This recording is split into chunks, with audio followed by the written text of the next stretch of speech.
Sam DeCosimo. Chapter 1. Troy. The lights are already on above the rink when I walk into the arena, and I feel a pang of disappointment. Today is the first day of preseason training camp for South Carolina, and I had hoped to be the first one on the ice. I'm over 2 hours early and wasn't expecting to see any of my teammates for at least another hour. Sighing, I hitch my bag further up my shoulder and head to the locker room. Probably one of the rookies is here early, trying to make a good impression. My feet echo as I walk the empty halls, and I'm surprised to find it empty when I step into the locker room. I change quickly, pulling on performance gear and heading to the training room to do a warm-up. Hopping on one of the bikes, I press play on my music and let my body move with the familiar motion of the pedals. 30 minutes fly by without me breaking a sweat. I drink down my bottle of water anyway and head back to the locker room to lace up. Once the rest of the team arrives and training actually begins, we will probably be in full gear, but for now I just switch my running shoes for skates. Tucking everything into my stall, I head down the chute. Giddy relief courses through me at the sight of the pristine ice. I could lie and say the only reason I come early is because I'm an overachiever, but really, I'm just selfish. I love being the first person on the ice and being able to let go and fly around the empty rink. Smiling, I push off. The cool air rushes around me as I hug the outer edge, letting my body refamiliarize itself before I really cut loose. I don't push for long before I bring it down to a more sedate pace, then start going through some basic skating drills that won't tax me before practice starts. These drills are so second nature, I don't even have to think about it, but my mind doesn't wander.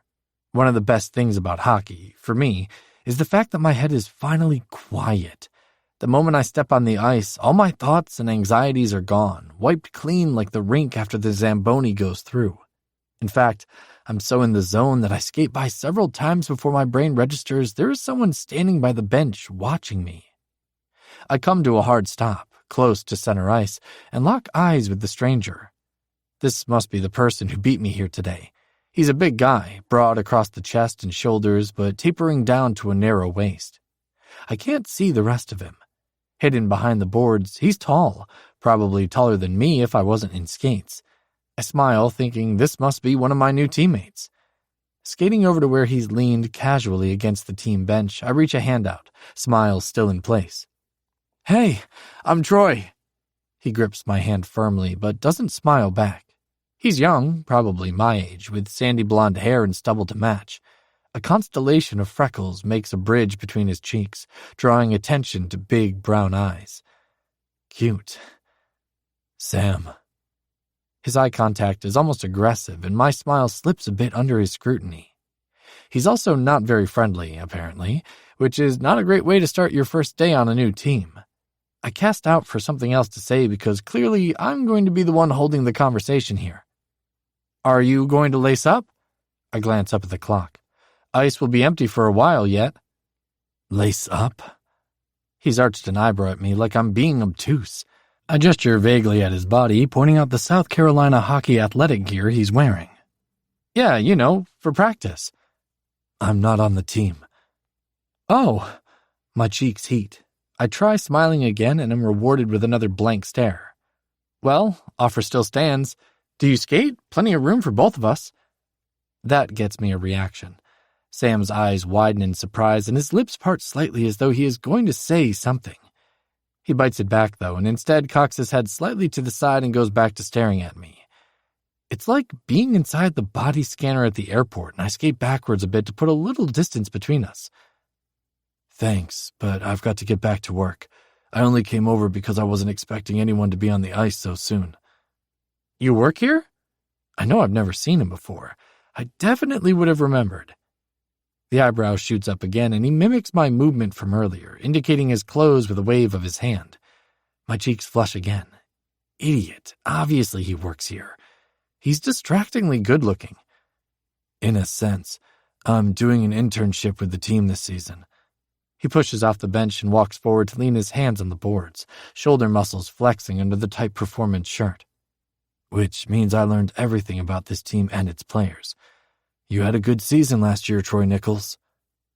Good is putting it mildly, but I feel like it might be rude to point that out. I aim for modesty instead. Yeah, I did all right. Thank you. Sam snorts, like he knows what I was thinking, and wraps his knuckles on the boards. He turns away, and I realize that the conversation is over as far as he is concerned. I skate back over, closing the distance so quickly it gets his attention. So that means you're new to town? Yes. He says it like the word actually means obviously. I blush again. He must think I'm a moron. Well, let me know if you need any recommendations or anything. Maybe, he says, eyeing me warily. Then, as an afterthought, thanks. This time, the conversation really is over, and he turns and walks purposely away. I watch him go, shamelessly checking him out. I'm surprised he's not a player with a body like that. I know a hockey butt when I see one. Chapter 2. Sam. I can practically feel Troy Nichols' eyes burning into my back as I walk away. Only when I hear his skates start moving again do I turn around. I'm far enough back from the rink now that he won't see me. I feel a pang of longing watching him skate, and my feet itch to get out there. Nichols was a surprise. When I was offered the position with South Carolina, I spent countless nights sleepless, hunched over my laptop watching game footage and learning stats. Every game I watched showed Troy Nichols playing like a man possessed. He's a rough player, fighting tooth and nail for the puck in the corners and generally just treating the game like a life-or-death situation. He doesn't play dirty, and in fact never once visited the penalty box last season, but he plays hard.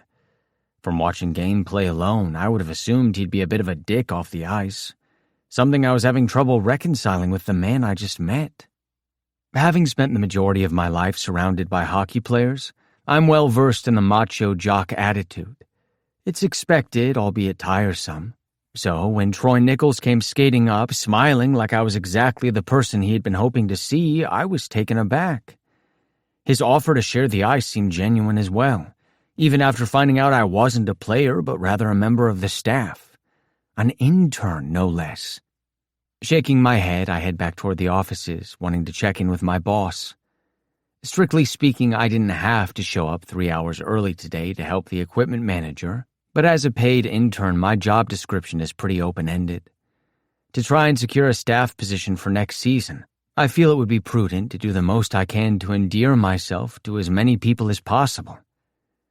Mr. Frank's door is open, but I wrap my knuckles lightly on the frame before entering.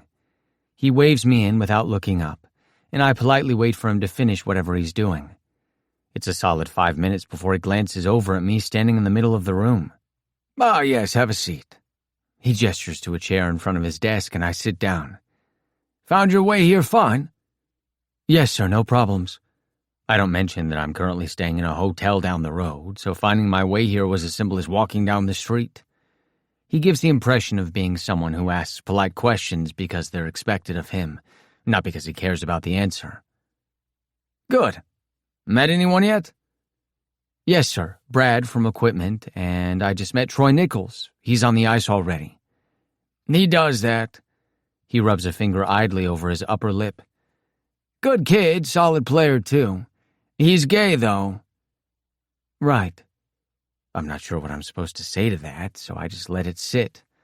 I catch myself rubbing my palms back and forth on my legs and force myself to stop.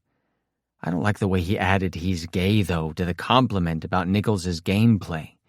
Like it's unfathomable that a gay man could be a solid player. "Well, you can let me know if you have any problems. I have an open-door policy." I have to struggle to keep the frown off of my face and restrain from fidgeting again. I don't want to assume he's asking me to come to him about any problems with gay people, but I get the strong feeling he is. I remain silent this time, waiting for him to continue. Eventually, he pushes back from his desk and motions for me to follow him. "Let's take you on the rounds, introduce to everyone."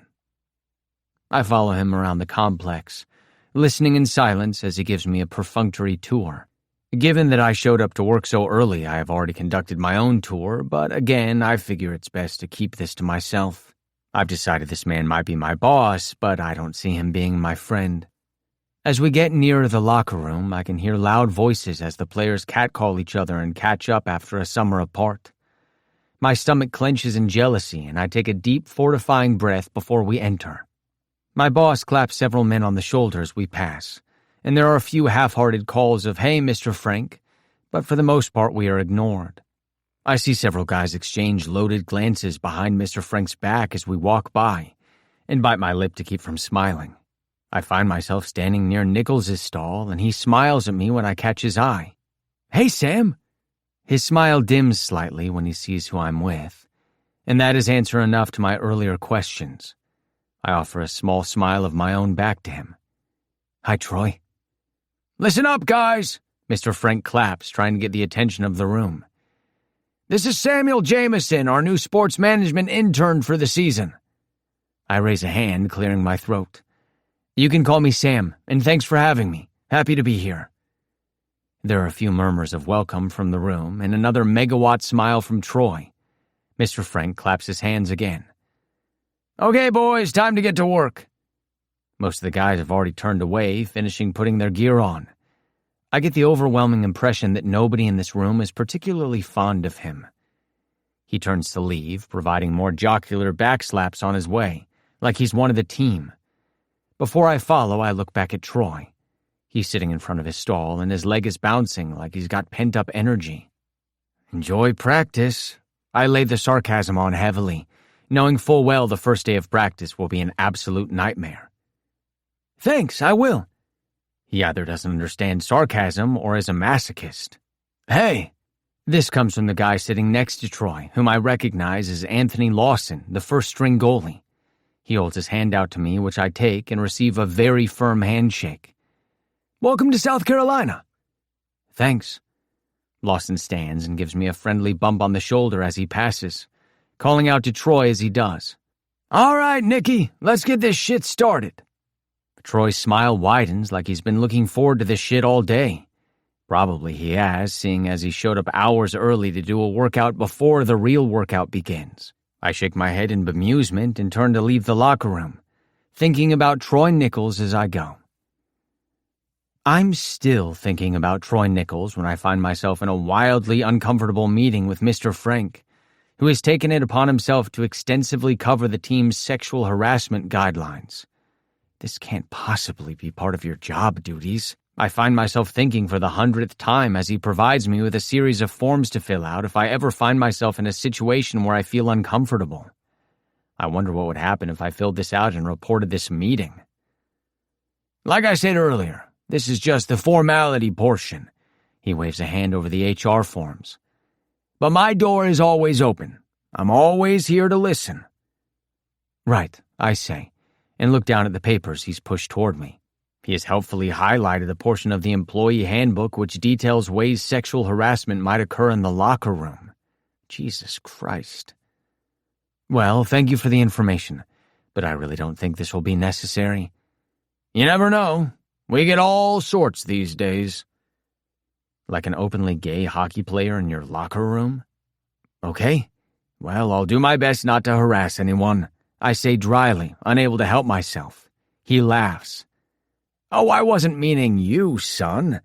He stands up, adjusting the front of his suit and gestures toward the door. No, you're meaning Troy Nichols. I nod my way through the rest of his bullshit, and he claps me on the shoulder like we are pals who've come to an understanding. I leave his office gratefully, hastening down the hall and dropping everything he gave me into the nearest trash can. I'm done for the day, so I grab my stuff quickly and head out into the evening, walking back to the hotel as slowly as possible. I plan on lacing up my running shoes and hitting the treadmill hard. I desperately need to sweat off this day. The next morning, I'm standing and chatting with the equipment manager when I hear a familiar voice call out behind me. Hey, Brad. Hey, Sam. I turn to see Troy walking toward us with another man whom I immediately recognize as Corwin Sanhover, the team captain. My first thought is that they look like a wildly attractive couple, which is a weird thing to think. I shake my head, dispelling that line of reasoning. Brad is greeting the pair, clearly on friendly terms with them. Corwin turns to me, holding out a hand. We didn't get a chance to meet yesterday. I'm Corwin.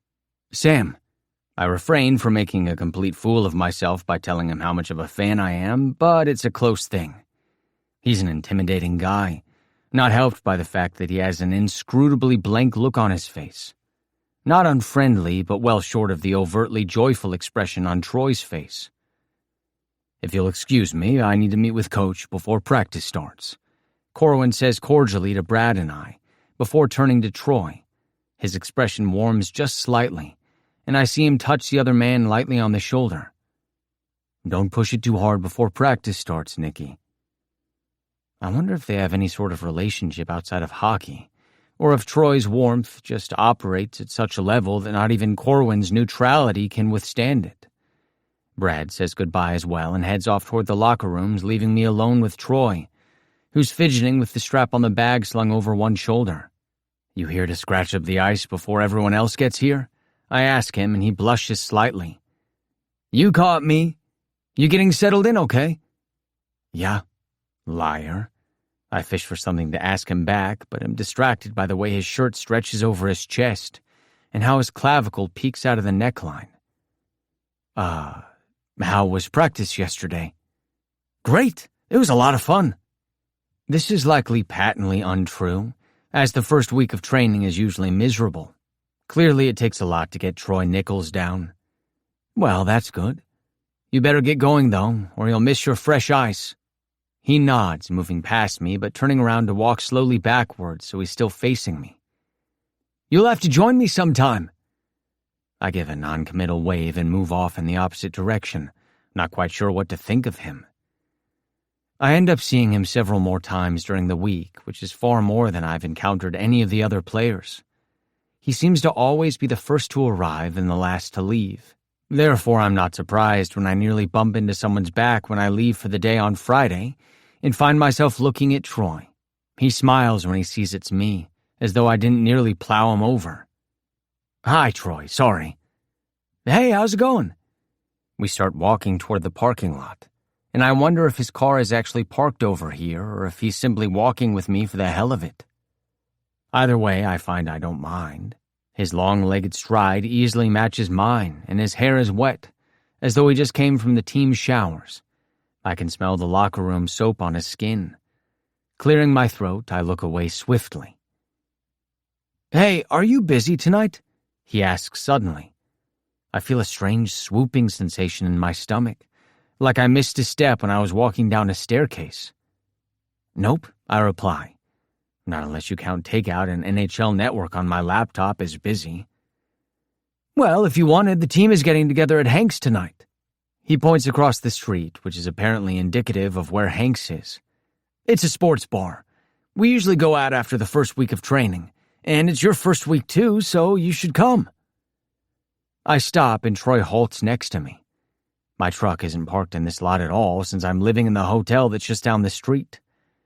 I have a feeling that unless I stop moving, he'll follow me all the way back, regardless how out of the way it is for him. "Really?" I ask, because it sounds like this might be a team thing. "Of course. It's just a casual thing. Sometimes Brad will come, or Ronnie, from media. Lots of people will be there." "Okay. Fuck it. Not like I'm doing anything else. I'll come." "Great." He smiles widely at me, hitching his bag further up his shoulder. He points once more across the road. "It's right down there, left side of the street. You can't miss it." "Thanks. See you there." And then I watch as he jogs off toward the absolute furthest end of the parking lot. Chapter 3. Troy. Hanks is packed with hockey players, ergo, Hanks is also packed with puck bunnies. It's like a homing beacon is sounded every time we come here. Somehow, they just know. I bite back a sigh and gently remove the hand that is not quite sitting on my hip and definitely touching my ass. The young lady doesn't seem to take the hint, instead interpreting this as me wanting to hold hands. She flips her arm in my grip and somehow tangles our fingers together. She moves in so close I automatically take a step back, bumping into someone behind me. "Sorry," I say, and the girl laughs. I don't think she's even told me her name. "Do you want to go somewhere less crowded?" she asks, stepping closer again. "No, thank you. I can't think of anything I would like to do less than go somewhere less crowded with her." I try to pull my hand away gently, but she's got a strong grip. I stared down at our linked hands in dismay, unsure how to get away without forcefully prying her fingers apart. "There you are," a low male voice says in my ear, and I don't need to turn to see who it is. Anthony Lawson, standing close enough behind me that his chest brushes my back, places a big hand on my shoulder, squeezing slightly, before running his fingers down my arm to where my hand is being held hostage. The girl lets go of me with a surprised, "Oh!" and Lawson slides his palm against mine, linking our fingers and sending her a smooth grin. "Sorry, he's taken." "My bad." She looks at us appraisingly. "The three of us could still go somewhere quieter, though, if you were into it." My cheeks heat in embarrassment, and beside me, Lawson laughs, letting go of my hand but throwing his arm around my shoulders. "Not tonight, doll." And with that, he deftly steers us away from the bar and toward our table in the back of the room. I heave a sigh of relief, which gets me another chuckle from my friend, who's still plastered to my side. "Buddy, you've got to learn to talk to girls." I was waiting at the bar to order and she started talking to me. Which reminds me, I never did get my drink. No way I'm going back now, though.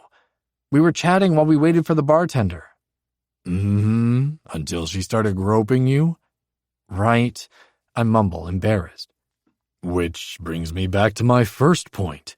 You've got to learn to talk to girls. You've got to learn to say no, Nikki. I know. I just didn't want to be rude or make her uncomfortable.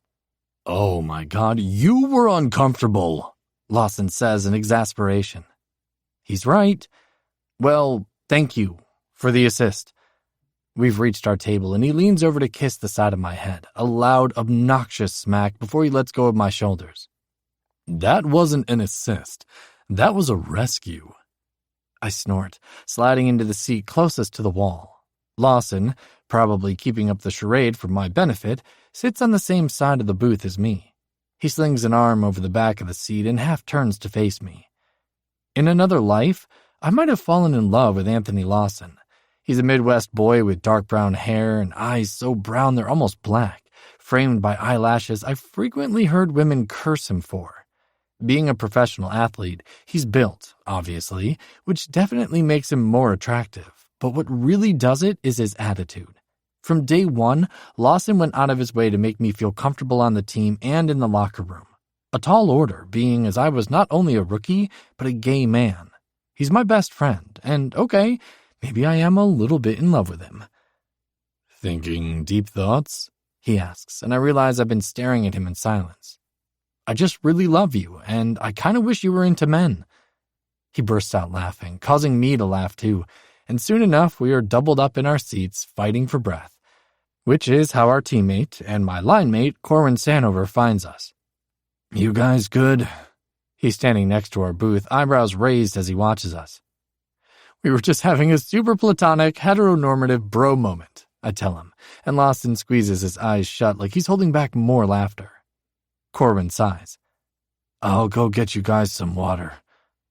This sets off another round of hilarity because, of course, neither of us have had anything to drink.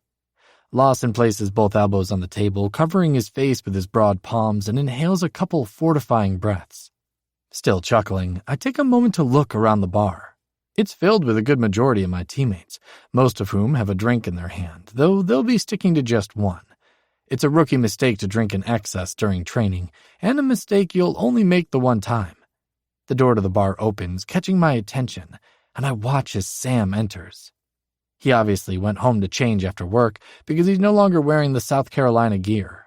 Instead, he has on dark jeans and a navy blue shirt that seems to have been stitched with him in mind. He's standing just inside the door, eyes scanning the crowd, and already several women are watching him. I don't blame them. He's a smoke show. When his eyes meet mine from across the room, he raises a hand in greeting and starts heading our way, weaving his way through the crowd. A warm feeling pools in my belly as I watch him approach, and I wonder if he was looking for me specifically when he came in. Jesus, Troy, calm down. You're literally the only person here he knows. "Hey," Sam says when he gets to our table. "Mind if I join you?"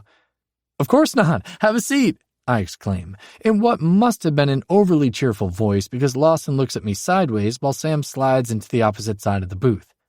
"Glad you could make it." Yeah, well, thanks for inviting me. He smiles at me, a small pull at the corner of his lips that leaves his face as soon as it arrives. He has a really nice face, smile or no, and I try not to stare at him. The combination of blonde hair and brown eyes is unusual, and my fingers itch to trace over those freckles. Lawson kicks me below the table, and I look away from Sam, clearing my throat. Where is that water at, anyway? Lawson, thankfully, picks up the conversational baton. You want a drink? Oh. Sam looks at the table briefly, as though just realizing he made a beeline here without stopping at the bar first. He starts to scoot out of the booth. Yeah, I'll probably grab a beer. Lawson waves him back. On us. Welcome to the team. With that, he gets up and leaves the table, but not before winking at me over his shoulder. The bastard. How was practice? Sam asks, drawing my attention back to him. Good. It was a rough week for some of the new guys, but I shrugged, my leg bouncing under the table. I enjoyed training camp, unlike most of my teammates. How was yours? First week, I mean. It was fine. He pauses, eyeing me, and opens his mouth to say more when Corin returns and slides a water in front of me. Thanks, Cor. Sure. Hey, man. The last is directed at Sam as he sits in the open seat next to him. Stop fidgeting, Nikki. You're shaking the table. Corwin reaches across the table to touch me lightly on the arm. Sorry. I grabbed the straw's wrapper I had opened for my water, folding it into an accordion and looked back over at Sam, prompting him to continue. So, everything was fine? Yeah, nothing crazy. I don't know. Not sure I like the boss. Seems like he might be... He trails off, uncertain whether he wants to shit-talk his employer to a group of fellow employees that he doesn't know well. A dick? Corwin fills in. You're talking about Mr. Frank, right? Sam nods. Lawson returns, sliding back into the booth and reaching over to place 2 beers in front of him, one dark and the other light. Wasn't sure of your preference, so I got one of each. What are we talking about? Sam's first day. Frank is a dick. I fill in. Sam huffs a soft laugh and slides the light beer back over to Lawson. Thank you. Cheers. They clink glasses and Sam takes a sip. I try not to stare at the way his Adam's apple moves when he swallows or the way his jaw is shadowed with golden scruff. Well, let me guess. Did he give you the gay sexual harassment seminar? Lawson asks. Sam's gaze flits over to me before he refocuses on Lawson. Yeah, actually, he kind of did. Well, full disclosure, Troy here likes dick, and he's wildly out of control, so unless you want to be on the receiving end of his inappropriate advances, try not to look him in the eye too often. He can smell fear. Lawson tells him dryly. Oh my God, I groan and cover my eyes with one hand. My face flushes with heat. Nikki, you're moving the table again, Corwin says. I hadn't realized I had resumed bouncing my leg. Well, just to put it out there, Sam starts, and I lower my hand slowly to see him staring hard at Lawson. I'm not a homophobe. He slides his brown eyes over to Corwin for a brief moment before they come to rest on me. Although I think Mr. Frank might be, he adds. Lawson snorts and mumbles something even I can't hear sitting so close to him. I study him for a moment, noting the hard set of his jaw and the tense way his elbows are perched on the table. Gone is my relaxed friend from earlier. I nudge him with my leg under the table and he lets out a slow breath. He opens his mouth to reply when Corwin speaks up and all our heads swivel in his direction. Such is the power of Corwin Sanover. When he speaks, you fucking listen. I've played for this team for 5 years, all under Mr. Frank. 2 years ago was the first time we all had private meetings with him where he wanted to make it very clear that any sexual harassment or unwanted attention in the locker room should be brought to him. 2 years ago was, coincidentally, Troy's first year on the team. Has anyone ever taken him up on it? Sam asks. Of course not. Lawson snaps, firing up immediately. Nikki isn't a fucking predator. That's not what I meant, Sam says. At the same moment I add, I don't think that's what he... Both of us stop and wait for the other to go on. Sam lifts a hand up in a placating gesture, grimacing. I wasn't trying to insinuate. I was just wondering if any of the team has any problems with you being out. Professional sports aren't exactly welcoming to the queer community, historically. Historically, nobody has, and if that changes, they can talk to me about it, Lawson retorts, the hard edge still in his voice. This night has sure taken an unexpected and enjoyable turn, I chime in quietly. Corwin grins and the tension in Lawson's shoulders unravels as he laughs. Even Sam's cheeks twitch like he's going to smile. We need another round, Lawson makes to get up. No more rounds, Corwin tells him quickly. You know the rules. Some of us haven't had any rounds, I mumble, and everyone looks at my water glass. Lawson's smile is suddenly devious. He gets up and points at Sam and I. Our new friend, Sam, can drink as much as he wants, so another for him and a one and only for our star forward. Come on, Cor, let's go. Drinks won't deliver themselves. Don't you have two hands? Corwin protests, but slides out of his seat and follows Lawson to the bar. I'm sorry about that. I wave my hand vaguely over the table. It's okay. They seem like good friends, beyond just being teammates, that is. I can't stop the smile that spreads across my face. They are. I lived with Corwin for most of my time here before I found my own place, and Lawson pretty much adopted me from day one. Adopted, huh? Aren't you a grown man? His teasing tone belies the blank expression on his face. Sometimes he needs to be reminded. Don't look at me. I narrowly escaped having my head ripped off once tonight. You're on your own. He holds up his hands in mock surrender. I laugh, and when Sam's lips twitch into a quarter of a smile, I consider it a victory. Chapter 4. Sam. I was unsure about coming out with the team tonight, but I'm glad I did. I miss this most of all. The easy camaraderie that forms from sweating, fighting, and celebrating together. Sometimes I miss playing hockey so much it's an actual physical ache in my chest. Sometimes I feel like the person I've always been died when my hockey career died, and I've been scrambling ever since. Tonight, thankfully, that constant pressure in my sternum is absent, and I can actually feel my muscles unlocking, the tension slowly melting away under the dim bar lights and Troy's easy smiles. Corwin and Lawson have returned, drinks in tow, and Lawson is currently telling a ribald story that has Troy blushing and Corwin shaking his head. I don't know any of the people in the story, so I'm letting my mind check out a bit, eyes scanning the room idly. The majority of the team is circled around the pool tables in the back, with some others scattered about, puck bunnies trailing after them. Lawson and Corwin, though both are unmarried as far as I know, seem content to leave the skirt chasing to the others. I bring my gaze back to Troy, and wonder if it's for his benefit that they remain stationed at the table. Lawson's story has clearly reached its climax, judging by the alarming shade of red on Troy's face. He has a nice face, I realize, which isn't something I usually notice about other men. But his fair skin, dark hair, and gray eyes lend him an almost ethereal beauty. He's also completely clean-shaven, and is quick to smile, which adds a boyish quality to him. My sister would probably refer to him as a snack. He also, I note, is completely incapable of sitting still. After several scoldings about the leg bouncing, he's instead occupied his hands with demolishing all the straw wrappers on the table. He doesn't seem to be aware he's doing it, which is endearing. Also, he has nice hands. Okay, where did that come from? I wrench my gaze away from Troy's long, thin fingers and jolt when our eyes find each other over the table. He's smiling slightly and his head is cocked to the side a bit. I wonder if he's been studying me while I study him. It's a good thing I'm not prone to blushing like he is, or I might do it now. Sorry, I say. Did you ask me something? He smiles and two dimples pop into place on his cheeks. Good Lord, how did I not notice those before? Have you ever played hockey? He asks. Yeah, actually. I played my whole childhood and was on the Harvard team while I got my degree. Somehow he manages to smile wider. I knew it. You look like a hockey player. What position? What did you study in school?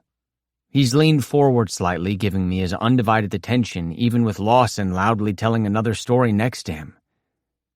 Goal? Oh, and statistics. I wait for the inevitable next question. Why did you stop playing? For some reason, people always ask this when they find out I played for Harvard but didn't continue on to the AHL or NHL, as though I had any choice in the matter. The truth is, there is less of a need for netminders than any other position, and even guys like me don't make the cut. You can't just be good, you have to be great. And even when you are, there are dozens of others clamoring for the same spot. Someone isn't going to make it, and unfortunately, that someone was me. Do you miss it? Troy asks instead, and I had to quickly reroute from what I had been planning to say.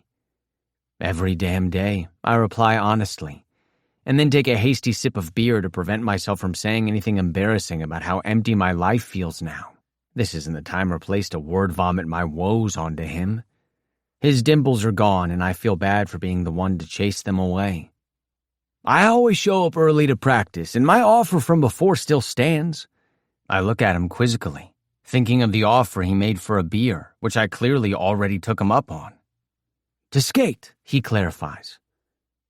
Not sure what my boss would think of that. Will he notice? Probably not, I concede, thinking of the way I showed up hours before I was needed today and he didn't say a word. Well, think about it anyway. I've seen teammates bring family members to use the empty rink, so I don't see it being a big deal. With you being an employee and all. Troy shrugs. The dimples have reappeared and my stomach does a small somersault. I push my half-full beer away, wondering if the alcohol is going to my head. Thanks. I appreciate the offer. I sound insincere even though I don't mean to be. Seriously, I don't know anyone here and it would be nice to have someone to play hockey with. You play hockey? Corwin's voice interrupts and I jolt. I'd forgotten there were other people at the table with us. Yeah, I used to. Fuck yes. Lawson holds his fist out and I bump it. We've got to get you out on the ice, man. He plays net too, Troy tells him, and Lawson's face lights up in delight. No way. I nod and earn another fist bump. Perfect. Next time we get together for a pickup game, you can be in the crease and the three of us will do forward line. Corwin snorts, shaking his head fondly at his friend. He loves playing goal, but you wouldn't know it by the way he actively tries to play any other position. And he's good at all of them, Troy adds. The bastard! Conversation flows naturally to hockey, as it usually does, and the warm feeling in my stomach expands. I like these guys. My eyes find Troy again, angular face shadowed by the scant lighting in the bar, hands turning his empty beer glass on the table. I have the strangest urge to reach out and still his fingers with my own. My phone vibrates in my pocket and I slip it out, contentment vanishing in one fell swoop as I eye the name on the caller ID. Maddie, heart emoji. I place the phone on the table waiting for it to stop ringing. She's been calling the past few days at different times like she's trying to work out the best time of day to reach me. I've let them all go to voicemail before listening to the message. Hand clenched around the phone, anger and shame crawling up my throat. The voicemails are all the same, just wanting to check in and make sure I settled in okay. And can I please call her back? I should tell her that the only way I'll be able to settle in is if she leaves me alone and stops calling. I should delete that damn heart emoji by her name in my contacts. And I should go home, because now my mood is ruined and I won't be able to concentrate on anything else until I listen to her voicemail. I think I'm going to call it a night. I don't look at Troy, instead turning toward Corwin since he will be the one who has to move for me to leave. He slides out immediately. So are we, he tells me. Lawson rolls his eyes and Corwin continues firmly. Early practice tomorrow. I chance to look back at Troy and see him looking delighted at the reminder of an early practice. He nudges Lawson, trying to get him to leave the booth. Cor's right, we should go too. Lawson finally relents and releases Troy from the booth, while Corwin moves off to round up the rest of the team and send them home to bed. I'm left standing next to Lawson and Troy, who is rolling up onto his toes and back to his heels repeatedly. Even standing up, the guy can't be still. I'm going to go help Cor corral the rookies. Lawson slings an arm around Troy's neck, dragging him downward and kisses the top of his head. Releasing him, he steps over to me, and I wonder for a moment if I'm about to get the same goodbye. I stick out my hand for a handshake, wondering if this might waylay him, but he simply grabs it and uses it to pull me forward into a hug. He's shorter than both Troy and I, and over his head I lock eyes with Troy, who, surprise, surprise, smiles. "That means he likes you," he tells me, as long as he doesn't start humping my leg. Troy laughs and Lawson lets go of me, but smacks my butt as he walks past. He calls back over his shoulder to us. "You kids stay out of trouble." I turn to head out of the bar and Troy follows. Several guys call out farewells to Troy, who responds with a jovial wave of his hand. Outside, I step to the side and wait for him, allowing him a few moments to say goodbye to his teammates. I don't wait long before he joins me, reaching his arms above his head and arching his back slightly in a stretch. A fascinating view of skin appears as his shirt rides up, revealing a flash of stomach. I stare at it. "Which way are you headed?" Troy's arms are back at his sides, hands shoved casually in his pockets. His shirt is back in place, and I'm keenly aware of how disappointed that makes me. What the actual fuck is going on here? I say eloquently. Troy, who isn't having an existential crisis about an abdomen, utilizes the patience of a saint and waits for me to form a coherent response. I walked. This makes Troy smile. Hello, dimples, and he rocks forward and back on his heels. "That's great. Do you live around here?" "Hotel." I hitch a thumb over my shoulder. "By the rink? I left my car there and walked over. Mind if I join you?" What am I going to say, no? Sure.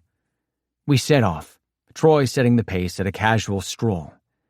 My insides are in turmoil, mind oscillating between wanting to get back to the hotel quicker so I can listen to Maddie's message, and not wanting to get there at all because it will mean Troy goes home. I feel slightly sick, and wish I had drunk some water back at the bar. Not a word is said until we reach the silent rink, where Troy turns to me, hands still in his pockets. I rush to speak before he does. "Thanks for inviting me, seriously." I clear my throat, the words sticking as I force them out. It's been a bit of a rough year, and I really needed tonight, so thanks. Jesus, how many times can I say thanks before it loses all meaning? "You don't have to thank me." "I know." He grins, a muted, melancholy version of his usual smile, and my gut twists. Even cheerful Troy Nichols is susceptible to my sour moods. I wouldn't have said it was possible, but I suddenly feel even shittier. I turn to go to the hotel when Troy's voice calls me back. "I have a spare room at my apartment." I stare at him. Even in the dim parking lot, I can see the blush that steals across his cheekbones. At his side, the fingers on his left hand are rubbing at the fabric of his joggers, while the right hand gestures vaguely toward the hotel. "If you didn't want to live there, I mean," he explains. I wasn't planning on living there forever, I tell him, and the blush deepens. Right. He's going to put a hole in those pants if he doesn't stop. I step forward and wrap my fingers loosely around his left wrist, and he looks down at my hand for several heartbeats before laughing sheepishly. "I have a hard time being still." "No." He laughs, dimples reappearing like magic, and looks up to meet my gaze, now just mere feet from his. I'm struck with the sudden and inevitable realization that under no circumstances should I put myself in a situation where I am sleeping under the same roof as this man. Tell him no. "How would that work?" is what comes out of my mouth instead. He shrugs, the movement jostling my hand where I am still touching him. I let go swiftly. "However you want it to work. I have a spare bedroom, which is empty exactly all of the time. And I'm rarely home, so if you don't want to see me, you don't have to see me." I meant logistically. Like, what would the rent be, and... He cuts me off with a firm shake of his head. "I don't want your money." "You'd have to take some of my money. I'd be living there." "No. I'm already paying for everything now, aren't I? The only difference is at least I'm not wasting the money by letting it sit empty." This logic doesn't quite pan out, but I figure now doesn't have to be the time to fight this battle. "You're going to tell him no anyway," I remind myself. "You're sure about this?" "I'm sure," he tells me. "Okay then." Jesus Christ, you fucking idiot. "I appreciate it." "Okay. Pack up your shit, roomie. Tomorrow we're getting you out of here. And with that, Troy turns and sets off across the parking lot, leaving me staring after him mutely. After a protracted moment, I head inside, barely cognizant of walking to my room and letting myself in. When I empty my pockets onto the dresser, the motion of setting my phone down causes the screen to light up, showing me the missed call and voicemail notifications. Maddie, heart emoji. I head into the bathroom and take a very long, very hot shower. I think I fall asleep with my head against the tile at one point. Eventually, though, I turn off the water, pull on some sweats, and sit down on the end of my bed. The light from my phone screen illuminates the dark room, and I put it on speaker before I press play. At once, Maddie's voice fills the empty room. It's jarring, like sandpaper against my eardrums. Hi, Sam, it's me. Are you getting my messages? I'm kind of freaking out here because literally nobody has heard from you and you won't return my calls or texts. Expect the police to be knocking on your door tomorrow for a welfare check. Her laugh rings out and I flinch, fingers hovering over the delete button but unwilling to press it yet. All right, I'm kidding about the welfare check, but seriously, this isn't cool. Just send me a text to let me know you're all right. I'll try you again tomorrow. Okay, bye. I sit for a few seconds, making sure that is the end before I hit delete. That done, I set an alarm for tomorrow, plug my phone into the wall charger, and lay down on the bed. I'm on top of the comforter, curled on my side facing the window. The light in the room is already off since I never bothered to turn it on to begin with, but the shades are open and light from the street is filtering in.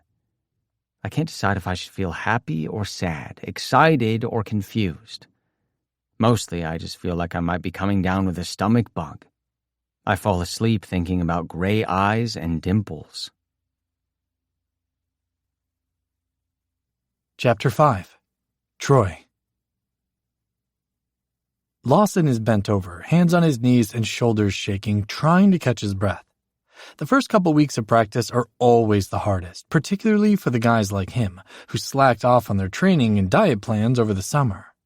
I look over and see one of the younger players hanging over the bench and puking into a trash can. I wonder if I should pretend to be more exhausted, out of solidarity. I gaze around the rink, ascertaining that nobody is within hearing distance or coherent enough to care what I say. I skate closer to Lawson and clear my throat. Hey, so last night was fun. I start, and he grunts in reply. Sam seems cool. My friend stands back up and eyes me. Sweat is running down his face and matting his hair to his forehead. He swipes a forearm across his face and plants his hands on his hips. Good-looking guy, too, he says. Yeah, I guess. I noticed. Those fucking freckles. Lawson grins at me mischievously. I know. I noticed you noticing. Oh, fuck off. I backhand him in the chest and he grunts, rubbing it. No fighting, Corwin calls out as he skates by to check on one of the rookies who is either dead or unconscious, lying flat on the ice. Okay, well, he's still living at the hotel, right? And I have a spare room at my place, and I'm almost never there. I'm talking fast, trying to get the words out quickly before I lose my nerve. So I offered it to him and he accepted, and we are going to live together. As roommates. Lawson is staring at me. He's moving in with you. Today, yeah. He's living at the hotel. I throw in again, feeling like he might miss the point. Well, give him a couple days to get settled before you ravish him. I blush furiously, my already warm face heating up further. I'm not going to ravish him. You could, probably. You know what else I noticed last night? Him watching you. My body feels warm for an entirely different reason now, and I have the urge to smack him again. Lawson loves to get me worked up, so I try not to take his words too seriously. Besides, Sam is straight. Sam is straight, I say. Before he left, he got a call from a Maddie, and there was a heart emoji by her name. He also looked like he was going to hurl all over the table when he saw the caller ID. Lawson points out, shrugging. This is true. I had watched Sam stare at his phone in mute panic, before setting it gently on the table and watching as it rang through to voicemail. His tan skin had paled considerably, and his shoulders had curved forward. If someone had looked up defeated in the dictionary right then, it would have been a picture of Sam Jameson. Also, you can't just assume someone is straight because a girl called them, Lawson continues. A girl with a heart emoji, I remind him. Besides, it doesn't matter anyway. He needs a place to live, and I have one, and he's my friend. There will be no ravishing. This is such a bad idea, Lawson chuckles, shaking his head and looking delighted. I scowl, which only makes him laugh more. Well, practice is over, so you better go find your new roommate. Practice is over? I look around, surprised. Yes, idiot. Once people start yakking, Coach calls it a day. Also, there's been a casualty. We both look over to where Corwin is kneeling down next to the young rookie defenseman who's no longer lying flat on the ice, but sitting up, propped there by Corwin's hand on his shoulder. Holy shit, you're actually disappointed, aren't you? I like training camp, I say defensively. Truthfully, though, I love it. I'd do this every day if I could. You're a freak. Lawson drags out the vowels dramatically. Go shower and then find your man. Maybe once he's all moved in, you can find other ways to work up a sweat. Stop. Lawson skates off, cackling, and Coach really does call an end to practice. I take my time, helping pick up the cones that are scattered about on the ice. By the time I hit the showers, I'm the last one left besides Corwin. I dawdle, and eventually he gives me a pat on the shoulder on his way out the door, probably thinking I'm going to sneak back out on the ice. Instead, I pick up my duffel and leave the locker room, unsure where to start my search for Sam. I'd like to avoid the offices, if possible, on the likelihood that Mr. Frank is in there, so I turn left instead of right and begin wandering aimlessly. I'm stopped several times by staffers wondering if I need anything, and every time I say, no thank you, and move on. However, after nearly 45 minutes of fruitless searching for a sandy blonde head, I realize that I do actually need some assistance. I miscalculate slightly and ask a young woman if she's seen Sam Jameson around, and end up obliged to take a selfie with her, sign her clipboard, and accept her hastily scribbled phone number, which she thrusts into my hand so violently that I drop it.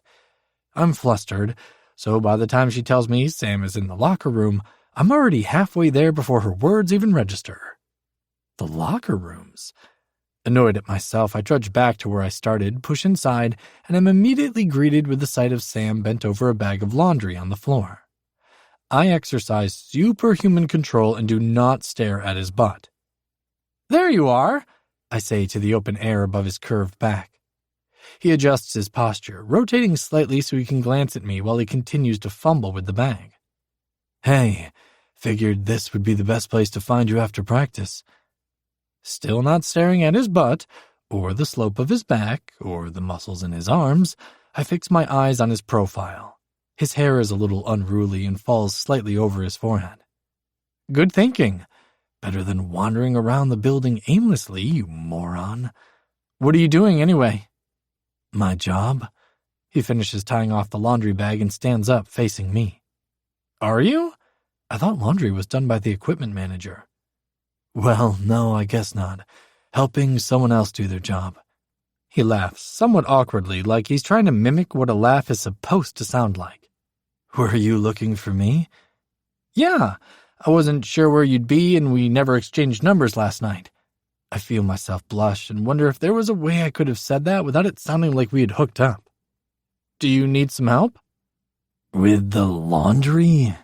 His eyebrows shoot up his forehead in surprise, and he points helpfully at the bag sitting at his feet, in case I needed a visual of the word laundry.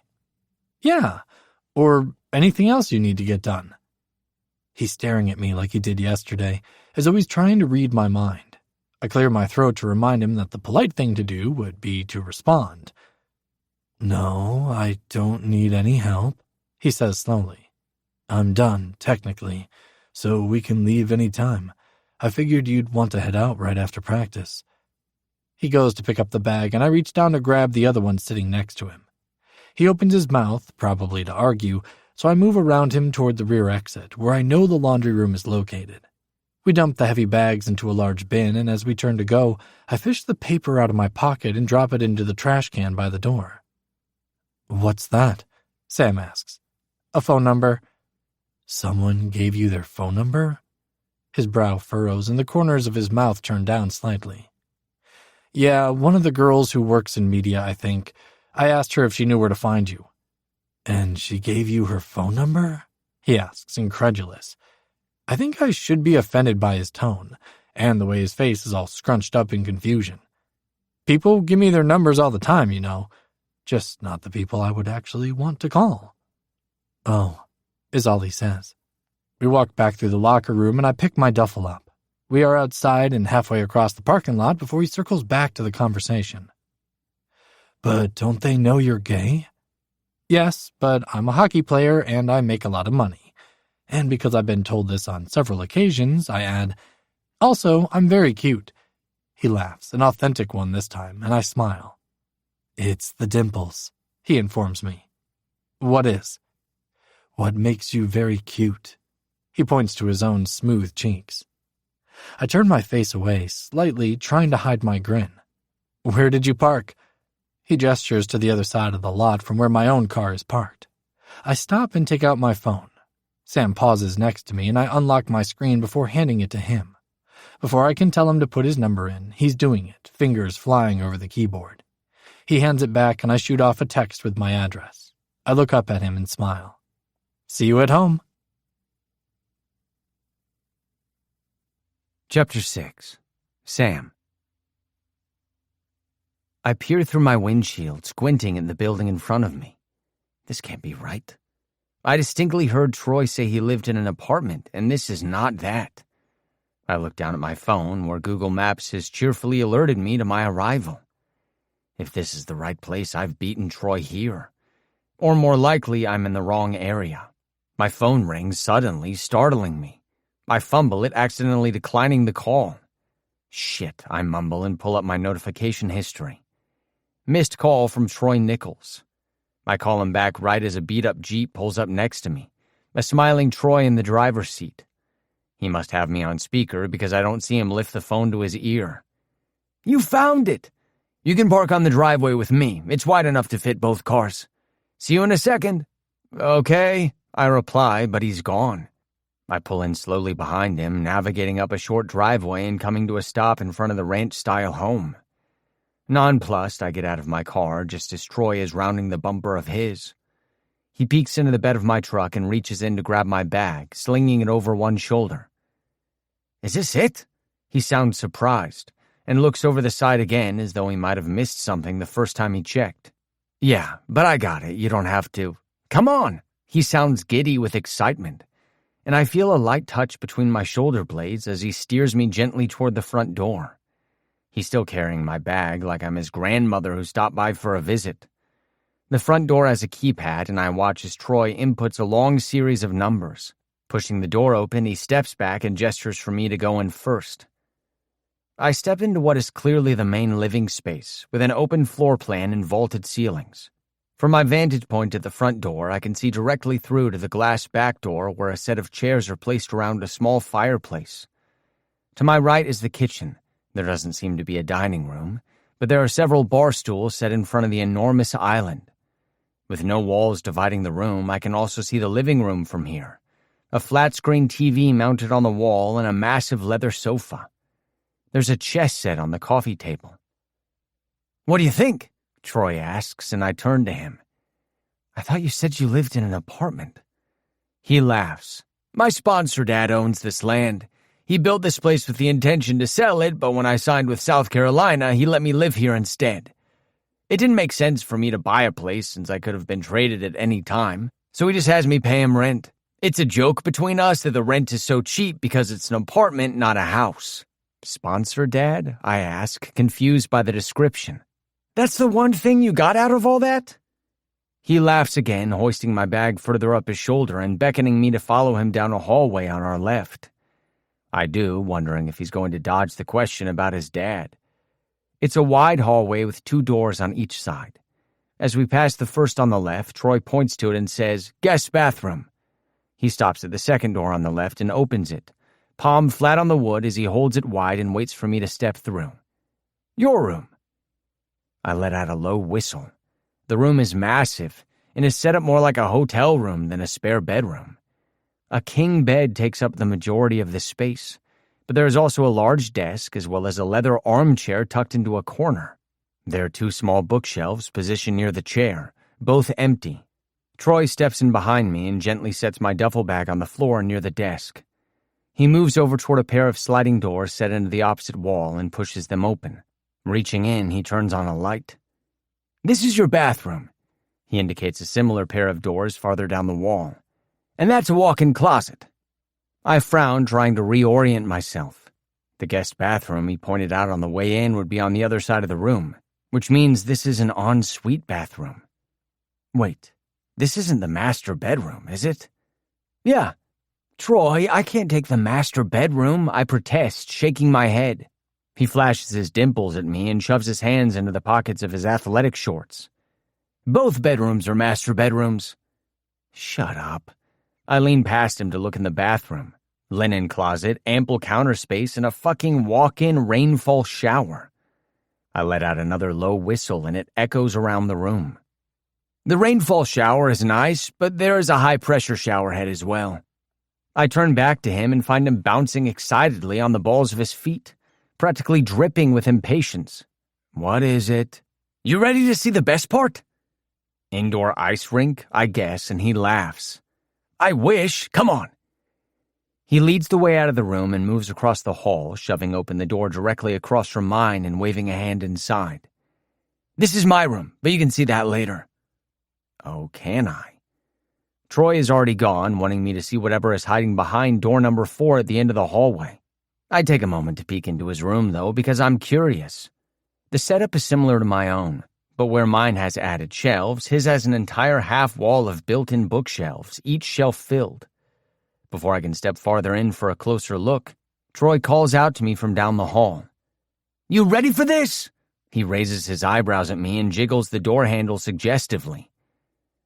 "I know we're going to be living together, but if you've got a sex dungeon behind that door, I feel it might be prudent to point out that some things are okay for us not to share." He blushes furiously like I knew he would. "I don't have a sex dungeon." And then, under his breath, "This is a ranch home. It's all 1 floor." I laugh and Troy's eyes light up as he looks at me. He drops a wink in my direction before opening the door and swinging it wide. This time when I laugh, I have to bend over and rest my hands on my knees, abdominal muscles clenching in pain as I try to catch my breath. The best room in the house, according to Troy Nichols, a home gym. "Troy," I manage between laughs. "I'm sorry, but the sex dungeon might have been more exciting." "Hey!" He's trying to look affronted with his hands on his hips, but the effect is ruined slightly by the way he can't hold back a smile. His eyes are bright with amusement. "This is way more practical. And besides, you could technically still have sex in here." And now an image of Troy having sex in his home gym is playing helpfully behind my retinas. Apparently, according to my subconscious, he has a 12-pack. I blow out a breath and look around. Maybe I need to utilize this room and let off a little steam. Sweat out whatever is happening in my brain right now. Is this actually the garage? I point to what are obviously a pair of garage doors. "Yeah, I converted it myself. Sometimes in the winter I'll open the doors for some fresh air. Too hot in the summer, though." It is a cool gym, I allow, eyeing the wall of mirrors and the copious amount of equipment. "Do you have a schedule you follow? So I know when to stay out of your way?" "I'm usually in here first thing in the morning. Sometimes in the evenings, too, it just depends. But we can work out together. There's more than enough room for both of us. You hungry?" "Great. Group workouts, just me, Troy, and his abs." Yeah, I could eat." We head back to the kitchen and Troy tells me about the strict performance diet he's following. From what it sounds like, there are very few things he's allowed to ingest, and everything he can eat is boring. Does everyone on the team follow this? I ask, as I settle myself onto a bar stool and rest my forearms on the island. He laughs, a single ha. "No, I actually hired the nutritionist privately. The team employs one, but I really want to make sure I'm functioning at my best. I don't plan on retiring until I'm 50. I watch as he begins pulling ingredients out of the refrigerator and placing them on the island. Before he closes the door, he points to an empty space. "This half is yours. I cleaned it out last night. I can easily make enough for 2, but I understand if you don't want to eat my food." You spent all night clearing out space in your refrigerator for my food? I raised my eyebrows in surprise, touched by the gesture. It didn't take all night. Maybe not, but he had a full day of training yesterday, followed by an evening at Hank's, only to come home and do housework knowing full well he had early practice today. He's pulled a cutting board out now and is slicing a cucumber into thin, even slices, biting the corner of his lip in concentration. My stomach does a slow, smooth somersault. Chapter 7. Troy. I'm focusing on this cucumber like it holds the secrets of the universe, but I can still feel Sam watching me. I couldn't be more aware of his presence, even if he was pressed up against me. The knife slips, and I mutilate one of the slices. "Whoops," Sam says, and reaches over to grab the offending cucumber and pop it into his mouth. "Do they have to be uniform like that, or could you just—" He mimics a karate chopping motion with his hand. "Well, the instructions say they need to be less than a centimeter thick." I drum my fingers on the counter as I bend over to read the recipe currently pulled up on my phone. "Got it." Sam reaches over again, and I nudge the cutting board closer to him. "So, what is a sponsor dad anyway?" "Oh, right. Well, you probably know I grew up in foster care and was never formally adopted. Or not." Sam's eyes widen and his mouth falls open slightly. I rush to continue. "It's not a big secret or anything. It used to come up a lot in interviews, though not so much anymore. But anyway, when I was little I had a ton of energy, and my foster family at the time started putting me in all these sports to kind of expel all of that."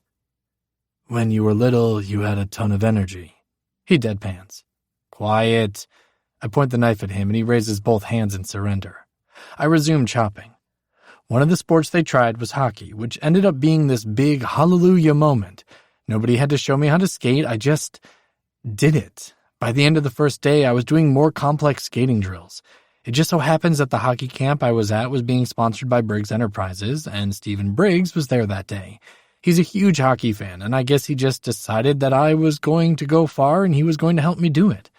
Like I said, big hallelujah moment. "Wait a second." He holds up a hand. "Are you telling me that Stephen Briggs, the fucking billionaire, is your dad? Sponsor dad? Whatever." "Yep. From then on, he bought all my gear and paid for all my training camps, nutritionists, and travel expenses. Anything hockey-related went through him." Sam pulls his elbows from the counter and leans back, dropping his hands into his lap. His nose is scrunched up, causing his freckles to bunch together adorably. "So, if he was so invested in your future, why didn't he just adopt you?"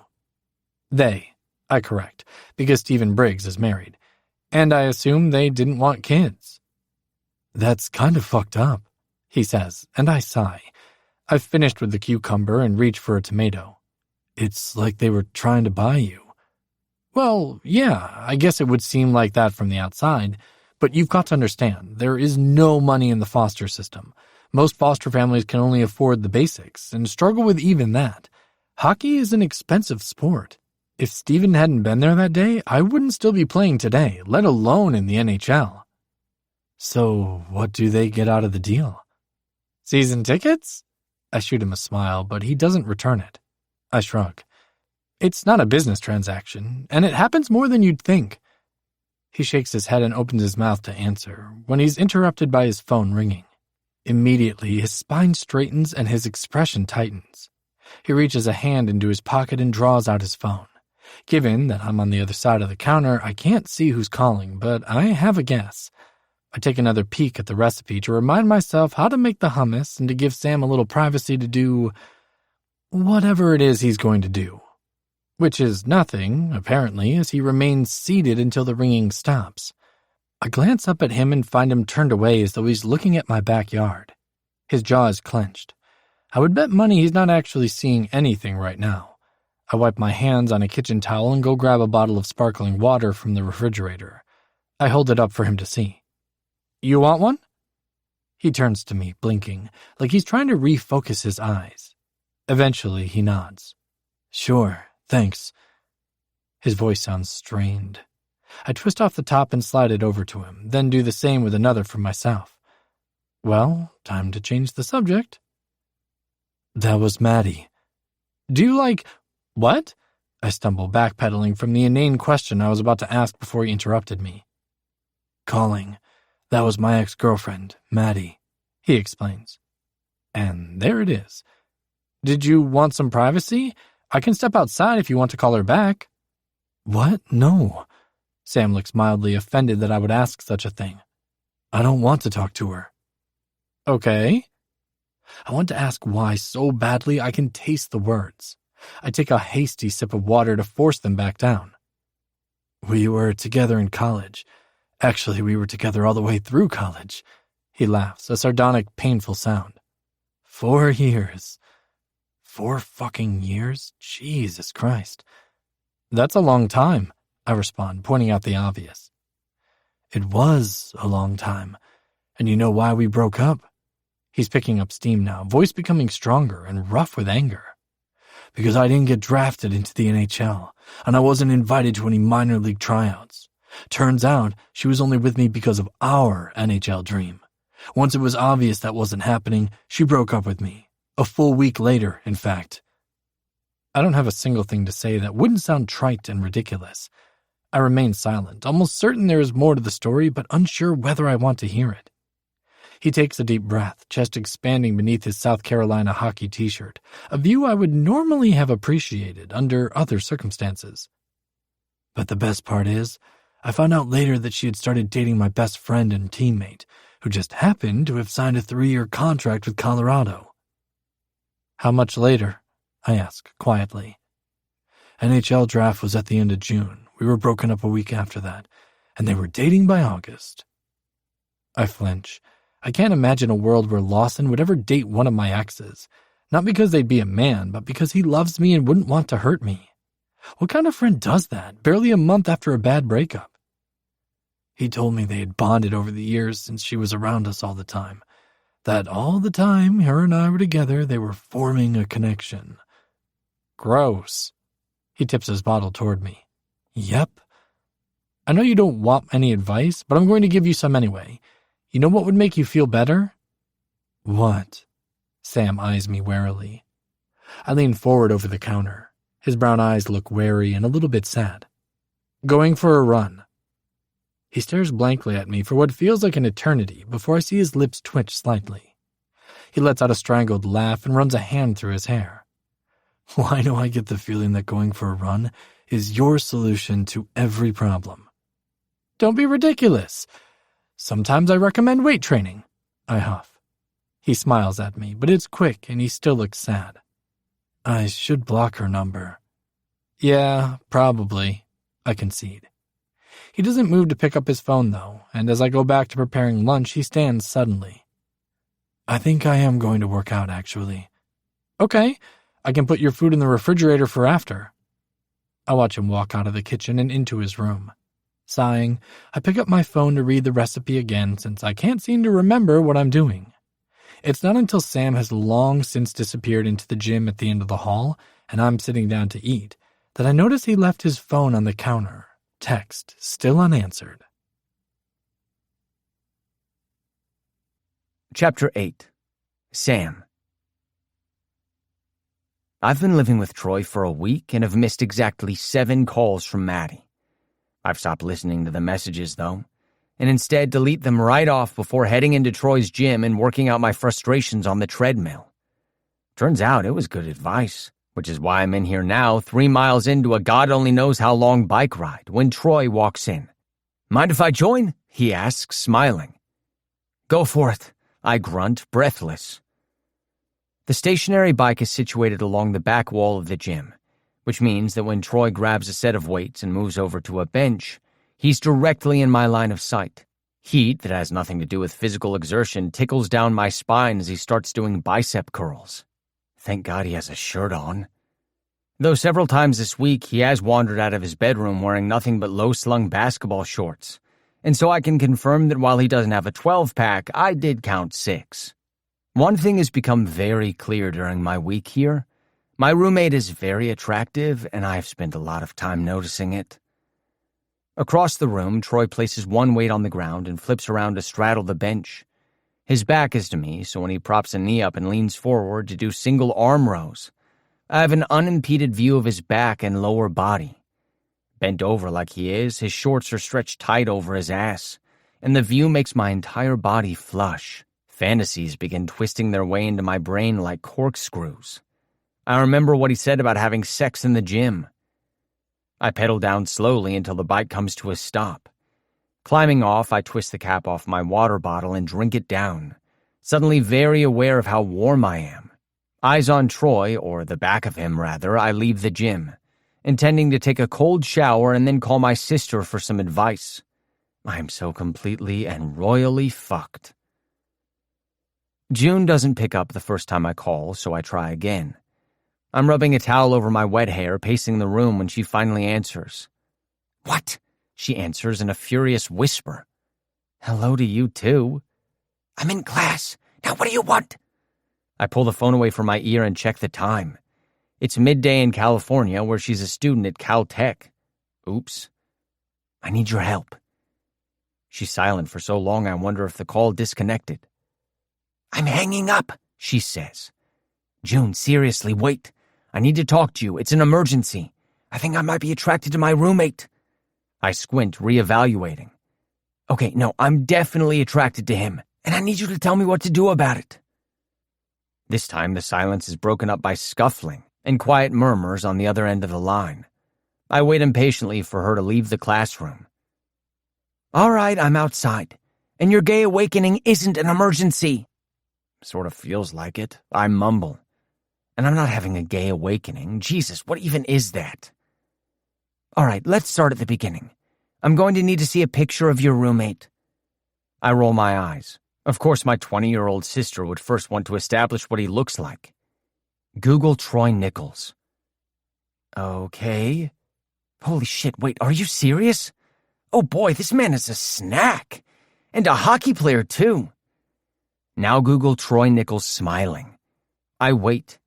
A shrill squeal pierces my eardrum and I hastily pull the phone away from my face. "Dimples!" "Yes, June, dimples." I nod in agreement, even though she can't see me. "Okay, well, I don't really think you need to be freaking out about being attracted to this guy. A brick wall would be attracted to him." I don't know, it feels like more than that. I like him, you know? "No, I don't know. Tell me what you like about him, other than his killer bod and pretty face." Okay, let me think. I discard the towel into my laundry hamper and choose to ignore the comment about Troy's killer bod. "Nope, no thinking. Just tell me about him," she prompts. Jesus, okay, I like the way his hair sticks up in the morning, and how he's always awake before me, so he leaves a mug by the coffee pot so that I don't have to get one myself. I take a breath, thinking of the way Troy pads around the house barefoot, and how strangely intimate it feels. He's never seen Star Wars before, can you imagine? And he calls my name every time he comes home, like every single time, even though he can see my car in the driveway, so he obviously knows I'm here. Also, he fell asleep on the couch the other night, and he was curled up on his side, and his arms were all tucked up under a pillow, and I just reached out and touched his head, and he sighed. Also, his hair was soft. I knew it would be. June makes a noise on the other end of the line, and I wait, thinking she's going to interrupt. She doesn't, and after a few moments, I continue. He's sweaty pretty much all the time because he works out so much, yet he never smells bad.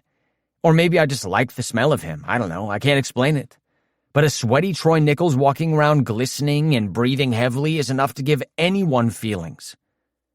I would think so, yes, she agrees. I close my eyes. And the dimples. Those fucking dimples. "Wow," June says. "So, you're gay? Or bi?" "No, I don't know." I pull a face even though she can't see me. "I don't like men. I know that for a fact." Well, I like Troy, obviously, but only Troy, I think. Objectively, I know these other guys are good looking, right? Take Anthony Lawson. Women love him, but he doesn't do anything for me. It's like they're all donkeys and Troy is a horse. She lets out a snort of laughter so intense I wouldn't be surprised if a piece of her lung came out her nose with it. Oh my God, and you're saying you want to ride the horse, not the donkeys? Well, she laughs harder and I contemplate hanging up. Oh my God, Sam! Stop it. So do you have a plan? To, seduce him? She sounds breathless with glee. No, I guess the plan is just, fuck it, Yes, she says gravely. The plan is to fuck it. Fuck the horse. Now we are both laughing, and I sit down heavily on the end of my bed, palm over my face. Shit, I can't keep the panic from my voice. Sam. Her voice is gentle, all amusement gone. I don't know what to do. Like I literally have no idea how to do that. My stubble scratches my palm as I rub my hand over my face. I know someone you could probably ask. Who? Troy, she says, and I suck in a deep breath. If you're serious about whatever this is, then you need to talk to him. I'll think about it. I demur. Sam. I said I'll think about it, June. I lower my voice, reminding myself that Troy is still in the house and that my sister is just trying to help. Thanks. I didn't do anything. I feel better, though, from saying that out loud. Exactly. That's why you need to say it to Troy, asshole. All right, June, thank you. Enjoy class, I say, and hang up quickly before she can respond. I sit there, absently rubbing my palms against my thighs. I can hear Troy moving in the kitchen and inhale a deep, fortifying breath. June's right. I need to talk to him, and I need to do it now before I lose my resolve. I leave my phone on my bed and make my way into the kitchen. Stomach tied in so many knots, I wonder if I'll even be able to force the words out. I pause on my way into the kitchen, watching him move around. He's pulling together what looks like smoothie ingredients, lining them up on the island and humming idly. He looks up, sees me standing at the mouth of the hallway, and smiles. He hasn't changed out of his workout clothes, and even from here I can see the perspiration on his neck and arms. The desire to taste it is so strong my mouth waters. Hey, I'm making a protein shake. Want one? Troy asks, oblivious to my inner turmoil. Sure. I step around the island to help, even though smoothie making is a one-man job. I clear my throat, wondering what the best way to lead into this is. Maybe I should have thought out what I wanted to say before coming in here. We're standing so close his arm is brushing mine, and I can't focus on anything except the fine, dark hairs on his forearm. Oh, I forgot to grab the oat milk, he says. I'll get it. I go to step around him at the same time he turns, and the movement brings us nearly chest to chest. Troy's eyes flit up to mine, and he laughs softly. He's so close I can feel his breath on my neck, and see the way the gray in his eyes is darker along the outside of the iris. I should step back, but his breath is warm, and his eyelashes are stuck together with moisture, and he smells like sweat. Fuck it. I lean down, closing the distance between us, and kiss him. Immediately, Troy rears back, backpedaling so fast he hits the opposite counter, a head banging against an open cabinet with a crash. His eyes are wide, and he has one hand clutched to the back of his head. Sorry! We nearly shout at each other. I pause. Wait, why are you sorry? I don't fucking know. He sounds panicked, and the world tilts under my feet as I take a slow step back from him. I'm sorry. I try again. That you kissed me? No. I bite my lip. I'm not sorry for that. I am sorry I might have given you a concussion, though. He's biting his lip uncertainly. Okay, time to retreat. I walk around the island, putting more distance between us, and sink down onto one of the bar stools. Troy hasn't moved other than to lower his hand. He's gripping the counter behind him so tightly I can see the whites of his knuckles. I didn't mean to do that like that. I gesture at him, and then again at the tight performance gear he's still wearing. But that whole thing is really doing it for me. His eyes widen further, and he inhales sharply. Are you fucking with me right now? Definitely not. We stare at each other, apparently both at a loss for words. He lets go of the counter, and his face is less panicked and more contemplative. I decide to be brave. I've been wanting to do that for a while. Troy stares, probably trying to determine whether I'm serious. Suddenly, with the ease of a professional athlete, he pushes off from the counter and is standing in front of me so swiftly I barely register him moving. Still sitting on the stool, I turn so I'm facing him. With me seated, our heights are reversed, and I have to tip my head back to look at him.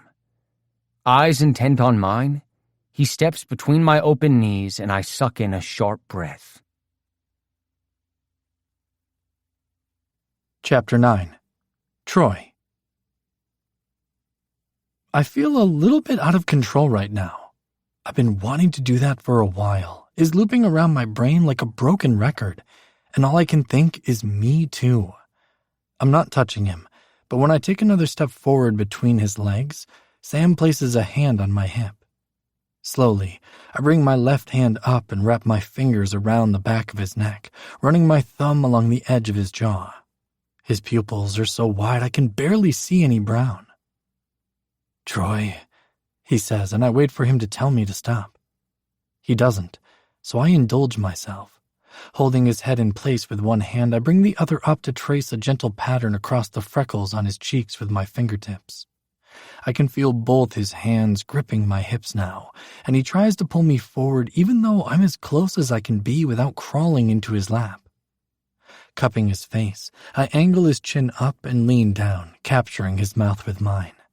I had intended to ease into it, but the kiss immediately turns heated. Pressing my thumb gently into the hinge of his jaw, I urge him to open. He does, and I use the opportunity to tip my head and kiss him deeper.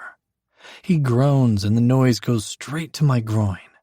I sweep my tongue into his mouth, wanting to swallow the sound.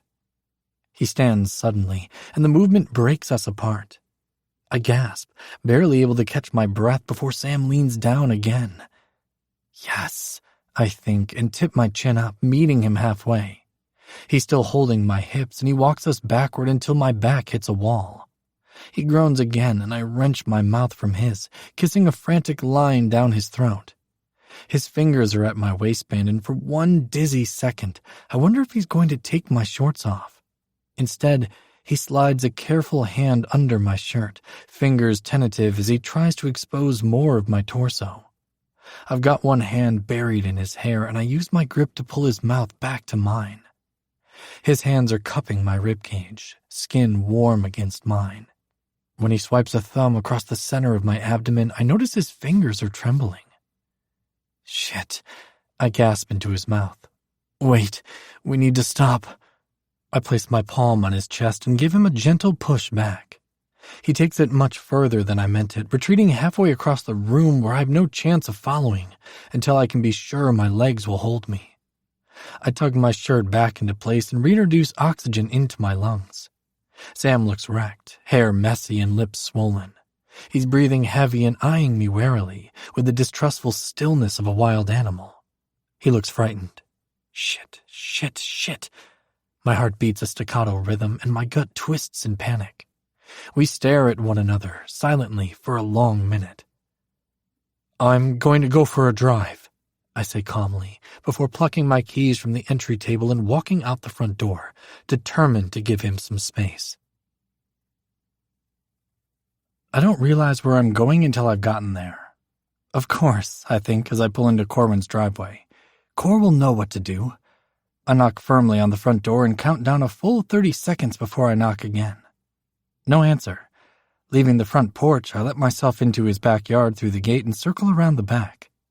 I very nearly cry in relief when I see him relaxing in his deck chair reading a book. He sees me approaching and lays the open book down on his chest. "Hey, I didn't hear you knock." "Hi, yeah, are you busy right now?" Corwin places his feet on the ground and stands, book sliding down his chest before he catches it and places it down on the chair. He takes a step toward me. "What's wrong?"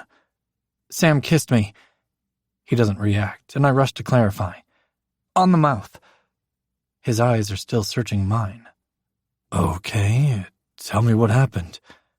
"I was making a smoothie and he came to the kitchen and he was standing really close to me and then we bumped into each other and he kissed me." This comes out so rapidly the words are barely distinguishable from one another. "Troy?" "Sorry." I make an effort to slow down. "He kissed me, and I hit my head, and then I kissed him, and now everything is fucked." "Why?" I gape at him. "Because he's—" I cast about, trying to come up with adequate words to describe exactly what makes Sam kissable. Look, I wanted to kiss him, but I wasn't going to, and then today he... Troy, Corwin says again firmly. I wasn't asking why you kissed him. I was asking why everything is fucked. Because I freaked him out. He looked nervous or scared or something. Corwin closes his eyes briefly before leaning down to pluck his book off the chair. He places a firm hand between my shoulder blades and steers me to the patio door. Let's go inside. I'm deposited onto his couch by a heavy hand on my shoulder. Immediately, I start bouncing my leg, twisting around to peer over the back of the sofa and watch Corwin leave in the direction of his kitchen. He comes back with 2 glasses of water and sets them down on the coffee table before sitting beside me on the couch. I turn, bending one knee up and propping an arm across the back of the couch so I can face him fully. Sorry to barge in here on our day off.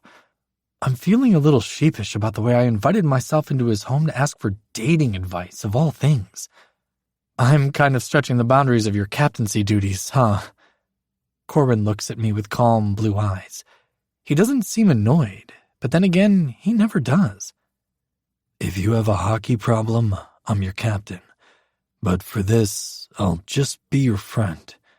He settles in against the arm of the couch, stretching one leg out. Now, first, is your head okay?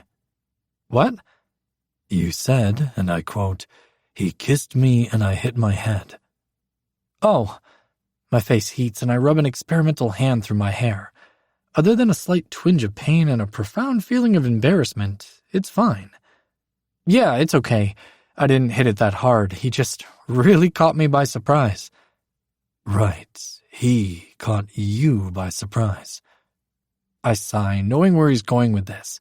My face burns with embarrassment as I tell him, yeah, but then I kissed him back. I really kissed him with, tongue and hands and stuff. Corwin's lips twitch, but he remains resolute. I know how kissing works. His hands were shaking, Cor. You must be a hell of a kisser. He teases gently. Troy, listen to me. If he was nervous or scared, I doubt it had anything to do with you. Kissing someone new for the first time is always nerve-wracking. Add in the fact that you're probably also his first taste of guy, and honestly, I'd have been more surprised if he wasn't freaked out. I lean forward to grab my glass and drink deeply. I hadn't realized how thirsty I was, and in 3 gulps the water is gone.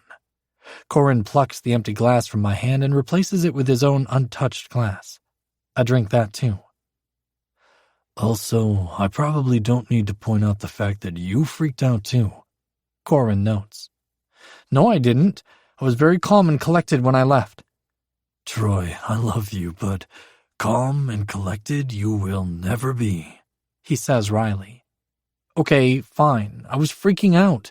But there was a moment where I swear to God he was going to take my pants off. Troy. Right, sorry.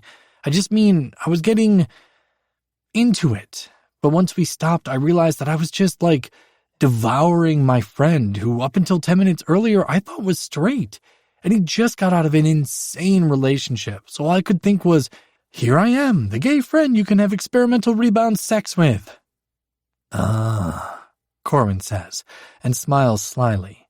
So that's what you're really worried about? Well, yeah. You might be right. The bouncing in my leg has become frenetic, and I see Corwin's eyes track down to my knee and back up to my face. But I think you're probably wrong. If you're going to have, what did you call it, gay experimental rebound sex, you don't go for your roommate, who's also your friend and coworker. You go for a random stranger. True, I concede. I hadn't thought of that. Maybe we should call Lawson, see what he has to say. I laugh, and Corwin smiles fondly at me. I know exactly what Lawson would say. He would tell me to go to the nearest CVS and stock up on lube and condoms. We sit in companionable silence for a few moments before Corwin leans forward, placing a large hand on my knee, holding it still. Time for you to go home, I think. Yeah. He squeezes once, before letting go and rising to his feet. I follow him to the front door where he leans on the frame as I hover uncertainly on his front porch. You okay? Yeah, just embarrassed. He smiles and uses his chin to motion to my car parked in his driveway. Go home, Troy. You know how to reach me. I've just popped the driver's side door open when I hear Corwin call to me from where he's standing in the doorway. Might not be a bad idea to stop at CVS on the way home, though. Chapter 10. Sam. I hear a car door slam and I sit up straighter, phone clutched in my hand as I watch the front door. I've been sitting on the couch drafting a text message to Troy since he left. So far, I'd only gotten as far as, hey, before my mind blanked. I'd also sent a brief message to my sister, something along the lines of, I just kissed Troy Nichols and I liked it, to which she replied with an eggplant and peach emoji. I switch my phone to silent and place it face down on the coffee table as the front door swings open and Troy steps inside. He sees me on the couch and hovers awkwardly by the door, as though he's unsure if he is allowed in his own home. He's still unshowered and wearing his workout gear. His sweaty hair is dried in spiky black disarray, like a paintbrush that's been dipped in soot. Hey, I greet him.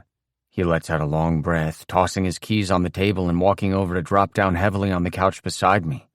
Hey. I try not to read into the fact that with the entire couch to choose from, he's sitting so close to me our knees are touching. Where did you go? Corwin's? He smiles at me ruefully. He's oddly good at feelings and stuff. Ah. Troy slumps back against the couch, hands resting at his sides. He'd look relaxed if one didn't notice the way his foot is tapping. He rolls his head along the back of the sofa and looks at me. I think you and I probably have to talk about feelings and stuff, too. That does seem to be the consensus, yes. My sister June said the same thing. I reach over and unlock my phone, pulling up my recent text thread with her. Although she did offer another suggestion. I angle my phone so he can see it, but he still has to lean into my personal space to see the screen. Our shoulders are pressed together, and when he chuckles softly, I can feel it in my fingertips. Probably not there yet, he says, and I pluck that yet from the air and clutch it to my chest. Not yet, I confirm. He leans back again. I can see the movement of his ribs beneath his shirt as he reclines, and I remember how it felt to tuck my fingers into the grooves. Oh boy. Was that your first time? He asks. Kissing a guy? Yeah. Shit, he breathes and I laugh. I don't want that to be just a one-time thing. Troy looks over at me as I speak, eyes wary in the slowly waning light through the back door. With you, I mean. Jesus, I have a degree from Harvard and can't manage to say what I actually want to say. We sound like a pair of teenagers fumbling through their first relationship. Or, more accurately, a pair of dumb jocks who aren't accustomed to talking about their feelings. I don't really do casual hookups. His face turns crimson and he continues in a rush. I've tried that in the past and it's not for me. That's not what I was asking. For fuck's sake, Sam, speak. Do you really think that was just a convenience thing for me? Well, he shrugs, jostling my shoulder and picks at his shorts. You're wrong, I huff. Maybe I should tell him about the horses and the donkeys. Listen, I've been around athletes my entire life. Naked, sweaty athletes. And never, not once have I thought to myself, wow, I'd like to suck that guy's dick. But then here you are with your dimples and your eyes and your weird obsession with working out and eating kale. Convenience has absolutely nothing to do with it. So, what you're saying is, you like me? I roll my eyes. Yes, idiot, I like you. His head falls back and he grins at the ceiling. His knee nudges mine. I like you too. Thank God. Now can we kiss some more? I reach for him. He rolls away laughing before I can grab him. He stands up and backs a few paces away from the couch. No way, I need to shower. I'm disgusting. Disgusting definitely isn't the word I'd use. Not sure why you'd shower anyway when we're just going to get you all sweaty again. Really, I think as I watch the blush steal across the bridge of his nose. It's criminal how easy it is to do that. Or, I say, propping an elbow on the back of the couch and leaning my chin against my fist. I could shower with you, help you find all those hard-to-reach places. Stop it. This is going to be a non-sexy shower, and then we're going to go to bed. Troy's voice is mock-serious, steps still retreating slowly from the couch. Perfect. Yours or mine. Separately. I laugh. All right. Go take your cold shower and get some rest. We can talk more tomorrow. He turns to head back down the hallway, glancing over his shoulder to where I'm still sitting on the couch. I wait until I hear the water turn on before I return to my own room, and, stripping down to my boxers, I lay on my back atop the comforter. For the first time in a long time, a smile feels easy. Chapter 11. Troy. I'm pressed against Monroe, shoving him into the boards while I try and fish the puck out from between his skates before one of his line mates shows up. He pushes back, nearly knocking me off balance, and I grin around my mouthguard and slam him a little harder into the wall. "Fuck off, Nichols," he pants. I see an opening, though, and give him another small shove before I tease the puck away from him and send it behind me in a blind pass. I'm skating away before Monroe is able to turn around, and am in position to receive a return pass from Corwin. I take a shot, sending the puck high into the corner pocket, Lawson barely missing it with his glove. There's no lamp, since this is a practice game, but it still feels good, particularly when Lawson scoops the puck out of his net and sends it to center ice with an irritated flick of his stick. I skate up to him and pop the mouthguard out. "Tired, old man?" "Listen, you little shit, you've made..." He looks over at the defensive coach who peeks at a clipboard before telling him 17. "Thank you. You've made 17 shots on goal, and how many have gone in?" 2. "Fucking 2, that's right." I grin at him. "One away from a hat trick." He places a gloved fist on my chest and shoves, sliding me backwards on my skates. "Not today." I give him a mocking salute, pop the mouthguard back in, and skate off to join my team. Andrei Zolkov bumps my shoulder with his, and we skate together over to Corwin. Zolkov is a rookie this year, drafted straight from Russia, and will likely be on first line with Corwin and I. He looks at me sideways, removing his helmet so we can run a hand through his sweaty hair. "It's like you don't need me at all," he tells me in a gloomy, heavily accented voice. "Nicky and I have played together for 2 years," Corwin reminds him seriously. "And we've still got 4 weeks of training left before regular season starts. I want you on my line." We wait patiently, while Zolkov translates so much English. His face lights up when he realizes what Corwin said. "Yes, 4 weeks and we'll be perfect." We reset the lines. Corwin as center, me as right winger, and Zolkov playing left. We play hard for another simulated period, which results in another 5 shots on Lawson's goal, but no points scored. Zolkov, who took 4 of those 5 shots, is muttering in angry Russian as we exit the rink and head back to the locker rooms. Before Coach heads into his office, he calls to Corwin, telling him to shower and meet him in his office to discuss the lines. There are several wolf whistles, which Corwin ignores, and Coach doesn't. "Cut this shit, or tomorrow I'll have you running bag skates until Nichols pukes." This shuts everyone up quick, and the locker room is mostly silent while everyone undresses and heads for the showers. "Stop smiling." Lawson cuffs me on the back of the head, right where I have a bruise from the cabinet. "You shouldn't look so happy when he threatens us with skating drills. It's abnormal." "Ouch!" I scowl at him, rubbing at my head. "I don't mind bag skates. Besides, you all would die long before I puked." "You know, I miss the days when you were sweet and shy and could walk through doorways without getting your head stuck." "I'm sweet," I say in a haughty tone.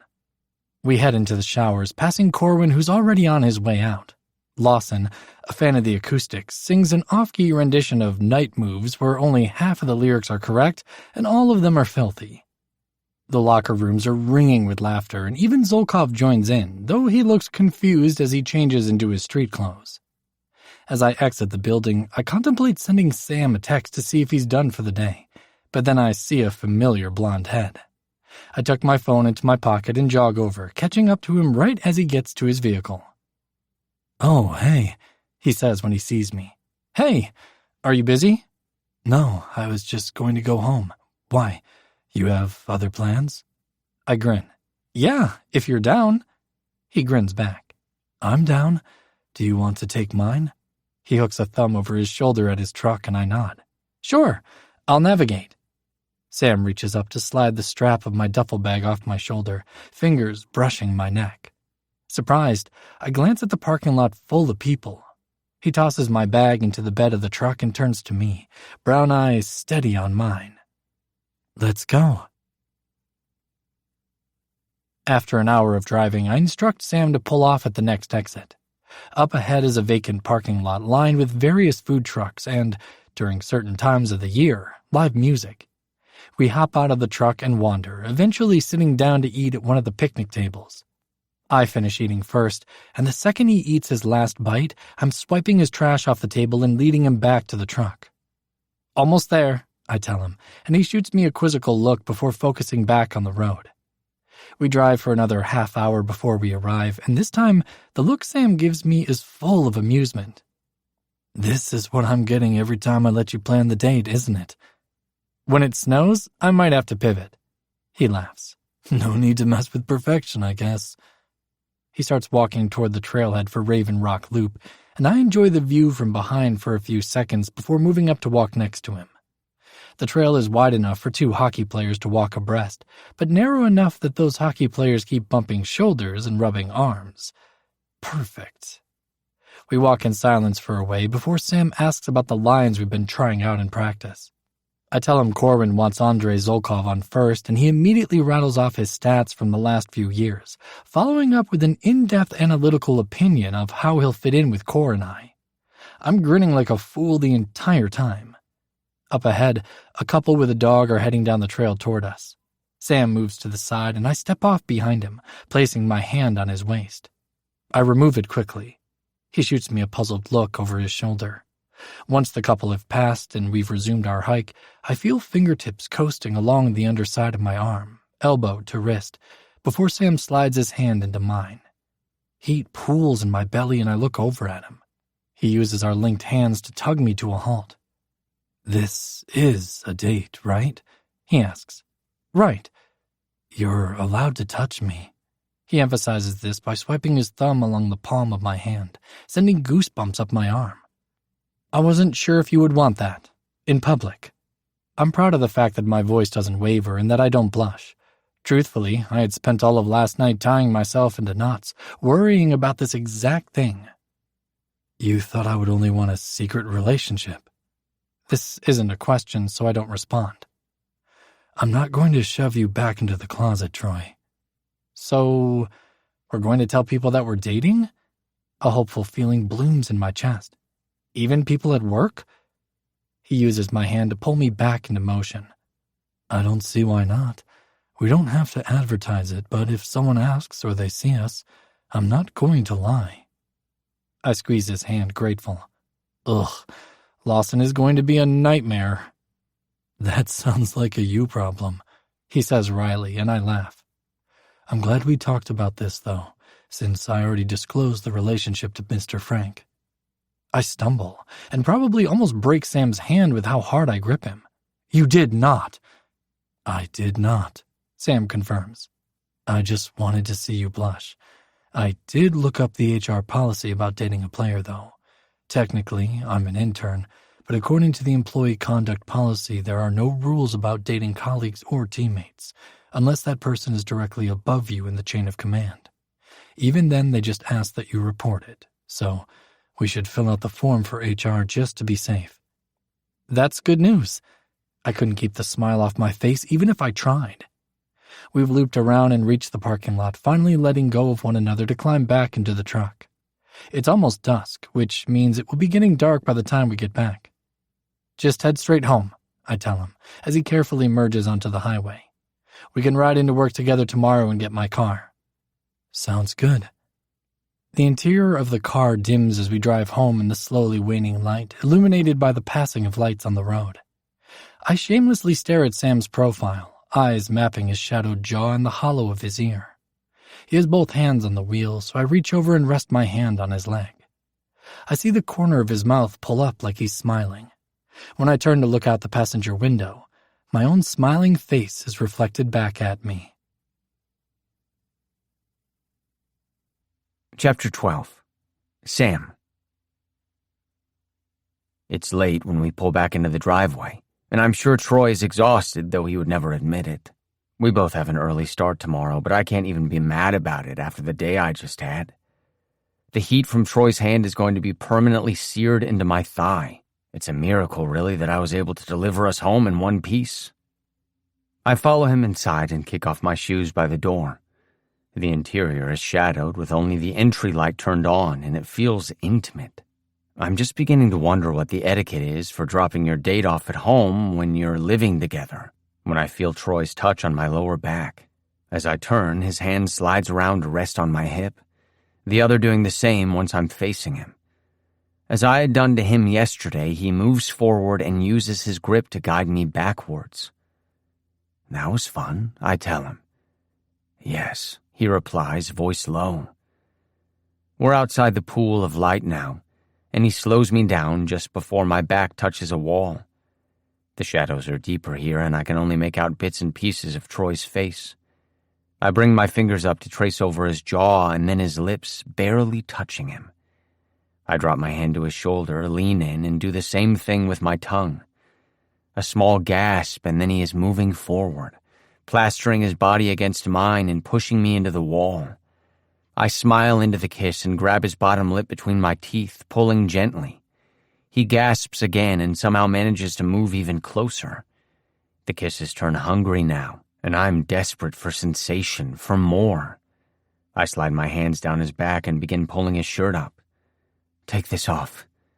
Troy steps back immediately, gripping the hem of his shirt with both hands and pulling it off swiftly. He reaches for me again, but when I think he's going to pick up where we left off, instead he slides his hands under my own shirt and begins peeling it up and away. Oh, is all I can manage, voice rough, before his hands are sliding over my ribcage and pushing my arms over my head. My shirt hits the floor and Troy's mouth is on mine again, kisses desperate. I trail my fingertips across his abdomen, tracing every indent. When my thumbs sweep below the waistband of his shorts, he moans into my mouth, a filthy porn star noise that I will remember until the day I die. He pulls his mouth away from mine, and I let my head fall back against the wall as he licks and kisses his way down my neck and across my collarbone. He turns my hips with his hand and slides his thigh between mine. Holy shit, I gasp, as my erection rubs across his leg, bolts of pleasure shooting up my spine. I can feel the hard length of him against my own thigh, and I shamelessly rock my hips forward, seeking friction. I can't remember a time in my life where I have ever wanted someone so badly. Troy's lips are bruising on mine, and I feel dizzy from the taste of him. Eventually, Troy's hands still my hips, and he leans his full weight against me. Our bare chests are pressed together, skin flushed and warm. He's panting, head resting in the crook of my neck, and I trail my hand up his spine until I reach the nape of his neck where I can curl my fingers into his hair. He smells like pine trees and the soap they use in the locker room. I lower my head until my forehead rests on his shoulder and just breathe. If we don't slow now, we won't stop at all, Troy murmurs into my neck. I don't particularly want to stop. He groans and I chuckle softly, pressing a kiss to the top of his shoulder. When I lift my head, he moves back until we are no longer touching. I feel the loss of him like I would a limb. We should go to bed, he says, and I nod. He looks regretful, though, when he speaks again. Good night. Good night, Troy. It's the first preseason game, and South Carolina are down 0-2 going into the third period with LA. Although these games don't count toward rankings, they're still a good indicator of what's working and what isn't. And it's painfully clear what isn't working. Lawson, in particular, looks stone-faced with anger as he exits the ice and heads down the chute. 2 periods in, and he's taken 24 shots on goal. Only letting in 2 is impressive, but it still means we are losing. The defensemen are playing so badly, Lawson might as well be defending our zone alone. Several times, in fact, Corwin has come sprinting down the ice to give Lawson the backup he's not getting from his own line. The third period starts, and I watch as Troy skates out with his fellow winger Zolkov. The offensive lines have put in a tremendous effort, but unlike our own, LA has impeccable defense. They know Troy is a sniper and have been playing accordingly. I rub my face with a palm and look down at the half-drunk beer at my feet. It's my second of the night, and I know I shouldn't have another, but I don't think water is going to cut it. This is my first game as a spectator after I played my last in the spring, and it feels like I've been cut off at the knees. There's a new pair of defensemen on the ice, thank God, and the puck is outside our zone, so they're putting up an offensive attack. I wince as Troy is slammed into the boards a little harder than was strictly necessary for a preseason game. He doesn't give up the puck, though, managing to send a neat pass over to Corwin, who drops it to Zolkov so fast if you blinked you would have missed it. Zolkov pretends to fire a shot as he skates forward, sending the opposing goalie to cover the left side. But at the last minute he drops back, skating around the back of the net and neatly tapping the puck into the open net. Everyone loves to see a rookie score, and the crowd goes wild. Troy and Corwin have converged on their line mate, celebrating as though this were the playoffs and not the preseason. It really was a nice goal, though. I wonder if it will be enough to tip the scales in Zolkov's favor once regular season starts and the lines are cemented. The celebration is short-lived, however, when LA scores yet another goal and leaves us down by 2 with 10 minutes of play left. As much as I'm struggling with not being on the ice, I have to admit it's nice to be able to focus all of my attention on watching Troy.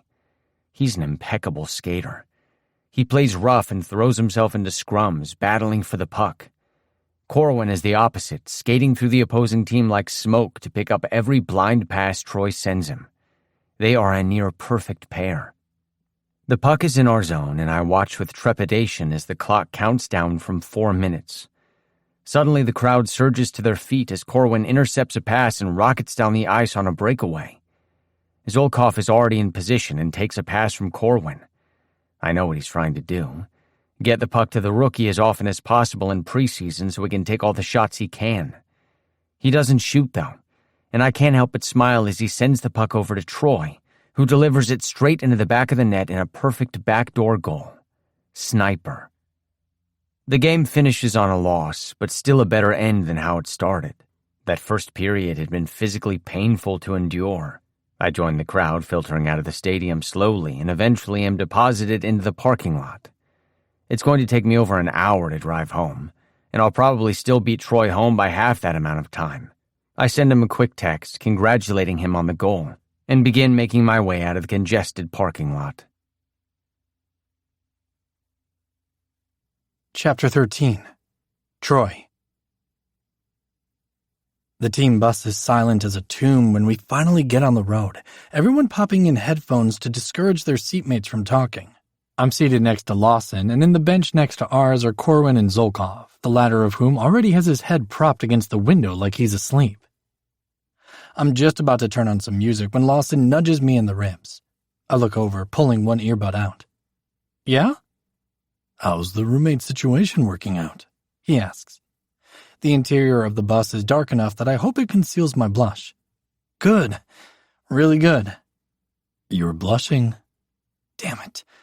Okay, so it turns out you were right. Yes, I usually am. What about this time?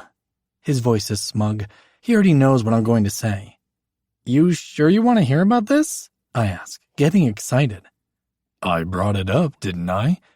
Lawson looks amused, but he turns to face me as much as the narrow seats will allow, draping an arm over the back and resting his head on his bicep. Hit me. The other day, I was making a smoothie and Sam kissed me, and I got a little handsy and kind of freaked out, thinking maybe I had freaked him out, so I went to Corwin's. Turns out he wasn't freaking out at all because he likes me, and now we're dating. Lawson rolls his head, so he's grinning into his arm. There's a lot to unpack there, Nikki. First off, who knew one of your nasty-ass smoothies was an aphrodisiac? We hadn't drunk the smoothies yet. I roll my eyes. How handsy are we talking about here? Did you just jump right in, head for the back door? Oh my God, no. You know that's not what I meant. My blush intensifies, skin burning. Well, I'm happy for you. I figured there was a 50-50 chance of it working out in your favor. You're awkward as fuck. You're my least favorite friend. I have no idea why I sit with you for away games. Lawson laughs, the sound reverberating through the close confines of the bus. There are several calls of, "Shut the fuck up, Lawson," and he lazily lifts a middle finger into the air. When he brings his hand back down, he places it on my head and ruffles my hair. The paternal gesture is ruined somewhat by the lewd wink he drops me. Better get some rest. Sam's probably at home hoping you're going to get handsy tonight. I let my head drop back against the seat and cross my arms. I pointedly do not think about Sam or what I would like to do with my hands. If I popped a boner on the bus, the team would never let me live it down. Beside me, Lawson is chuckling like he knows exactly what I'm thinking about. I take deep, measured breaths and do my best to doze off. It's well after midnight when I get home and I am exhausted. Preseason game or no, I played hard and this was our first full game after the summer break. As tired as I am, though, I feel a stirring of anticipation when I see a light is on inside. Sam's bedroom is on this side of the house, so I take care not to slam the shit out of my car door, and am prepared to make as little noise as possible once I'm inside, in case he's asleep and just left the light on knowing I'd be home late. Turns out, I don't need to, though, as I see him the moment I step through the front door, standing in the kitchen. I close the door behind me and set my bag on the ground. The NHL network is playing on the TV, but the volume is down so low I can barely hear it. "Hey," I say, and blatantly run my eyes over him. He must not have shaved this morning because his scruff is a little thicker than usual, and his hair is slightly tousled like he was running his hands through it during the game. I walk forward, reaching a hand to his face and swiping my thumb across his cheekbone before leaning in and giving him a soft kiss. "Hey," he whispers into my mouth. My hand lingers for a moment, enjoying the scratch of his facial hair against my palm. "I made you some dinner." I drop my hand to my side and quirk an eyebrow at him. Sure enough, the island is littered with remnants of food prep and the oven is on. I hadn't realized it when I walked in, but it smells like Corwin's house usually does, like fresh baked bread and tomato sauce. It's a distinct, home-cooked meal smell, and I inhale greedily. "You did?" "Vegetable lasagna, with substitutes for the cheese and zucchini noodles instead of pasta." He worries his bottom lip between his teeth and looks down at his phone, hair partially falling over his brow. "I think I remembered all your restrictions, but you might want to check the recipe first and make sure it's okay." As if I'm not going to eat whatever you made. "I'm sure it's fine." He looks back up at me, eyes narrowing slightly when he catches my eye. "Why are you looking at me like that?" "You made me dinner." "Don't get too excited until you try it. It has a cheese substitute, Troy. It might very well taste like garbage." He warns me. I laugh and lean forward again, this time lingering over the kiss, sliding my mouth against his in unhurried motions. Sam, hands cupping my elbows, pulls me closer, using his height to angle his head and deepen the kiss. I disengage with another quick peck and lightly pat the side of his upper thigh. "Dinner first, dessert later." He laughs and I move over to the island to help him clean up. He intercepts me with a hand on my forearm, shaking his head. "Nope, you sit down. I'll take care of this." Well, I'm hardly going to say no to a period of uninterrupted ogling. I settle in on one of the bar stools and Sam slides a Gatorade over to me. His movements are smooth and economical as he cleans up, and I'm enjoying watching the slide of his muscles as he flexes his arms. He clears his throat. "Sorry, what?" "You falling asleep?" he asks, one side of his mouth pulled up in a playful smirk. "Actually, I think I've caught my second wind." "Dinner first," he reminds me, and finishes wiping down the counter. He checks the timer on his phone and then bends over to lean his forearms on the island. "We've got 30 minutes to kill. Want to talk hockey?" "You think 30 minutes will be enough?" I smile, glad that he's offering to discuss the game when I know it must have been hard to be there and not on the ice. "Thanks for coming, by the way. You didn't have to do that." He shrugs it off. "I wanted to. I've always loved preseason games. You guys don't have much to experiment with as far as offensive lines. You're good as you are, but there's a lot of room for improvement with defense. These games are when those kinks need to be worked out, and it's fun to see it firsthand. I winced, thinking of the way Lawson was pretty much stranded the entire night. I still think Monroe needs to be given a spot on first line. I agree. He's good and he plays intuitively. The problem is, I don't think you guys have a good match for him and he can't play alone. We need a two-way player. Sam looks at me, thinking hard. That's not a bad idea. Maybe Coach should start rotating some of the offensive backups as D-men and see if anything pans out. It couldn't get much worse than tonight. Lawson would probably agree. Lawson was on fire. Sam turns around, bending over to peek inside the oven. I enjoy another protracted interval of staring. Easily the most interesting player on the ice. I stop eye-fucking him and give him an impassive stare. Most interesting player on the ice? He shrugs, leaning casually against the counter with one hip, arms crossed over his broad chest. Definitely. I didn't see Lawson scoring any goals. And I only saw you score one, he reminds me. I blow out a dramatic breath. We were trying to get the puck to the rook as much as possible. I was specifically told not to score goals. Ah, Zolkov. He snaps his fingers. Second most interesting player tonight. I fold my arms on the counter in front of me and lay my forehead down, groaning. Sam laughs and walks over until he's standing behind me.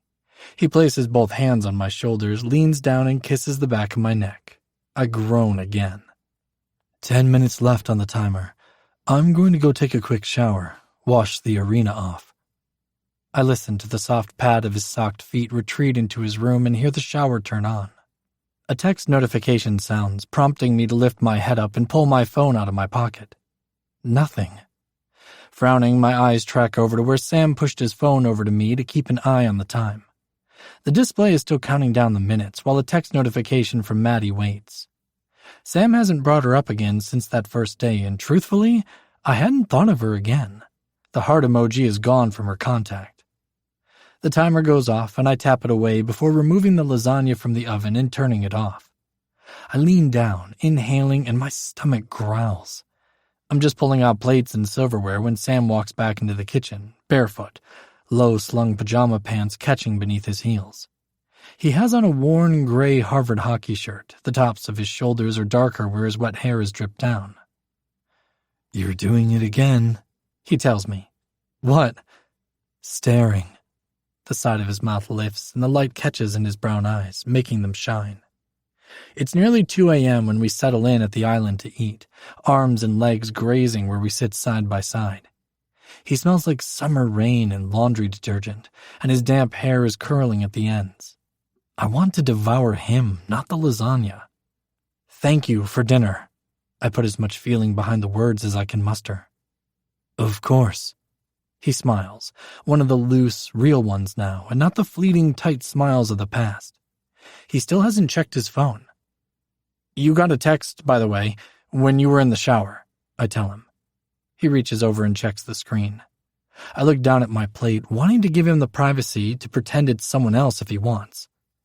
Maddie, he tells me. I need to just message her back. She's never going to leave me alone otherwise. What are you going to say? He sighs and runs a hand through his hair. I don't know. Fuck off, maybe? No, I just don't really know what she expects of me. Did she think we'd stay friends? He looks at me and I shrug helplessly. I'm not the person to ask. I've never had a relationship last longer than a few months. I guess 4 years is a long time to be with someone. Maybe she's just realizing how different her life is without you in it. He laughs, completely devoid of humor. Well, I'm not inclined to be sympathetic. No, me either, I agree, and reach in front of him to take his empty plate. He stands, stretching his arms above his head as I load our dishes into the dishwasher and put the leftovers into the refrigerator. Sam turns off the TV and starts flicking off the lights. Resigned and slightly disappointed at the possibility of the night ending here, I follow suit until the only remaining illumination comes from the open doorway of Sam's room. He's waiting for me at the mouth of the hallway and joins me as we walk the few steps to where our bedroom doors lie across from one another. When I turn to look at him, there's a small smile on his face and a quizzical tilt to his head. "Are you tired?" "Yes." "Not particularly." He laughs, hearing the lie. Stepping forward, he places both hands on either side of my neck and kisses me, long and deep. My eyes close and my hands drift up to his hips, sliding beneath the soft shirt to find even softer skin. My entire body aches with need, what I want warring with the need to take my time with him and do it right. He's tugging on my shirt and I lift my arms obligingly, watching while he discards mine and his own before gripping my face again and sucking the air out of my body. His hands are roaming, palms flat on my body as they explore. I can feel the heat of every single fingertip as they walk a delicate line down my spine. Slowly, carefully, I dip my fingers below the waistband of his sleep pants. Long, lazy strokes of my thumbs down his pelvis, causing his breath to hitch and his abdomen to quiver. When he doesn't tell me to stop, I push a little further, sliding his pants just far enough down to make my intent clear. His mouth is seared to mine and his arms are wrapped around my back, fusing us together. He pulls back only far enough to offer a breathless yes to my unasked question before he slides his tongue back into my mouth. He changes the angle of his head and I use the opportunity to slow down, caressing his mouth with unhurried, languid care. He groans and I press my palms firmly into his pelvic bone to walk him backwards slowly. In a few short steps, he is against the wall next to his doorway, light spilling out and casting half of his face in gold. He laughs into my mouth, cupping my face again. "Are we going to do this on every wall in this house?" Sam asks. "Is that a challenge?" "A request." I'm laughing as I skate my lips over his collarbone, dropping kisses here and there as I make a very slow and very obvious trail downward. Plenty of time for him to say no. His hands are resting on my shoulders, thumbs stroking absent circles. When I reach his belly button and drop to my knees, his hands fall away and I feel him inhale through where my own hands are still touching his abdomen. I lean forward to pick up where I left off, kissing each inch of skin I expose as I slowly slide his pants and boxers down his legs. Running my hands back up his calves, I silently instruct him to lift his legs one at a time, sliding the now discarded pants away and leaving him fully naked. "Jesus," he breathes out shakily as I flick my tongue against the juncture between his leg and groin. His hand finds my head for a brief moment before he pulls it sharply away, as though unsure if that's allowed. Switching my mouth to the other side, I reach up, looping my fingers around his wrist and direct his hand back to my head. When I use my tongue to trace a searing line from the base of his dick to the tip, his head falls back and hits the wall with a dull thud. Gripping him with one hand, I suck the head into my mouth and swirl my tongue over the slit, tasting pre-cum. Sam's fingers tighten in my hair and I linger for a bit, enjoying the taste of him. My own erection has reached the point of pain, and I slide one hand into my pants, giving myself a couple fast strokes to relieve the pressure. Sam is panting above me, and the noises are like electric shocks straight to my libido. I place my hand back on Sam's hip, hollow my cheeks, and deep-throat him. Fuck, he says all in one breath. I begin to work him in earnest, licking and sucking and essentially just bringing out my A-game. I take him deep into my throat, eyes watering slightly, and pull back all the way to the tip, teeth scraping along his shaft. His fingers are gripping my hair roughly, and the pain is a welcome distraction from my own pulsing dick. "Troy," Sam sighs, and I nearly come from that alone. When his hips start rocking, I reposition my hands to the backs of his thighs, signaling that it's okay and let him fuck my mouth. It's not long before he gives a careful tug on my hair and says my name again, warning me he's going to come and that I can pull off. I don't, instead taking him deep into my mouth and drinking my fill of him as he shoots down my throat. His hips are still rolling slowly as I suck him dry, spiraling my tongue around the tip, chasing every last drop of cum. His hand releases my hair as I pull off and press one more kiss to his hip before I rise. I wince as my legs protest, muscles screaming from the rigors of the game and kneeling on the floor. Sam's eyes are heavy-lidded and hazy with pleasure, sweat gleaming on his neck and chest. He's leaned back against the wall like it's the only thing keeping him upright. "Come here," he says softly, and his hand threads through my hair again, gentler this time. My eyes widen in surprise, but before I can say anything, he's kissing me, a thorough open-mouth kiss that makes my dick throb with longing. "What is it?" he asks as he pulls back, thumb brushing across my face as he notes my surprise. "Sometimes guys don't want you to kiss them after." "Let's just move forward with the understanding that there will never be a time when I don't want to kiss you." He does it again, for emphasis, and I hum happily into his mouth. I jump slightly, startled when I feel his hand slide purposely downward and his fingers curl into my waistband. Wait. We're so close, faces only far enough away for us to catch our breath. It makes it hard to think. "You don't have to." "Don't have to?" he asks, because apparently my brain isn't the only one too blissed out to operate. "You don't have to do anything. It's okay." He's pulled his head back in order to look at me properly, and I feel the telltale heat of a blush on my cheeks. "I didn't do that because I expect you to reciprocate." His fingers are still curled into the front of my waistband, knuckles resting low on my abdomen. His eyes are serious. "Troy," he says. "Yeah?" "I want you, and I want to do this." He gives a little shake of his hand, forcing my hips to rock slightly. "Okay?" "Okay." "I won't be as good as you are, though," he says, smiling crookedly. "But I think I might enjoy practicing." "Every wall in the house," I remind him, and we smile, the future suddenly spreading out in front of us like taffy on a puller. "Come in here." I tip my head back to indicate my closed door, reaching around him to flick off the light in his own room. In darkness, we move across the hall and into my bedroom. Chapter 14. Sam. I'm leaned against the wall when Troy snaps on a bedside lamp, low light diffusing the room. My body feels heavy and sated, and I think if I went to bed right now, I'd sleep like the dead.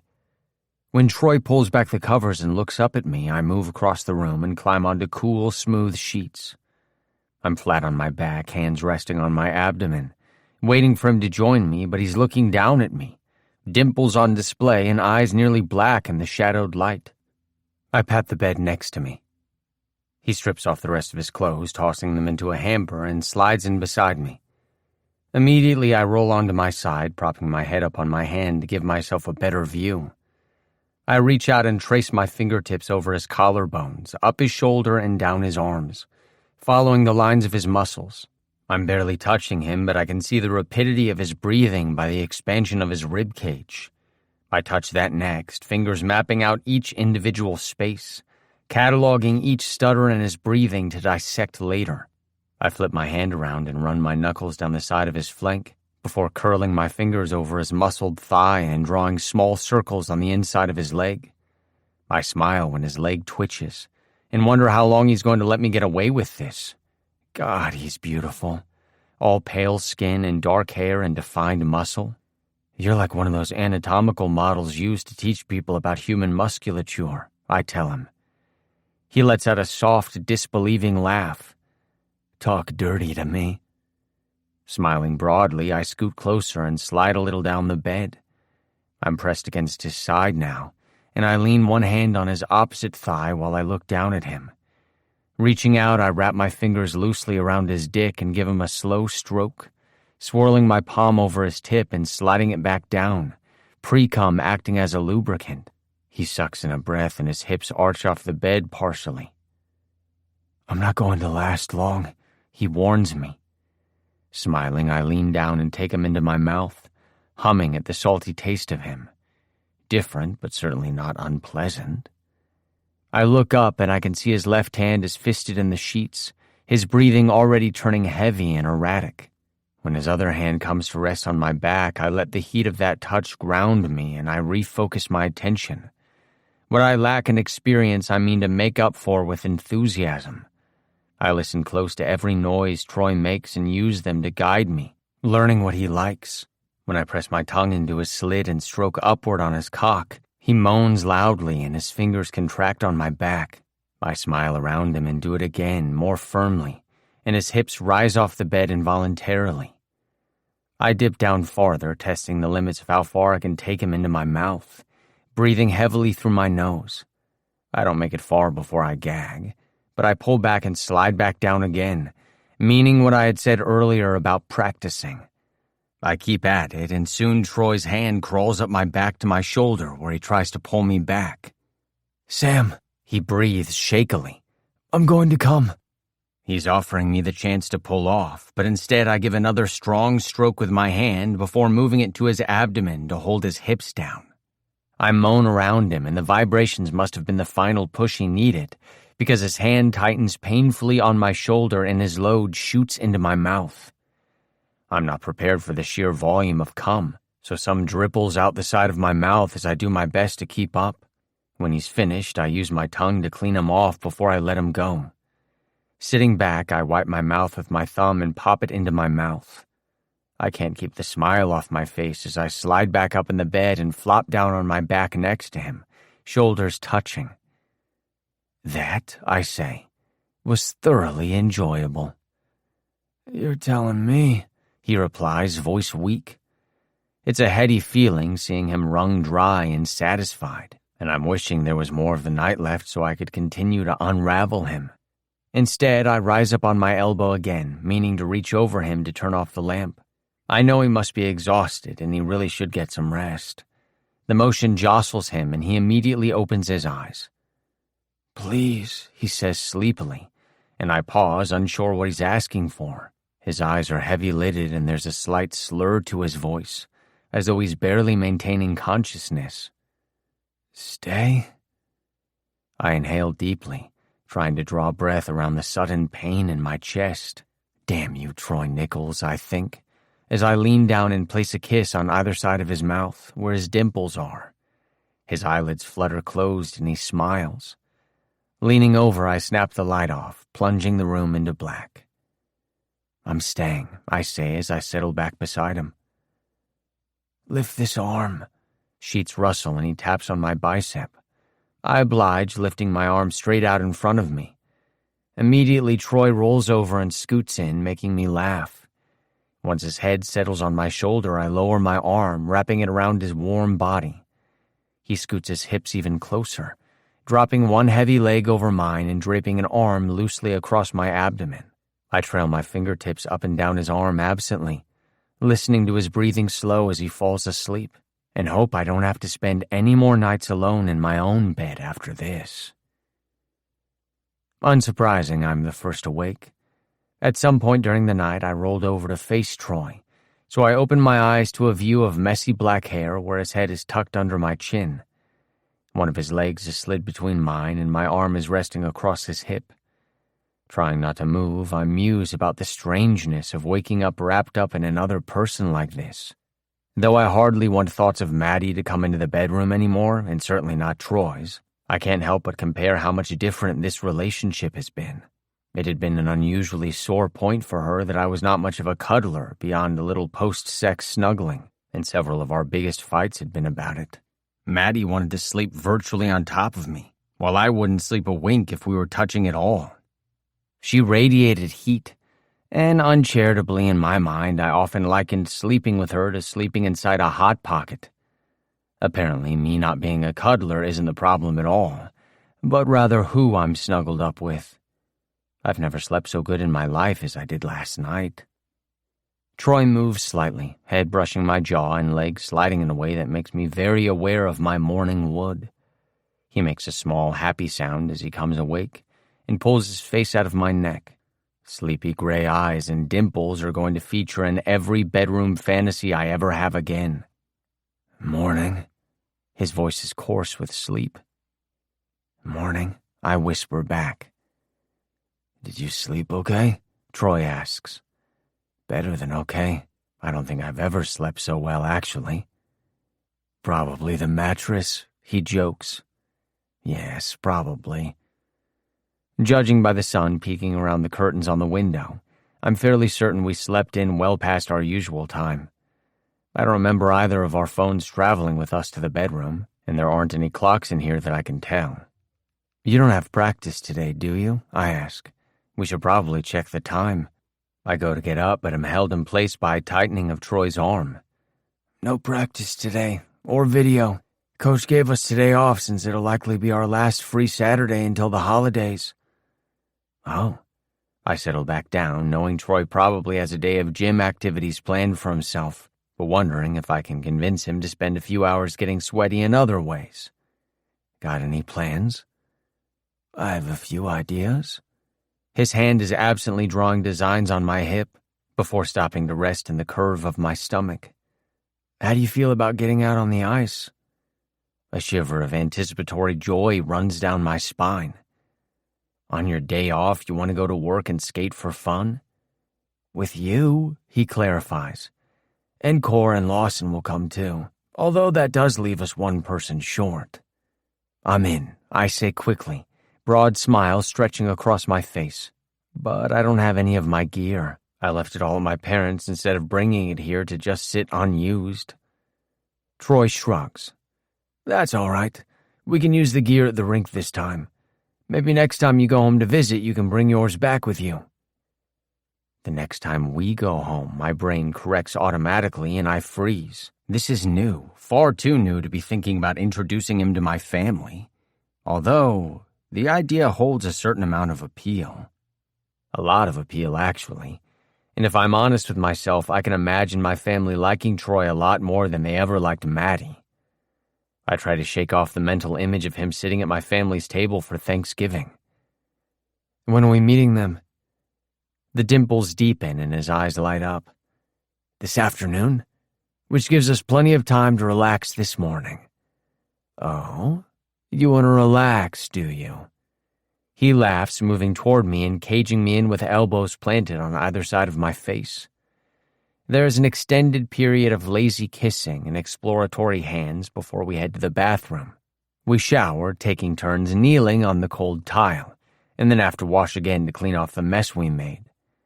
I spin Troy around so his back is to my front, and lather up his hair, running my fingers through the silky strands and kneading his scalp. He practically purrs like a cat, so I linger far longer than shampooing usually requires. Eventually, our growling stomachs chase us out of the shower and we head into the kitchen, clothes clinging to our still damp skin and hair dripping. Troy makes us protein shakes and I handle the eggs. He's just slid a cup of black coffee over to me, hand placed lightly on my lower back, when there is a knock on the front door. Troy looks at me bemused, and then back at the door as though wondering if he imagined the knock. He didn't, which is made clear when the knocking resumes. Are you expecting someone? He asks. No.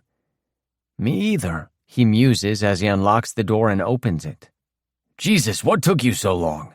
Lawson's voice carries through the house, and a moment later he's walking through the front door as Troy steps sideways to let him in, amused expression on his face. You know the code to the door? Since when do you knock? He asks. I raise my coffee cup in welcome, and Lawson drops a wink in my direction. Since you got a roommate? Troy is blushing. He's not my roommate, he's my... He stops, looking over in my direction with a silent plea for help. Boyfriend, I supply, and Troy shoots a proud smile at Lawson. Boyfriend, I hear him say under his breath when he passes behind me, heading for the coffee pot. His hand drags across my lower back unnecessarily as he does, and when I look at him, he's smiling. He pulls down another mug and prepares a cup for Lawson, who is now sitting at the island watching us with a smirk on his face. You want an omelet? I ask, holding up my spatula to show my willingness to make him one too. Hell yes, thanks. I'll make you one of these too. Troy indicates the smoothie he just took a drink of. Absolutely not. I won't make that mistake again. Lawson points an accusing finger at him. Fucking disgusting. I press my lips together to keep from laughing at the crestfallen expression on Troy's face. They aren't disgusting, and it's good for you. packed with tons of nutrients. Sam likes them, he adds. I do, I agree loyally. Sam's a liar, Lawson mumbles, and I really do laugh this time. Why are you here anyway, ruining a perfectly good morning? Troy asks, mock irritably. I was out this way and figured I'd stop by to see if Sam wanted some of my extra gear for today. Extra? I ask, peeking over my shoulder at him. He shrugs. Yeah, I get free stuff from my sponsors all the time, and most of it just sits unused or I donate it to a local hockey club. He smiles widely as though he knows what my next question will be. It's unused. That's a relief. Hockey pads are disgusting, and I was already dreading having to wear whatever gear had been rotting at the arena. Well, if you're sure, I appreciate it. He waves this off, standing. Nicky, grab your keys and I'll load it into your car. They're back only minutes later, Troy's face animated with laughter when they walk back inside and settle at the island. I slide their plated omelets over and point to Lawson's. Yours has cheese, a nod at Troy. Yours doesn't.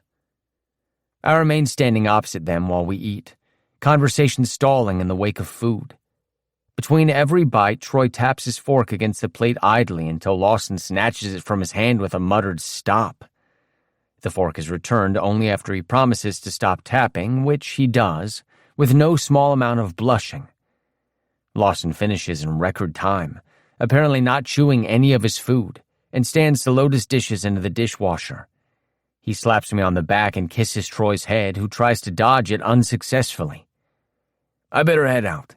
Got a few things I need to do before we play. See you guys later. He's out the door almost before we can get our goodbyes out, and I look over at Troy in amusement. He's like that. I check the oven clock and note it's just shy of 11. We've got some time to kill. Troy grins, a tad wickedly, and points to the nearest wall behind me. I burst out laughing and reach for him just as he moves to box me in. At this point, I don't think there are enough walls in this house to satisfy us. Chapter 15. Troy. As usual, Sam and I are the first to get to the rink and get to spend an enjoyable time skating aimlessly on the pristine ice. I slow to a halt by the bench, leaning against the boards and just watch. He's a good skater, smooth and fluid, somehow making his long limbs look graceful instead of gangly. Who is this? Jesus Christ! I startle, turning around to see Andrei Zolkov sitting on the bench, lacing up skates over his jogging pants. He indicates Sam with a nod of his head. That's Sam. He played hockey for Harvard. Zolkov doesn't look impressed by Harvard, but it's entirely possible he doesn't know what it is. He watches Sam with the appraising eye of someone who lives and breathes hockey. He skates well, yes? Yes. What are you doing here? Sanover texted. Said you'll need another man for game. He says this just as Corwin and Lawson arrive. Sam skates over and there's a round of greetings. I watch as Zolkov hops over the boards and approaches Sam, shaking his hand before skating off to do a warm-up lap around the edge of the rink. Lawson follows soon after, and Corwin watches them before speaking to Sam and I. Figured 2-on-2 and flexing the goalie was the best way to make this work. And this is Zolkov's first year here. I don't think he knows many people outside of the team. I share a grin with Sam, thinking that this sounds very familiar to the way Corwin took me under his wing when I first joined the team, too. It was a good idea. Corwin smiles. Okay. So, Sam in goal, obviously, since Lawson refuses. Who are we pairing up first? How about those two? Sam indicates Lawson and Zolkov, who are apparently engaged in a speed race. And me with you, Cor. I hold out a fist, which he bumps immediately. We're going to smoke them, Corwin says, and we laugh.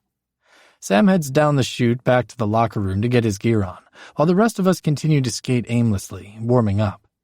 Corwin drops a bag of pucks onto center ice, and we take shots on the empty goal, laughing when Lawson misses a shot on the wide-open net. I am good enough for both of us, I think, Zolkov says seriously, and Corwin turns his face away to hide his amusement at Lawson's look of outrage. Sam joins us, skating over to take his place in the crease, and gives my butt a tap with his glove as he passes. I clear my throat, blushing, because Holy shit, he looks really good. Like, really good. New kink unlocked, I guess. Sam in hockey pads. Down, boy, Lawson mumbles as he skates by, chasing after a loose puck. I blow out a breath and try to reroute the blood that is rushing to my groin. Do not get a boner, Troy. I look around for a puck, only to find one coming my way, Sam sliding it over after stopping a practice shot from Corwin. I meet his eyes behind the cage on his mask and he winks at me. Joining the others, we give Sam time to warm up until he raises a gloved hand for us to stop. We all get a drink of water and then it's time to play. Because the rest of us are just going to be skating around taking shots on goal, we aren't wearing any gear except skates and gloves. We aren't going to be throwing each other around or sending anyone into the boards, so there isn't any point in getting fully dressed. Sam has to be in full gear, of course, because he'll be the one taking the shots against 4 NHL players. From the ecstatic look on his face, I'd say he's looking forward to it. Goalies are crazy. We start at center ice. You and Lawson are one team, Nikki and I are the other, and Sam plays both. Corwin explains the rules to Zolkov, slowly, in case there are any holes in his English. Center ice acts as a reset for the goalie. If you win face-off, that's our zone, and we are the ones defending goal. But as soon as we gain possession of the puck and bring it back over the red line, the zone is reset, and now you're the ones defending. I see. Also, and this goes for everyone. Corwin looks sharply at Lawson, who furrows his brow and widens his eyes like the innocent he is. Take your shots carefully and don't defend too vigorously.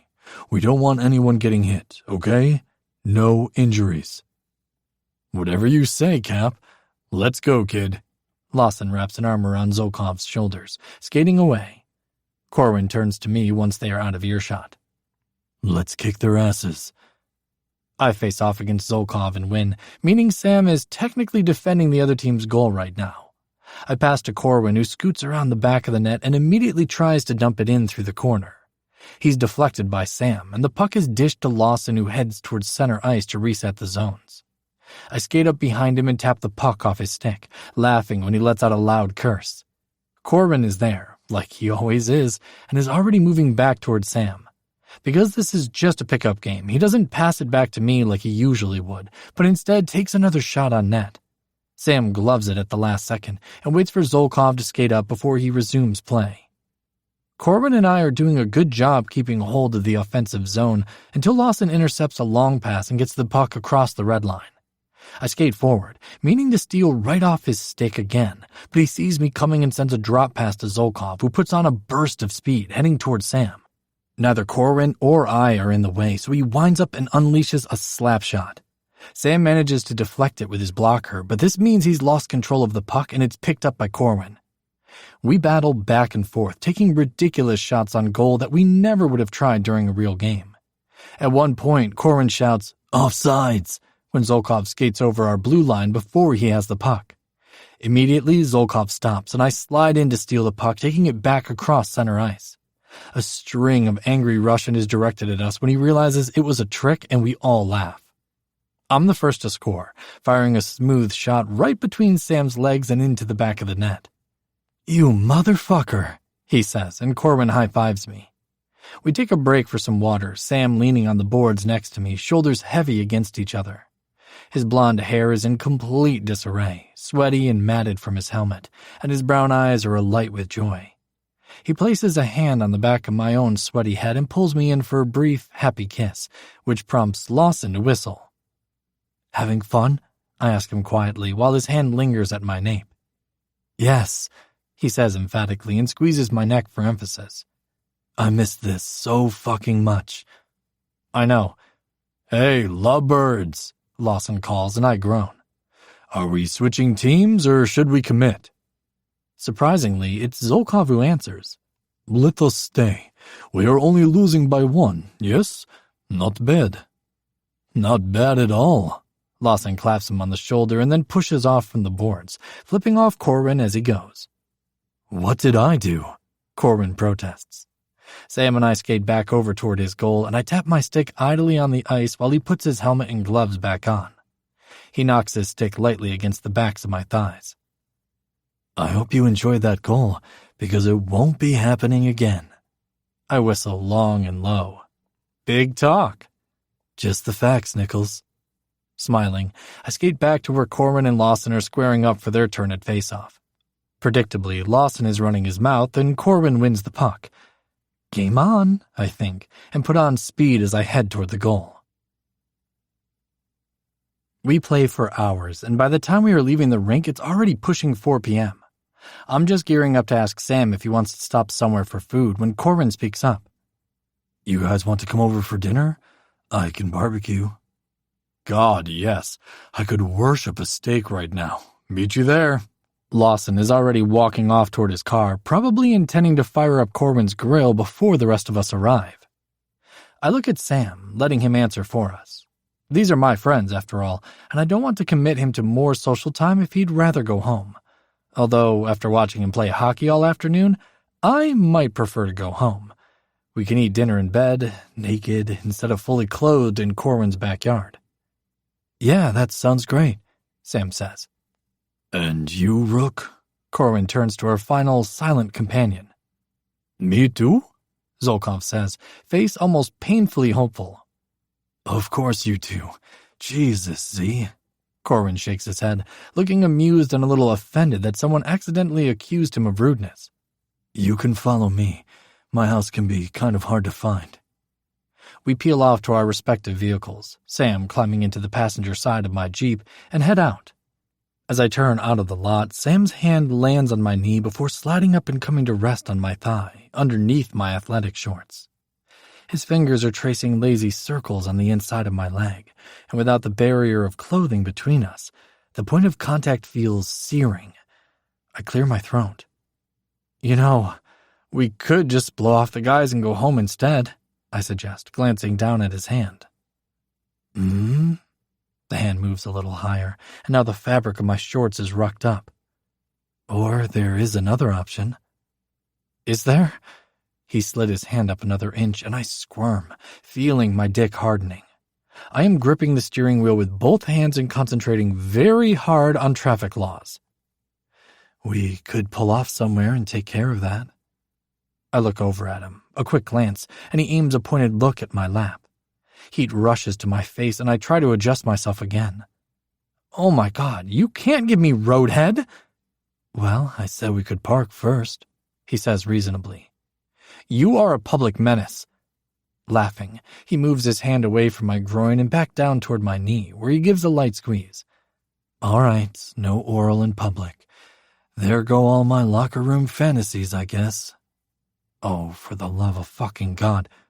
Locker room fantasies, I groan, and he laughs again. By the time we pull into Corwin's drive, the tent I pitched in my shorts has gone down, but the mirth in Sam's eyes remains.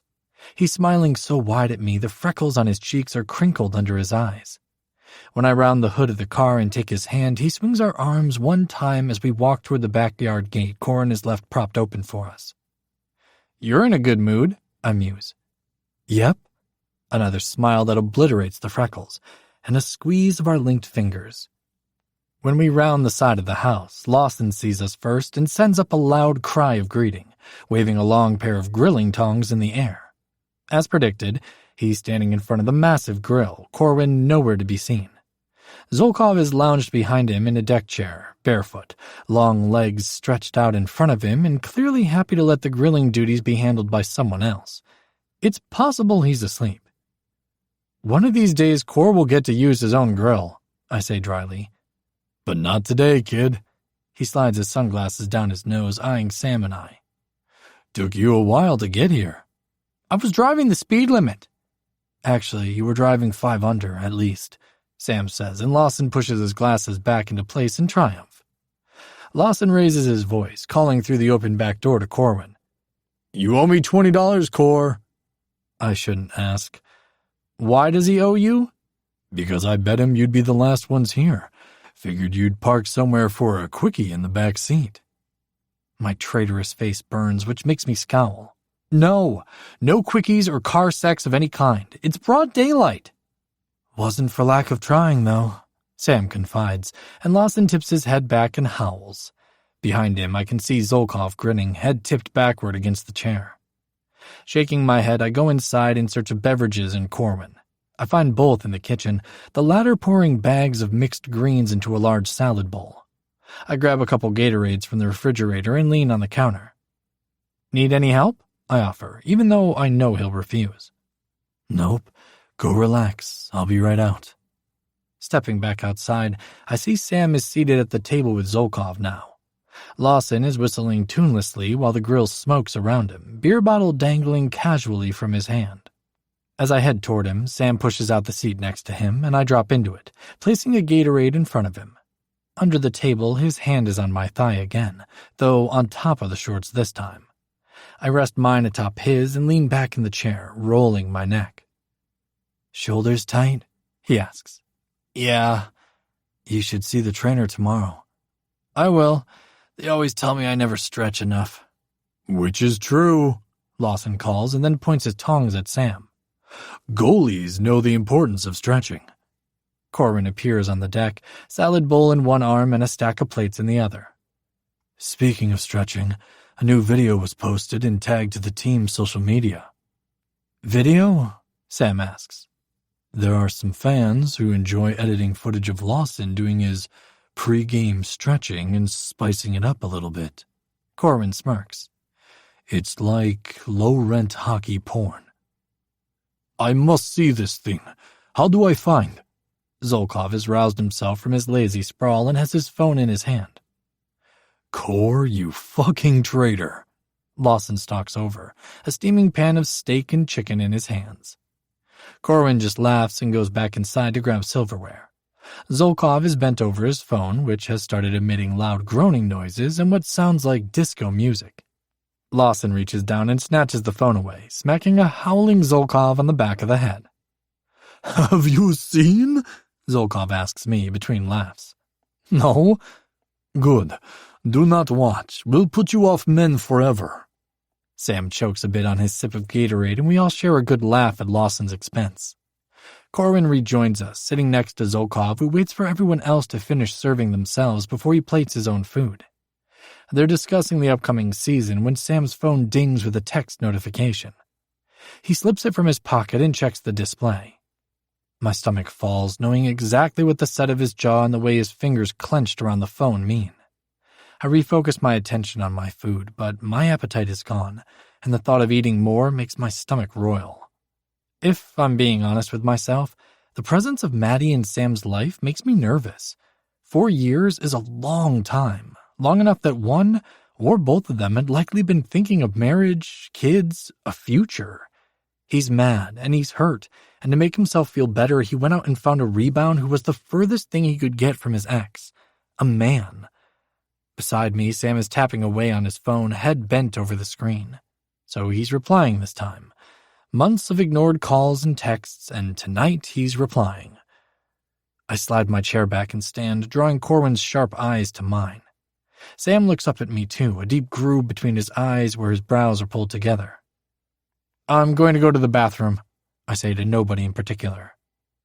Oh, now? Sam asks, which is a strange enough thing to say that my eyes flick over to his. He begins to rise. I'll come with you. I need to go too, and I don't know where the bathroom is. There are 2 upstairs, one in the hall and one in Nikki's old room, Corwin says, still watching me, though the words are clearly meant for Sam. Okay, thanks, Sam replies, and places a hand on my back as an impetus to move forward. Resigned, I lead him into the house. I don't have to pee at all. I was just hoping to have a few minutes alone in the bathroom away from my friends and Sam and goddamn Maddie. Sighing, I glance over at him and see him biting his bottom lip. We head upstairs, and I don't bother turning the light on in the hallway. I could find my way around this house blind. I'll use the hall bathroom. You can use the one in my old room.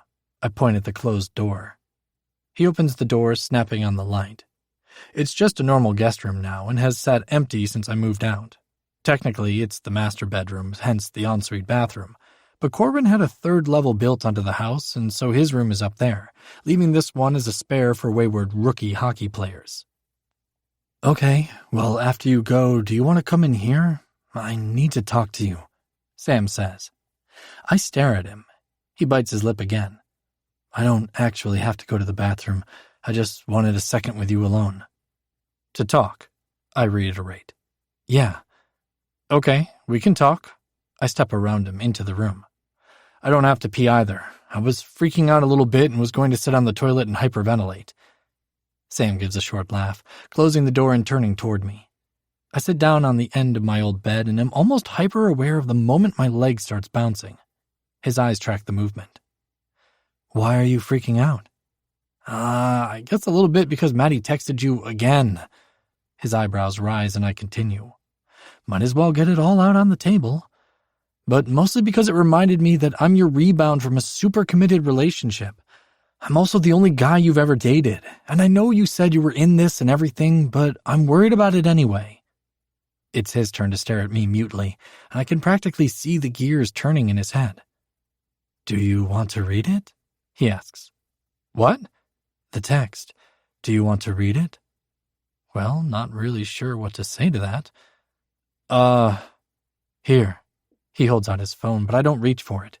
He sits down next to me and tries again. I typed out a reply, but I haven't sent it yet. I don't need to read it, Sam. I say quietly. Please. Fuck me. I take the phone and type in his passcode. The screen springs to life and shows an open text message thread. Weeks of unanswered messages, all different variations of each other. And then the one that was sent tonight. You can't ignore me forever. Please just text me back. I miss talking to you. My throat is tight as I look lower to read the message Sam has typed out as a reply, cursor blinking as it waits to be sent. Maddie, I don't think we have anything more to say to one another that wasn't said already. I know you want to stay friends, but that's not going to happen. I think you did both of us a favor breaking things off when you did, even though the way you did it was fucked up. So thanks, I guess, for giving me a good reason to leave.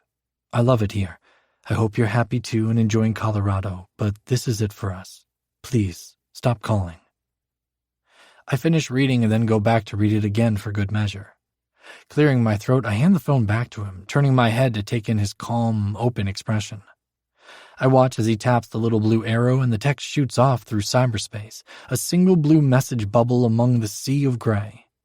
Already, I can see the dots that indicate a response is being typed, but before anything else comes through, Sam clicks into her contact information and blocks her. That done, he leans forward to place his phone on the dresser in front of us, palm on my knee to steady himself. When he sits back, he keeps his hand there. So, I'm assuming that clears up the Maddie thing. He starts and I nod. And now for the rest of what you said. We don't have to get into it. Oh, I think we do, he says and gives my knee a little shake. Because now it's going to bother me that you think you're just a rebound fuck, and that I'm just... He waves his free hand through the air as though hoping the correct words will fall into his palm. Taking a walk on the gay side of things before, what, going back to women? I think my cheeks might hold a permanent blush after this conversation. It sounds ridiculous when you put it like that. Because it is ridiculous. You told me you don't do casual hookups. Well, I don't either. I'm not dating you with the understanding that this has an expiration date.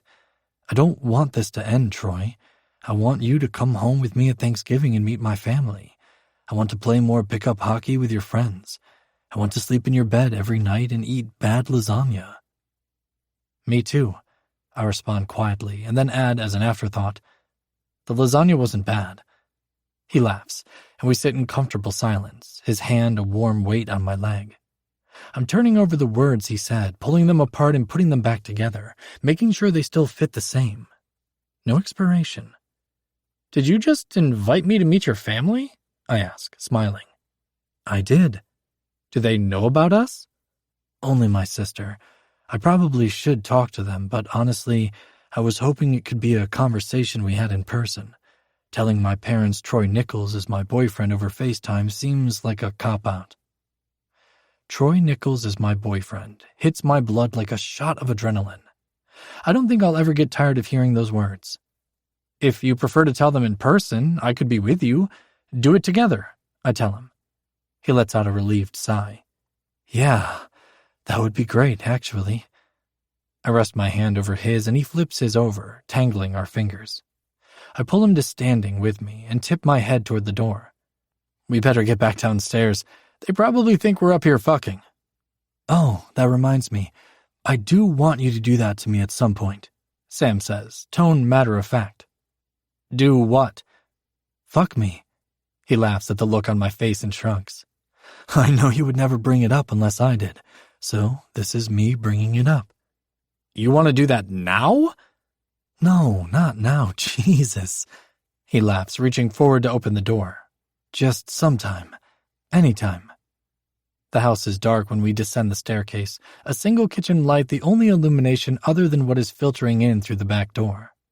As we step back out, I see that Corwin has started a fire and the three of them are lounging around it. Zolkov's head is tipped back lazily against his chair, and I wonder if he might be asleep again. Corwin catches my eye and smiles softly. You good? His eyes ask. I smile back and answer, nodding. I think we're going to head out, I tell him. He stands and pulls me into a rare hug. I hold on to him a little longer than necessary. When he does the same to Sam, there is a look of surprise on Sam's face as he returns it. If I wanted to stay here tonight, would I have to wash the sheets before sleeping in the guest bed? Lawson asks, and I kick his chair when I pass. He blows us a kiss, and we leave the soft ring of campfire light, heading out through the darkened yard. The drive home is nearly silent, exhaustion catching up with us after a sleepless night and an eventful day.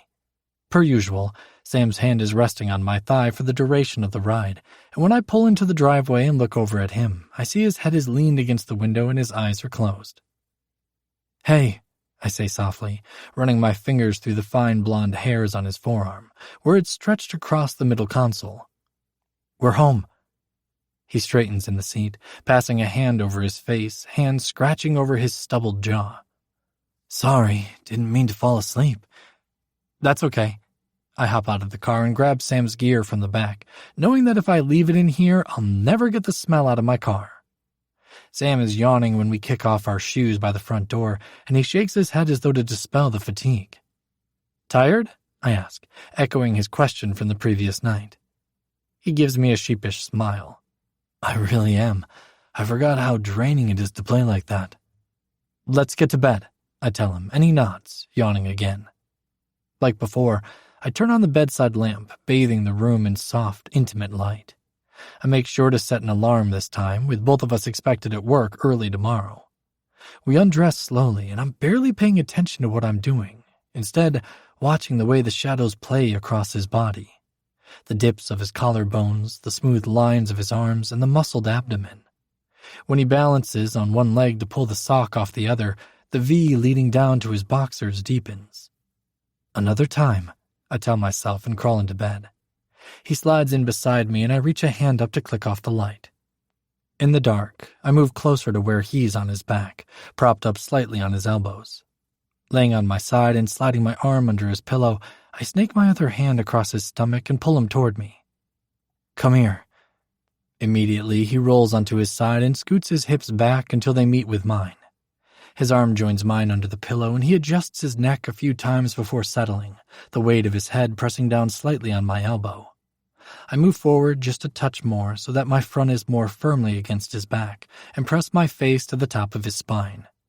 Bringing my free arm up, I curl my elbow around his hip, grazing my knuckles across his stomach. He scoots a little further back, sighing, and I repeat the caress once more before turning my hand and using my fingertips. Slow, very slow strokes, meant not to arouse but to soothe. My thumb finds that V-line, and I follow it all the way from his pelvis to his hip before trailing back down again. Flattening my hand against him, I switch to long, sweeping strokes, and I hear him mumble something against the pillow. Smiling into his neck, I remain silent, listening to his slow, measured breathing. If I had been looking at a clock, I could have pinpointed the exact second he fell asleep, as closely attuned to him that I am. I continue on for a few minutes, enjoying the feel of his warm skin under my palm and the way his ribcage expands against my chest when he inhales. Eventually, my own eyelids get heavy and my breathing flattens to the same cadence as Sam's. I tuck my face further into his neck and drift off to sleep. Chapter 16. Sam. Preseason ends, and the world outside the rink seems to grind to a halt. Troy's time suddenly became an insurmountable obstacle, moving forward in great leaps and leaving us behind, wondering how it was possible that we could go days without talking. Even working at the same place, our schedules and jobs are so vastly separated it makes little difference. Most days, the only time I see Troy is when he drops bonelessly into the bed with me. Some nights so exhausted that he is asleep before his head hits the pillows. Parallel with Troy's, the chaos of my own job expands as well. I've started arriving at the arena before the sun rises and staying well after it sets, just to find the time to get the work done. The first 2 weeks of the season fly by, and on the afternoon of our home game against Montreal, I hear a light knock on my office door. I've got my forehead balanced in my hand as I comb through the thick media binder that I was handed a couple hours ago. Yeah, I say absently, glancing up and then doing a double take when I see you standing in my doorway. I rub my eyes, sitting back in my chair. Well, hello, stranger. Troy is a sight for damn sore eyes, tall and lean in his athletic gear, black hair combed so neatly that I long to shove my fingers through it and mess it up. It looks damp, like he just came in from outside where it's been raining all day. Hi, he says, voice suffused with warmth. You're here early, I note, checking the time on my phone and seeing that it's barely past noon.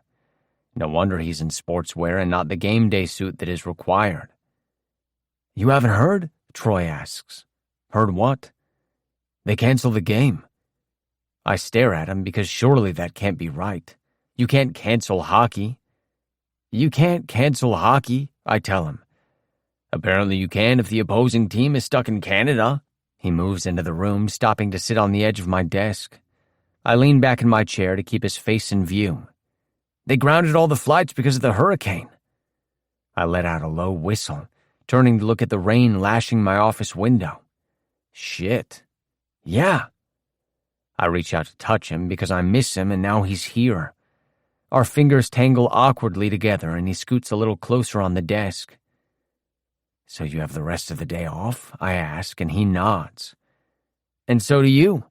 They're sending everyone home before the roads get worse. I stand, closing the media binder with a snap and sliding my phone into my pocket. He laughs at my obvious eagerness to leave, and I lean forward, cupping a hand over the back of his neck and pulling him in for a quick kiss. Let's get out of here before they change their minds. Pulling our hoods up, we sprint for our cars. I lose sight of him almost immediately, but catch up to him when I pull in behind the Jeep at the exit of the lot. We have to drive well under the speed limit on the way home, visibility poor and the gusts of wind rocking the vehicles. When we finally pull into the drive, my fingers ache from clenching the steering wheel. I jog inside behind Troy, laughing when I slide a bit on the wet floor. We stand there, dripping for a heartbeat, before moving forward and catching each other up in a hug. He's wet and cold, and the crook of his neck is clammy where I've jammed my face in. I tighten my arms until I can feel his heart beating against my own chest. An entire afternoon off, I muse, dizzy with the unexpected treat. And night, he adds, and I laugh, pulling back to look at him. I feel like I haven't seen you. It's only the second week. We'll figure it out. His voice is low and sure, and he reaches out to brush my wet hair off my forehead, rivulets of rain running down my face. Let's get out of these clothes before we get hypothermia. We strip down and leave everything in the washing machine. Stepping under the warm water in Troy's shower, I can't help but groan at how good it feels. I feel more than hear Troy's chuckle as his chest presses against my back, and he reaches around me for the body wash. I try to turn around, but am held in place by a firm arm around my waist. He kisses behind my ear and I smile, leaning my head back against his shoulder. We stand there allowing the bathroom to fill with steam and our skin to wrinkle. Eventually we do end up showering, facing each other while we wash, voices echoing off the tiles as we chat. When we step out, I toss a towel over Troy's head and knead his hair. After he emerges, tousle-haired and bright-eyed, the look he gives me is so full of unspoken emotion that I lean down to kiss him, unable to confront it yet. "Should we get dressed?" he asks when we step into the dark bedroom, rain coming down in sheets outside the window and obliterating the light. "No," I say, and hook a finger into the towel tied around his waist, letting it fall to the floor. I walk him backward, pushing him down onto the bed and discarding my own towel before crawling on top of him. I cage him in with my arms, lowering myself down slow until nearly my full weight is pressed down on him. Our skin is still slightly damp from the shower, and we slide easily against one another. Troy's hands grip my hips and pull me downward into him, our erections rubbing against each other in delicious friction. My pelvis rocks against his, one knee planted between his thighs on the bed, and we have to pull our mouths apart to breathe when the pressure builds too fast. My forehead is resting on his, and I'm practically panting into his mouth, unwilling to stop kissing him long enough to get a proper breath. We're barely moving, rutting together in a slow, sensual glide that feels more intimate than anything we've yet done. His hands slide up my back, cupping my shoulder blades and digging his fingertips in. I bury my face into his neck again, biting gently at the sensitive skin there. When he tips his chin up to give me better access, I smile, sucking his earlobe into my mouth. His hands move back downward past my waist and stop on my ass, where he digs his fingers in, rocking his hips up simultaneously. I have to restrain myself from burying my teeth in his shoulder. I bring my mouth back to his, kissing him until he moans so I can swallow it down and do it again. His fingers dip into the crease of my ass, gently exploring while our bodies continue to rock, mindlessly chasing pleasure. When he rests the pad of one finger against my hole, I pull my mouth away and rest my cheek alongside his. Slowly our hips grind to a halt and we lay there while the pressure recedes slightly. His hand hasn't moved, a silent invitation. "How do you want me?" I ask, mouth close to his ear. His breath hitches. "On your back." His fingers slide away as I roll onto my back and scoot up toward the headboard. Troy leans over to his nightstand and pulls out a bottle of lube. For some reason, this sets my pulse racing and my limbs stiffen slightly. He merely tosses it down on the bedspread, though, and leans over me, palm to the side of my face as he kisses me thoroughly. He's positioned himself similarly to the way I was before, his body cradled between my legs, a knee on the bed to keep most of his weight off of me. I run my hands up and down his arms while we trade kisses. I'm relaxed once more when Troy's hand slides behind my right knee. "Lift this up," he murmurs into the minute space between our lips. I do, planting my heel on the bed. Troy's eyes are on my face, impossibly gray in the watery light of the room. I'm nervous and he can tell. "Tell me if you want me to stop and I'll stop," he assures me. I know. He reaches down between us and I stiffen imperceptibly, but he only wraps a calloused palm around my cock and gives me a tight rolling stroke. It doesn't take long for my desire to outweigh my nerves. Sensing that, Troy shifts his body slowly downward, his mouth tracing its way over my skin as he goes. When his lips reach my belly button, his hand releases me. I've dropped my head back onto the bed and closed my eyes, wanting to feel everything without the distraction of watching. He licks the sensitive spot below the head of my dick, and I don't even notice the click of the lube cap. Lavishing attention on my erection, he distracts me as he slides a cool, lubed finger between my cheeks. I clench automatically, but he merely traces a fingertip around my rim, sending the nerve endings firing. He does another slow rotation, and I hiss out a breath as he slowly slides the tip of one finger inside. It burns slightly as my muscles constrict, and I'm hit with another wave of anxiety when I realize this is just the tip of his finger. How the hell is his dick supposed to fit in there? "Just breathe," Troy whispers. "Try to relax." I inhale deeply and slide a hand into his hair, using the touch to anchor me. When he sucks my dick back into his mouth, he doesn't stop at the tip this time, but slides all the way down to my base in a practiced glide. My hips arch involuntarily, and Troy takes the opportunity to slide his finger further inside. The stretch and pressure intensify, but I force myself to relax, focusing on the silk of his hair and the heat of his mouth. Another push, but this time he angles his finger, and a fission of intense sensation skitters up my spine. "What?" I gasp. He pulls off my dick, and I open my eyes to find him watching me. Slowly, he slides his finger partially out of me, only to push it right back in, angled just right to hit my prostate. This time he lingers, pad of his finger massaging back and forth, electricity racing through my body. There's no burn anymore, no pain, nothing but all-consuming, intense pleasure. I don't remember closing my eyes again, but they are, and as Troy begins moving his finger in earnest, I swear I can see bright spots behind my eyelids. I'm moaning, unable to control anything that is happening with my body right now. All I can focus on is the feel of Troy's long finger stroking in and out of me, and the wave of ecstasy that follows every time he touches my prostate. "Those goddamn noises," I hear him groan, and he sounds as wrecked as I feel. My limbs are tingling now, and although he hasn't touched my cock since he slid fully inside, I can feel my release building. When Troy pushes a second finger in, the added stretch sends me over the edge and I come, shooting across my stomach and up my chest. His fingers don't stop, continuously finding that spot inside me until the bliss is nearly to the point of pain. When he pulls his fingers out slowly, my body feels strangely empty where before it had felt almost too full. My chest is still heaving while I work to slow down my breathing, and I can feel the sweat beaded along my hairline. I want to tell Troy that this is the best I've ever felt in my life.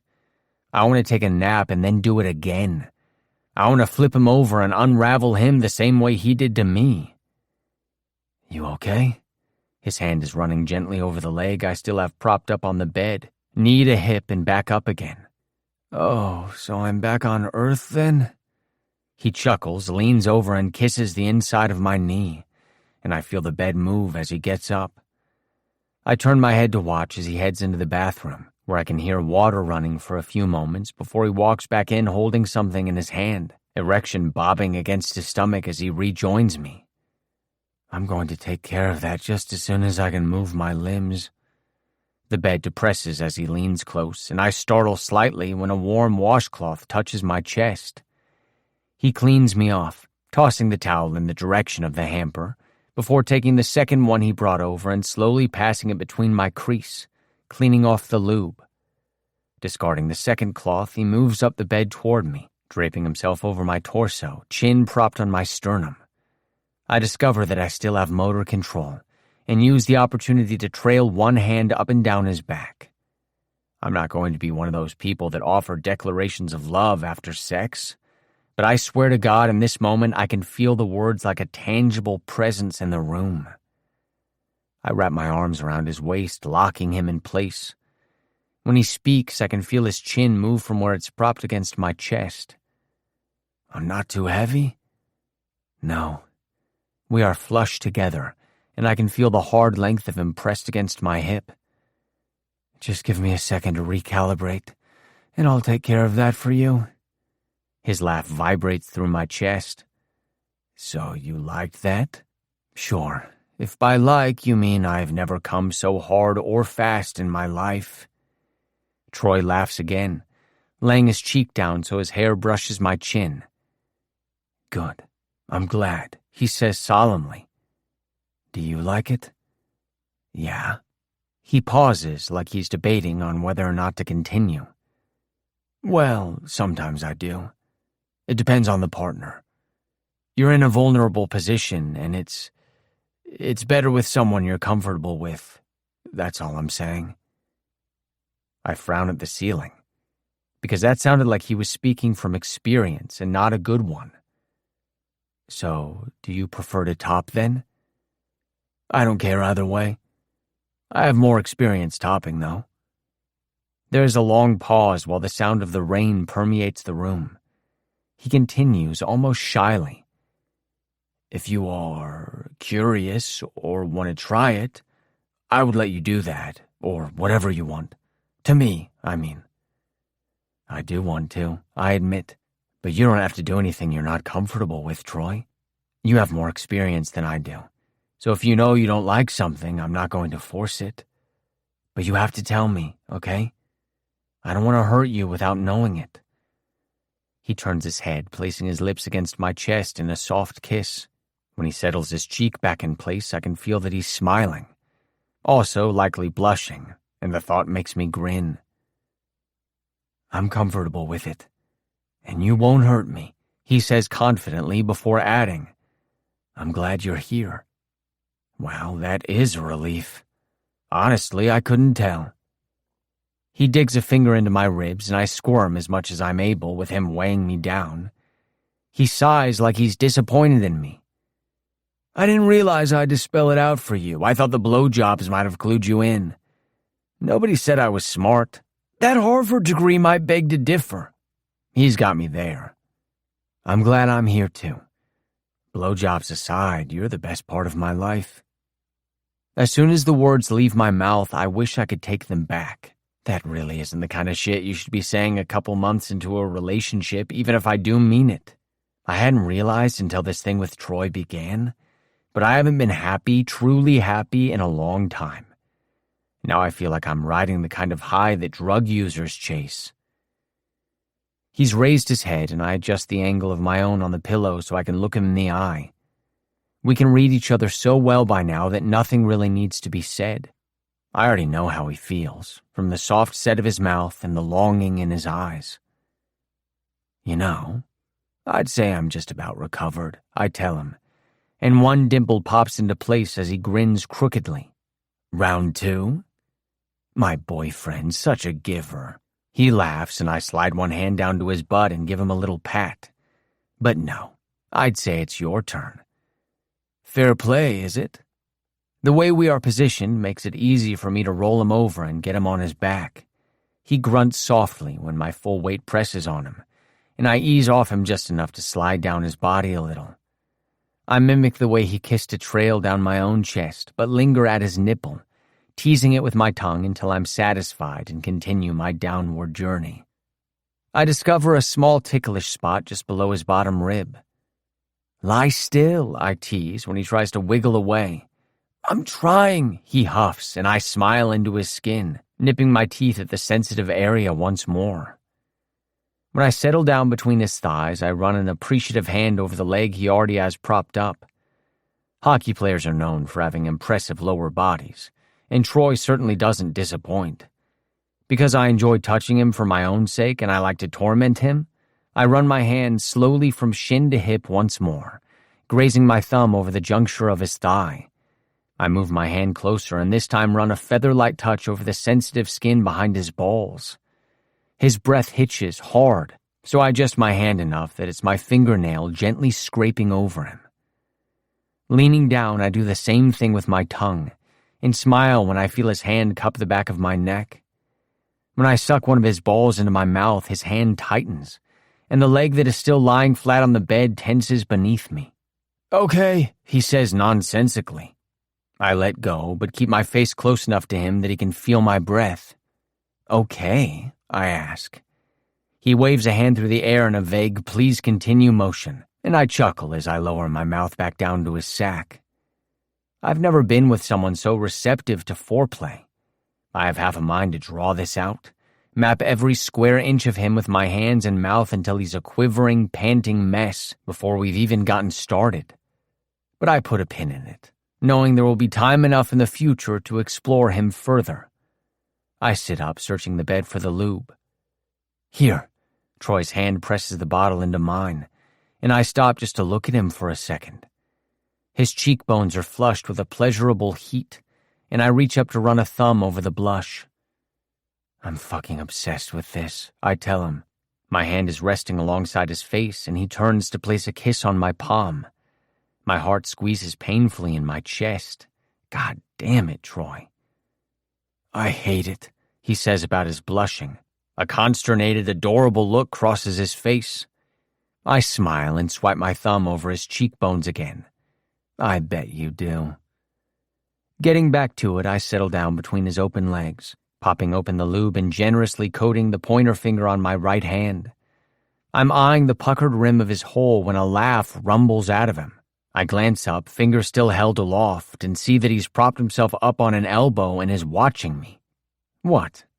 You look so serious, like you're trying to solve a math problem. Okay, enough from you. Lay back down. I place a hand on his chest and push him back. He's still chuckling when I press my finger against him. I'm acutely aware of him, the cadence of his breathing and the noises he makes. So I time my push inside with his deep inhale. I am up to the second knuckle when his body tightens around me, and I rest my free hand on his leg, stroking absently while I wait for him to adjust. He's so tight. A warm, muscled constriction around my finger. And for the second time tonight, I'm wondering how it's going to work when we really do this. Fingers are one thing, but I'd gotten used to the idea that eventually he would fuck me for real, and hopefully vice versa. But physicality is obviously a barrier to desire, and the thought of hurting him makes me nervous. I feel every movement of his body as he relaxes, and I move my hand forward slowly, surprised when I'm able to seat my finger fully inside so quickly. I glance up at his face, see no obvious signs of distress, and crack a small, private smile. I'm going to make him come without even touching his dick, I decide, and mentally square my shoulders. I rotate my hand slowly, crooking my finger inside of him, searching for that magical orgasm button. Would you like directions? Troy asks softly, a humorous lilt to his voice. I lean down and bite the fleshy part of his thigh. Somebody has jokes today. Just trying to be helpful, he returns, and the last word is lifted up on a gasp, making me smile. Got it. I press a little more firmly on his prostate and then ease up, stroking lightly for a moment before pressing down hard again. I keep my gaze locked on Troy's face, watching as his eyes close and his dark lashes feather across his cheekbones in the dim light. He's biting his lip, and there is a very light sheen of sweat at his hairline. Below my left hand, his thigh is clenched tight, the muscle hard beneath my palm. Can you take more? I ask. Yes, he says on a soft gasp. I pull my finger out slowly and add more lube, this time to my first 2 fingers. I am not certain more lube is entirely necessary, but I don't think he's let many people do this to him, and I'll be damned if I fuck it up by hurting him. This time, when I press against him with 2 slick fingers, he accepts the intrusion with no resistance, and I slide inside him on one perfect glide. Regardless, I still see a flash of discomfort cross his face at the stretch, and I hold my hand still to allow him time to adjust. When his hips rock upward slightly, I take that as impetus to move. I look down at where my hand is framed between his legs, and watch while I pump my fingers in and out of him in a simulated fuck, taking care to hit his prostate on every forward thrust. I'm not moving quickly, but rather at an agonizingly slow pace that I know will eventually drive him crazy. Indeed, he's still trying to rock his hips upward, and I press down firmly on his upper thigh, keeping him flush to the bed. I pick up the pace a little, enjoying the way his neck is arched and his breath is coming out in short gasps. He blindly reaches a hand toward his cock, which is dripping pre-cum onto his belly, but I trap his hand in mine and place it back down on the bed. He groans, and this time I don't ask permission before adding a 3rd finger, watching as his own long fingers tangle in the bed sheets. I slow down to a snail's crawl of a pace, sliding in inch by agonizing inch, curling my fingers and dragging them back out again. I'm probably driving him insane with the constant change of pace, but it's a rare intimacy being able to watch every emotion play out on his face while I walk him slowly toward the brink. I want to delay the moment of climax until the last possible second, wringing every ounce of pleasure possible out of him. He still feels unbearably tight around my fingers, and I increase the speed just a bit, but back off quickly when I see him bite his lip in pain. It's okay, he gasps. Just pressure. He sounds absolutely wrecked, barely able to get the words out. The heel he has planted on the bed is pressing down hard, depressing the mattress as his body blindly chases release. All right, time to stop playing with him. I set a rapid speed with my hand, pumping my fingers in and pulling them out almost completely on the backstroke. His head is tipped back so far I can't see his face anymore, but I hear the hitch in his breathing that means he's about to come, and I bear down hard, abandoning the thrusting and instead focusing all my attention on his abused prostate, rubbing it with the pad of my pointer finger. At the last moment, I lean down and take his swollen cock into my mouth, catching his release in the back of my throat. I groan at the taste of him, still stroking my fingers inside him while he comes in a spectacular fashion, orgasming harder than I've ever seen him do. I take my mouth off his dick slowly, once I'm sure he's spent every drop of cum, but I linger inside his ass just a bit longer, enjoying the warm heat of his body. When I finally pull my fingers away, he gives a little gasp of surprise. I run a soothing hand down the side of his thigh and calf, hooking my fingers around his ankle and bringing his leg down to the bed. "You have pretty remarkable stamina," I tell him, propping myself up on my elbow and resting an arm across his heaving abdomen. "Must be all the clean eating." "Yes, thank you. I was dying." I smile at him, though his eyes are closed and he can't see it. "Fair play, just like you said." He brings one hand up, resting it on where my forearm is draped across him. Outside, I can hear the rain pounding on the roof, and it's dark enough inside to give the appearance that it's much later in the day than it is.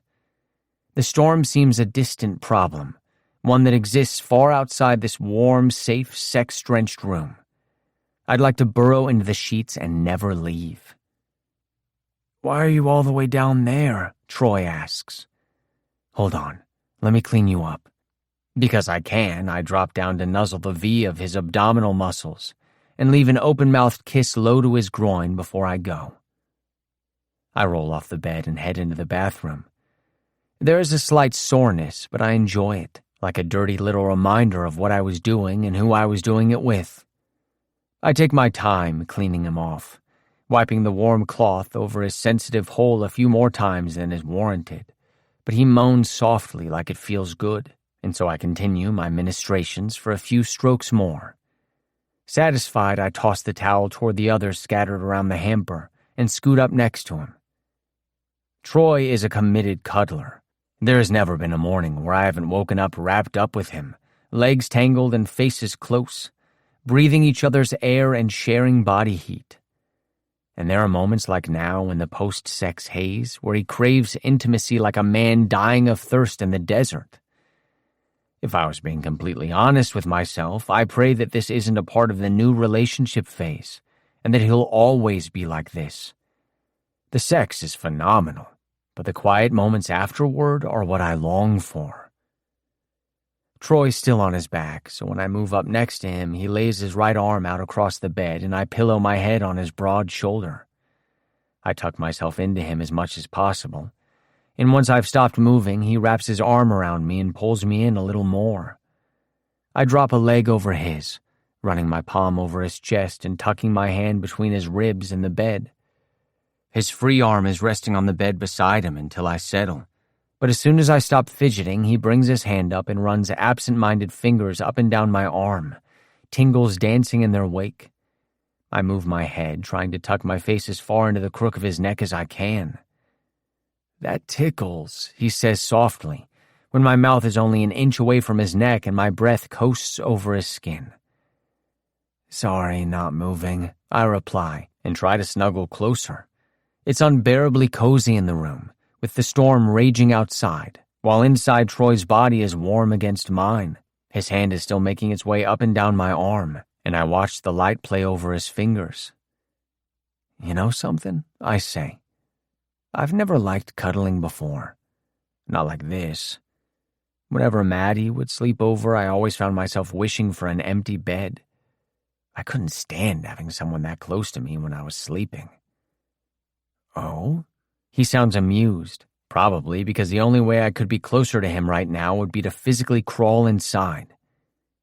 "Yeah, I don't know. I always thought it was because she ran too hot, but you're warm too, and I still want to get closer to you. Also, you're big, man-sized." "Man-sized? Is this where you tell me more about all those sweaty locker room guys again?" I snort. I'm not talking about your dick, which, by the way, is very nicely proportionate to the rest of you. I'm very pleased. Oh my God. What I was saying is you're man-sized, like your body. You're so big and muscly, and you have all this smooth skin. He chokes a bit at that, and I pull my hand out from where it was pocketed underneath him, running my palm over some of that skin. This is, by far, the strangest conversation I've ever had in bed, Troy says, amusement dripping off the words. I think I might be missing the point of what you're trying to say. I sigh because I'm trying to explain something I don't even understand. I really don't know what I'm trying to say. You know how guys like it when girls are smaller than them? Shorter? Well, with you, I like that you're so big. And there's a lot of you that I can touch, and that I barely have to bend down to kiss you. Ah, man-sized. Man-sized, I confirm. Troy shifts slightly, and I feel his head move toward mine before he kisses my messy, half-dried hair. Are you sure you actually liked women? He asks, the teasing note gone from his voice. I blow out a slow breath. Of course he would zero in on the thing I'd been wondering for weeks. I don't know. Maybe I just thought I did because I didn't know any different. I didn't know how it could be. With you, I had silently. I didn't know how it could be with you. You don't have to assign a label to yourself, Sam. We can just be us. My parents are going to ask. Oh. He breathes the word into my hair where his mouth is still hovering. Do you think they'll care? About us? No, I say firmly, before I take a moment to think about it. God, I hope not. I honestly have no idea. I think they're going to be surprised, but the likelihood of them trying to perform an exorcism is pretty low. He laughs, and I can feel it in my entire body. Well, that's a relief. I've become rather attached to my evil spirit. A crack of thunder drowns us out for a moment, as the storm tries to muscle its way inside. I'm cold suddenly, sweat dried and hair still damp from the shower. I hook a blanket off the end of the bed with my foot, dragging it up far enough so I can grab it and pull it over us. Not much of a snuggler, Troy muses as I settle back against him, blanket around us like a fuzzy cocoon. Shut up. Chapter 17. Troy. I adjust my lower body as well as I can, with Sam's leg weighing mine down. I'm going to be sore tomorrow. Hell, I'm already sore now. A low, throbbing ache is reminding me just how long it's been since I've been touched like that. I was close, very close to handing him a condom and asking him to fuck me for real. I didn't, but now I can't get it out of my head. How good it felt to stretch around his hand and feel him explore inside me, and how much better it will be when we're having sex for the first time. Lord, I am so gone for this man. Earlier, I thought there had been a moment where he had been about to say, I love you. I had waited, holding my breath, tingling with excitement because I was going to say it back. Hell, I probably would have shouted it back with how keyed up I was. But he didn't, and the moment passed. I am telling myself it's a good thing. I made a promise with myself at the very beginning of all this. I wasn't going to rush him, wasn't going to ask for a single thing more than what he was offering. Although what he's offering has so far been everything. He hasn't balked a single time. I'd be willing to bet a lot of money that when confronted with the reality of sleeping with another man, he never once has wondered, is this too gay for me? He slipped so seamlessly into my life, it's hard to imagine there was a time that not long ago when he wasn't here. How did it go for you when you came out to the team? He asks suddenly, and my heart breaks a little bit for him. Unlike me, he doesn't wear his emotions on his face, but in moments like this, when the lighting is low and our words stay pressed between our bodies, he lets his anxiety show. I never did, I admit. I've never actually had a big coming out moment. I just tried not to lie about it. I can practically see his furrowed brow and the way his eyes get all squinty when he's thinking hard. What do you mean? In juniors, I was close friends with this guy, Frankie, and he would give me a ride all the time because I didn't have a car. He was always talking about which girl he was going out with that weekend, so one day I told him about the boy I was going to the movies with. I smile, thinking about the way Frankie had looked over at me and said, "Right on, man," before asking if I wanted to stop at McDonald's on the way home because he was starving. And once you say it to enough people, they do the work for you. Pretty soon, everyone knew I was gay. Ah, so Frankie was a gossip. I laugh. A bit, yeah. So, nobody cared? He asks tentatively, nerves peeking through again.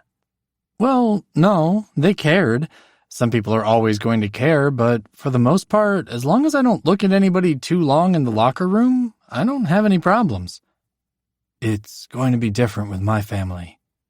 Yeah, I admit regretfully. It will. I want to just get it over with. Shit, that sounds bad, doesn't it? I just mean I want them to know about me, and I want them to know about you. Once that happens, then I'll be able to focus on the rest of my life from there.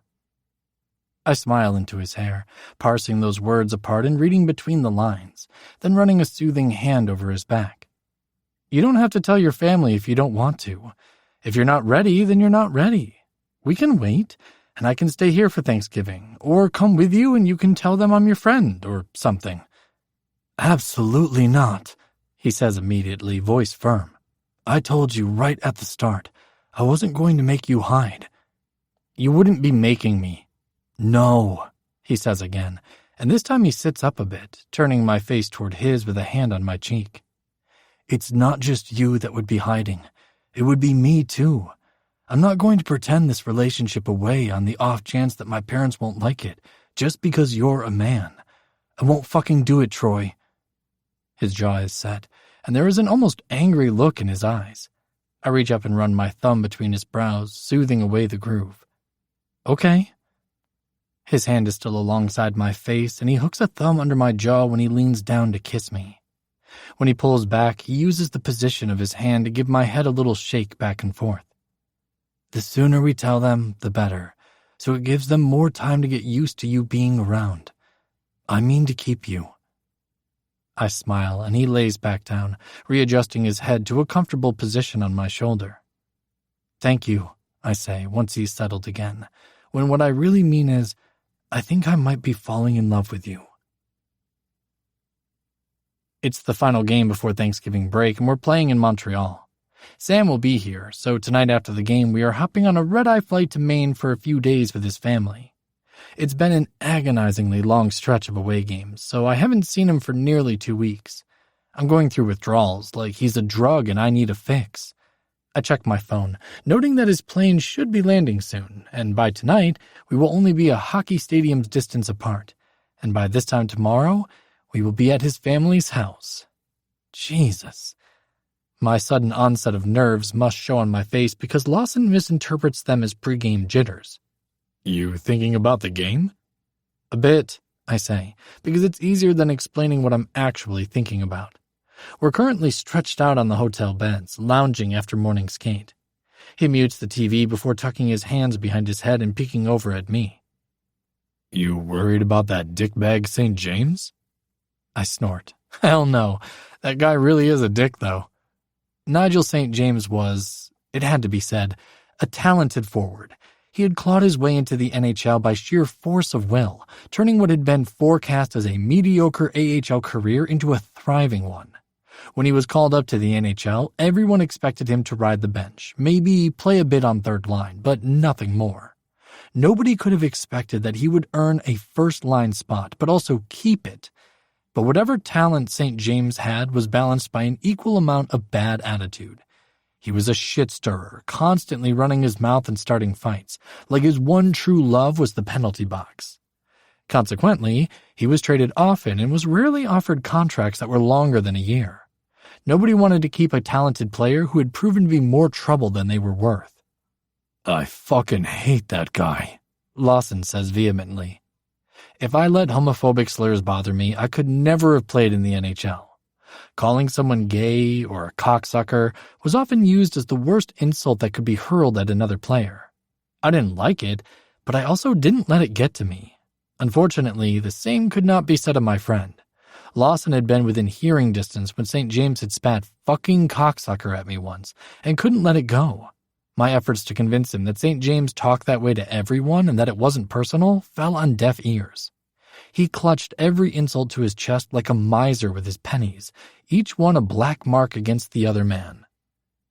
Corwin hates him too, Lawson continues, and I laugh, looking over at him. No, he doesn't. Corwin doesn't hate anybody. Strongly dislikes then. You know St. James has already been traded 3 times, and his contract is up for renewal at the end of this season? I bet you $1,000 Montreal gets rid of him. I'd be a fool to take that bet. A knock at the door interrupts us, and I go to answer it, already knowing who I'll find. When Corwin walks in, Lawson scoots over so there is room for him on the bed. They sit side by side, backs against the headboard. Corwin tips his head backward against the wall, closes his eyes, and sighs. I share a look of glee with Lawson, who nudges him with his elbow. That C on your jersey chafing a bit, Cor? Corwin groans. They are going to be the death of me, he says, meaning the rookies, one of whom had pranked another and sparked a spectacular war which he was now trying to defuse. At least Zolkov is well behaved, I reason. Zolkov had a bottle of vodka in his room last night when I went to perform bed check, the night before a game. Well, he's Russian. Corwin scrubs a hand over his face before dropping it to the bed. He notes the old Friends episode that is playing on the TV. You guys watching this? Nah, we were talking about Nigel, Lawson tells him, adding a hefty dose of disdain to the name, making it clear that he's only on first-name terms for the purpose of shit-talking. Corwin curls his lip. He's going to get fucking traded again. Yup. Lawson and I chime in together. He'll be out for blood tonight after we kicked their asses last time, I note. Probably going to go after Zolkov again. During the makeup game against Montreal that had been delayed due to the storm, St. James had targeted Zolkov heedlessly until the young player had started reacting and making stupid mistakes. The night had ended on a win for us, with my 2 goals and 2 from Monroe as well, but Zolkov had played his worst game by far and was unlikely to have forgotten it. If St. James went after him tonight, it wasn't going to take much for it to turn into a fight. I wish I was an enforcer, not a goalie. Then I could punch him in his ugly face. His face isn't ugly, I say fairly, and Corwin laughs. How was that a helpful addition to the conversation? Lawson protests. No punching will be happening tonight, Corwin says firmly. I mean it. He's going to try and get us worked up so we play sloppy, which means we can't let him wind us up. We shut him up by winning. Chapter 18. Sam. Every seat in the arena is filled, and I'm surrounded by Montreal fans. Our previous matchup had ended with South Carolina winning in a 4-0 shutout, and judging by the energy in here, nobody is forgotten. There's an almighty roar as the teams take the ice, Corwin skating forward to center ice and face off against Nigel St. James. A close-up of their faces has been projected onto the Jumbotron, showing St. James speaking to Corwin around his mouth guard and Corwin blank-faced in concentration. Corwin wins the drop and they take off, Zolkov tearing away with the puck like the hounds of hell are on his heels. He holds on to it right up until the last moment, dropping it to Troy just seconds before a defenseman slams into him, sending him to the ice. The crowd screams their approval but are quickly silenced by the lamp when Troy delivers a neat slap shot into the net over the goalie's right shoulder. He hadn't even had time to lift his glove. I look up the clock, grinning. Less than 2 minutes in and already we're on the board. Play progresses, and it's obvious that Zolkov is still smarting from his abysmal performance in the last game. Barely 10 minutes of game time, and it's been made abundantly clear that the South Carolina offense isn't here to play around. Corwin, Troy, and Zolkov move seamlessly, attacking in the kind of united front every coach has wet dreams about. The lamp lights up again. Corwin is engulfed in a celebratory hug, and the game resumes at a ferocious intensity, both teams taking unnecessary penalties. The puck is in our zone, and Troy's line is back on the bench, giving me the opportunity to appreciate how far our defensive pairs have come. Monroe and his young partner are killing it, and as I watch, he checks St. James off the puck so hard it takes him a moment to get back on his feet. Even from my seat, I can see the smile behind Lawson's face mask. As the time ticks down on the first period, my phone rings. I silence it without pulling it out of my pocket, not wanting to miss any of the game. As the teams trudge into their respective locker rooms, I see a missed call from my sister. I leave my seat and find a semi-secluded spot in the hallway. Leaning one shoulder against the wall, I call her back. "Sammy!" she trills when she picks up. "Hey, Junebug," I return, adopting our father's nickname for her. "I'm watching your lover crush it on TV right now." "Don't say lover," I cringe. She laughs. "They showed footage of the teams walking in, and oh my God, have you seen your man in a suit? He is caked up.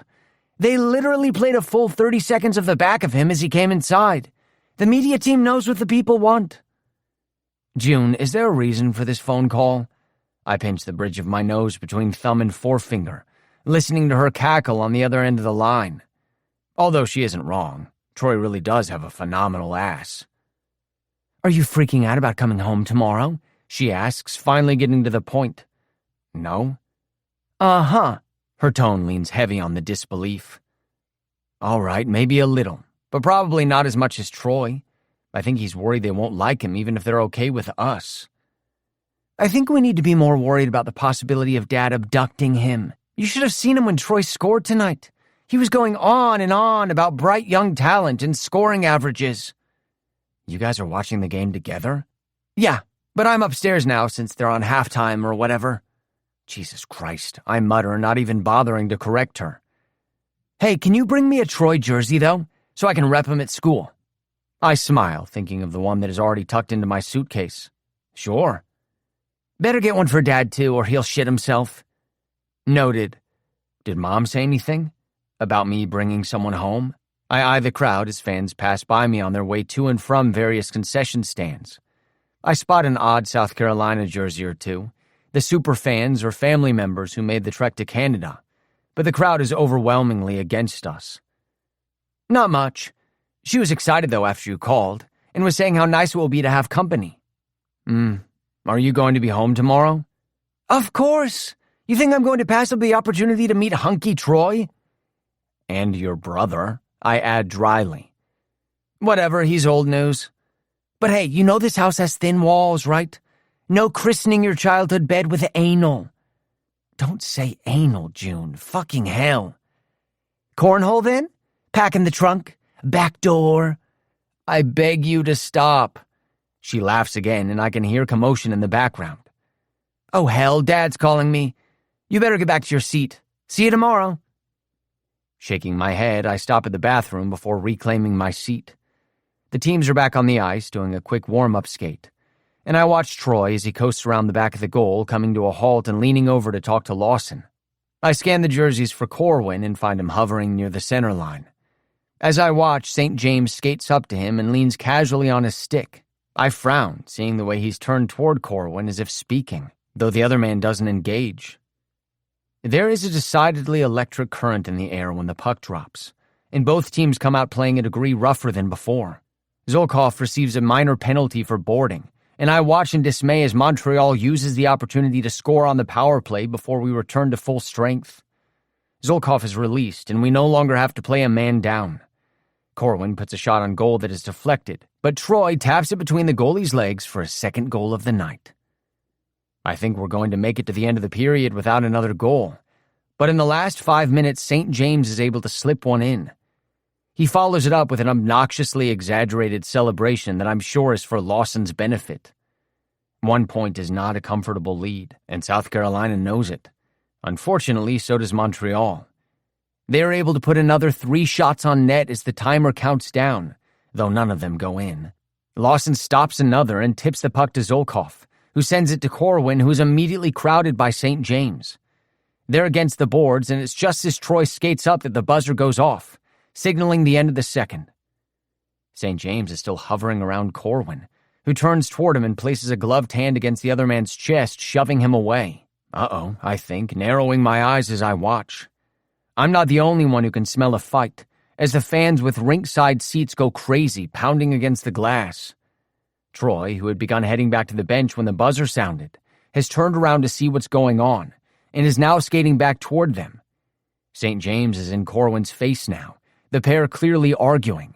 He brings his stick up so that it's gripped in both hands, using it to press Corwin back against the boards. Troy, reaching them, wraps an arm around his waist and hauls him bodily away. Whistle sound as both refs skate over, finally noticing the scrum, tearing the men away from one another. It's a miracle all of them are sent from the ice without repercussions. And as St. James skates off toward his bench, his smiling face is once more featured on the Jumbotron. The fans clearly love him. Although his line mates are underwhelming, he is a talented player. Listening to the roar of the crowd as he disappears down the chute, I wonder if his main appeal is simply his ability to fire up the crowd. Hockey fans are a bloodthirsty bunch, and he knows exactly how to capitalize on that. I get up during the break to wander a bit, stretching my legs. Truthfully, I'm exhausted after the long travel day today and the thought of an equally long night ahead. I'm lucky that Troy's coach is allowing him to fly out with me and not the team, who are heading home tomorrow. But the thought of getting on another plane tonight is not appealing. I'm sitting on the edge of my seat as the third period starts, watching as Troy scores a hat trick off of a slick drop pass from Monroe. I smile, thinking about my dad watching from home, celebrating someone who will be eating dinner at his table tomorrow. Troy takes a victory lap, waving cheekily to the booing crowd. I'm keeping my eyes on Montreal, knowing they need to put up a strong offensive show, when St. James earns 2 minutes in the penalty box for high sticking. I shake my head and eye the clock. Leaving your team a man down when the opposing offense is on fire is not wise. They need to score twice to even the game, 3 if they want to win, and the odds aren't looking to be in their favor. St. James is released from the sin bin, and the lines are changed, putting him on the bench. Frustratingly, neither team is able to put any shots on goal or control the puck for long, so minutes pass without much excitement. Montreal goes to perform a line change, and as St. James swings a leg over the boards, a collective groan travels through the crowd as Corwin intercepts a pass and skates down the ice on a breakaway. I see what's going to happen seconds before it does. As Corwin nears center ice, St. James's skates hit the rink and he pushes off hard, lowers his shoulder, and slams into Corwin just as he's crossing the red line. Both of them hit the ice hard, and a whistle immediately sounds. It was a bad hit. St. James angled in a way that made it impossible for him to keep his balance or gain control of the puck. Already he's back on his feet, but hovering uncertainly near where Corwin is sprawled on the ice, not yet getting up. Shit. St. James is half turned toward our bench, raising an arm to perhaps signal for the trainer when Zolkov checks him from behind, sending him into the ice for the second time in so many seconds. The crowd surges to their feet, me with it, and we watch as both teams converge and a fight breaks out. Whistles are being blown, and one referee is kneeling next to where Corwin is on his hands and knees, trying to stand. It takes a ref and both our defensemen to pull Zolkov off of St. James, who is being held back by a teammate's arm across his chest. Troy slides to a stop next to Corwin, helping him back onto his feet. The cameras follow them as they skate toward the bench, where the team trainer descends on Corwin, pulling his helmet off carefully to reveal blood leaking steadily from a cut on his temple. Eyes on the Jumbotron, I watch as the trainer immediately ushers him down the chute toward the locker room, and my heart sinks. Concussion protocol. Ah, shit, the Montreal fan next to me says. He must have lost consciousness there for a second. I nod my assent, and we share a commiserating look. Opposing team or not, nobody wants to see a player get seriously injured. The referees have converged on center ice, sharing a short conversation before they eject both Andrei Zolkov and Nigel St. James from the game, the latter for checking from behind, and the former for charging. Both teams will play a man down for the remainder of the period. It's a minor miracle that the rest of the game passes without incident. We win, but Corwin didn't return for the remainder of the game, and the likelihood of him being sidelined for longer is high. I snake my way through the crowd quickly, making a beeline for an usher and leaning in close so he can hear me over the press of the crowd. Sam Jameson, I hold up my ticket. Troy Nichols asked for me to be brought to the locker rooms after the game. After verifying that this information is accurate, he leads me down a wide corridor, dimmer than the fluorescent brightness of the rink. He leaves me outside the away team's lockers, and I lean my shoulders back against the wall to wait. The team trickles out slowly, heading toward the bus. When Zolkov emerges, he is sporting a butterfly bandage on his cheek and the makings of a shiner. He steps aside to let his teammates pass, coming to stand next to me. You are waiting for Nichols? He asks. Yeah, I indicate his face. You good? Zolkov brings a hand up to probe gently at his eye, and I notice the knuckles on his right hand are taped as well. Yes, he's good. It was a bad hit. Yours or his? Both. He smiles, shrugging. He'd known what he was doing. It's good to fight sometimes, yes? Yes. You're going to Corwin's for Thanksgiving? Troy has said that Corwin hosted a team dinner for anyone who didn't have plans with family. It was rarely a subdued affair. I am. He reaches out his bandaged hand and clasps my shoulder. See you around, yes? We shall play hockey again. Yeah, I say, amused. We'll play again once the season ends. Zolkov ambles off down the hall, and I settle back in to wait, checking the time to make sure we aren't going to miss our flight. A few more guys trickle out, and just as I'm wondering if I somehow missed him, Troy appears. His suit is only partially assembled, and his hair is in complete disrepair. When he sees me, he smiles. Hey, how's Corwin?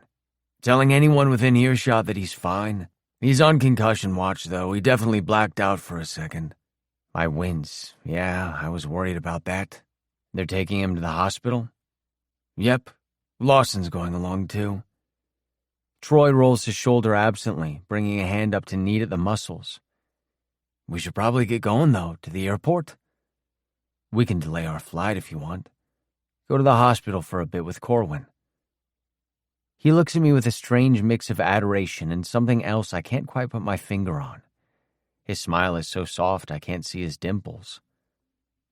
Cor told me we have to go. He said that Lawson was going to be with him, and that was enough to give anyone a headache, so he doesn't need us hovering around as well. I snort. Are we sure it's not the head injury that's giving him the headache? With Lawson, it's hard to tell the difference. He's rolling that shoulder again, so I reach for the bag he's dropped on the floor and sling it over my own arm. We make our way out of the mostly silent arena, our breath fogging in front of us in the cool air. The drive to the airport is quiet, Troy's hand heavy on my leg and his own bouncing up and down. When we finally take our seats on the airplane, both of us are exhausted and ready for takeoff, because it means the lights will be dimmed and we can take a nap. Troy changed out of his game day suit in the airport bathroom, making me wince when he shoved it haphazardly into his duffel bag. He's wearing dark jeans and a gray long-sleeve Henley that is the precise color of his eyes. When he runs an absent hand through his already mussed hair, he somehow manages to make it look artfully styled and not sloppy. He looks like he should be modeling for men's cologne. Both of us manage a little sleep on the flight, shoulders leaned against one another and Troy's hand warm on my arm. It's not until I'm climbing into the driver's seat of our rental car that I start to feel the first prickling of nerves, like phantom spiders crawling up my spine. Troy, who's never visited Maine, is watching out the passenger window with rapt attention, occasionally turning around in his seat when we pass by something too quickly. We can come back in the summer, maybe. Spend a little more time, I tell him, charmed by his enthusiasm. He smiles wide, turning to me. That would be great. He sits back, head leaned against the rest, but turned toward me. When he holds his hand out, I clasp it, resting it on my lap as I drive, fingers linked with mine. As we pass a sign welcoming us to Bar Harbor, I let out a breath I hadn't realized I'd been holding. Troy squeezes my hand but says nothing. Soon enough, too soon, we are pulling up the long drive leading to my family home. Troy's hand slides from mine, returning to his own lap, and I inhale deeply. It'll be fine, I say to him, though I sound like I'm trying to convince myself. My mom is waiting on the porch before I've even put the vehicle in park. Her smile is wide, lines branching out from where her eyes are wrinkled in glee. I'm still watching her face when her eyes slide over to where Troy is getting out of the passenger side of the car, so I see the way her smile falters before she hitches it back into place. Trying to ignore the sinking feeling in my stomach, I pull both bags from the back seat, handing Troy's off to him before we walk up onto the porch, Troy a few paces behind me to give me space to greet my mom first. She immediately pulls me down into an enthusiastic hug, squeezing tight. When she releases me, she turns to Troy and I jump in. Mom, this is Troy. Hi, I'm Anna. She holds out a hand that is engulfed in Troy's much larger one. "Troy Nichols, thank you so much for having me. I hope it's not too much trouble." He shows her his dimples and she beams. "Oh, you're a cutie. No trouble, we are happy to have some company." She pats his arm and then turns to me. "Honey, when you told me you were bringing someone, I thought you meant—" I stiffen, but she's already turning back to go inside, beckoning us in behind her. "Well, I thought you meant you were bringing a girlfriend, so of course I didn't prepare the guest bedroom." "Mom, She's got a hold of Troy's arm, depositing him in the wide entryway and looking at me in exasperation, flustered by Troy, whose presence she doesn't understand. "I didn't even think that you might be bringing a friend. A little warning next time so I know how to prepare. Really, Sammy, where were you expecting him to sleep?" She looks back over at Troy, who is rubbing the pads of his fingers together so rapidly I worry it might be a fire hazard. "The guest bedroom is right across the hall from June, and we can have the kids share a bathroom so that you can have your own." "That's not necessary," he says weakly. "I don't want to be a bother." "It's no bother. Oh." June has just come down the stairs, eyes lighting up when she sees Troy standing in the living room. "This is June." While they exchange pleasantries, which involves an enthusiastic hug for my sister, I move a step toward my mom, panic blooming in my stomach and trying to claw its way up my throat. I need to tell them now, right now, before she brings up girlfriends and guest bedrooms and friends again. "Mom, where's Dad? Is he here?" "No, honey, unfortunately he got called in for an emergency power outage." She must notice the crestfallen expression on my face. "I wouldn't worry. He's expecting to be back by dinner." I can't fucking wait for dinner. My chest is tight and the room feels unpleasantly heavy, as though the secret is a physical being. I don't know why I thought waiting to do this in person was a good idea. June is looking at me from where she is hovering uncertainly between Troy and Mom. "Are you guys hungry? Maybe we could all sit down and have a snack," she tries valiantly. "That's a fine idea. You kids go do that and I'll go make up the guest room." Mom is already reaching for Troy's bag, which he lets slide out of his grip without resistance. His face is in profile, so I can't see his expression, but the slightly defeated slump in his shoulders makes me want to scream. "Can you just leave that for now?" My palms are damp and I rub them on my jeans. I can hardly hear my own voice over the ringing in my ears, and Troy looks over at me sharply, noting my tone. "It'll only take a minute," Mom says, and she reaches out to pat Troy's arm again. "I'll get you all squared away so it's ready whenever you need a rest. You must be so tired after traveling all night." "He's not sleeping in the guest room," I nearly shout, and her head swivels in my direction, surprised. "Sam," Troy says quietly, and I can read his solemn gray eyes like a book. He's telling me it's okay if he has to sleep in a separate bed and pretend to be nothing more than my friend. He's telling me we can wait for my dad to get home so we don't have to do this now, hovering around the doorway and talking over one another. I move forward and tug his bag out of Mom's hand, stepping back until I'm nearly shoulder to shoulder with him. He's staying in my room, with me. She has a confused smile on her face, and I can hardly blame her for that. God knows I'm doing a terrible job here. June offers me a bracing nod, so I take a deep breath and try to speak around whatever is constricting my airway. "We're together. Troy's my boyfriend, Mom." Her smile is gone in an instant. It's like a vacuum has stolen all the air in the room, all of us standing there suspended and holding our breath. Troy's fingers are still rubbing against one another, and I slide my palm against his, stopping the motion before he wears the skin down to bone. Mom's eyes zero in on her hands before flying back up to Troy's face. "Well," she says, and her hands flutter nervously around her hair, adjusting it. It cannot be plainer that she has no idea what to say. "Mom," I say, but she doesn't look at me. I'm going to be sick. I'm about to be physically ill on my parents' entry rug. June's eyes are narrowed, and I can almost see her squaring her shoulders up, as though preparing for a boxing match. And judging by the way her and Mom used to go at it, it's a distinct possibility. It's Troy, of course, who diffuses the tension. "Do you think, Mrs. Jameson, that Sam and I can get settled in and rest a bit before lunch? It's been a long travel day, like you said." He does his level best to flash his dimples again, and nobody here but me knows him well enough to see the strain behind the smile. Yes. She latches onto that like a woman lost at sea who has just been thrown a life preserver. You boys go relax and I'll get lunch ready. Mom, I say again, and she looks at me finally. Troy's hand is painfully tight on mine. Go on, honey. I'll make your favorite for lunch, shall I? I already have it prepared. Just need to pop it in the oven. She's already turning away toward the kitchen before I can tell her that if she makes my favorite, Troy won't be able to eat it. June steps over to give me a perfunctory hug. Hey, idiot. Her voice is tight. Hey, I'm going to go help Mom with lunch. Beat some sense into her with a frying pan. This last part is mumbled under her breath as she walks away, and I suddenly don't have the energy to tell her not to bother. I tug Troy's hand, gently pulling him in the direction of the basement.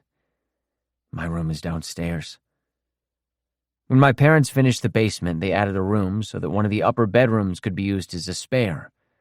I flick on the light before leading him down, seeing that my mom lit a candle and changed the bedding for me. 2 sets of towels are laid out on the comforter, one for me and one for my girlfriend, I think humorlessly. There isn't a bathroom down here, so we can use the guest one or June's. I drop my bag on the ground with a thump and sit on the end of the bed. Bending forward, I rest my elbows on my knees and place my face in my hands. I don't hear him move, but after a minute I feel Troy's fingers in my hair and look up to see him standing in front of me. I pull him forward by the backs of his thighs until he is standing between my open knees and rest my forehead against his stomach. He has one hand on my shoulder while the other is cupping my head, fingers moving as though he is giving me a scalp massage. Neither of us speak, and we stand there for what might be 5 minutes or might be an hour. Fuck, I sigh, breaking the silence. I don't think I did that right. You did fine, Troy says. My head moves with the motion of his abdomen as he talks. I thought I was going to throw up, I admit. Yeah, he says and rubs one soothing circle into my shoulder. Did you see her face? I wish I hadn't seen her face, because now it's all I can think about. I think maybe she was just surprised, that's all. It could have been worse. Worse? I laugh, a quick, humorless sound. She looked like I had decked her. How could it have been worse? She could have told us to leave, Troy says softly, and I lift my face off of him and look up, meeting his eyes. He smiles down at me a touch sadly. Yeah, I say. That would have been worse.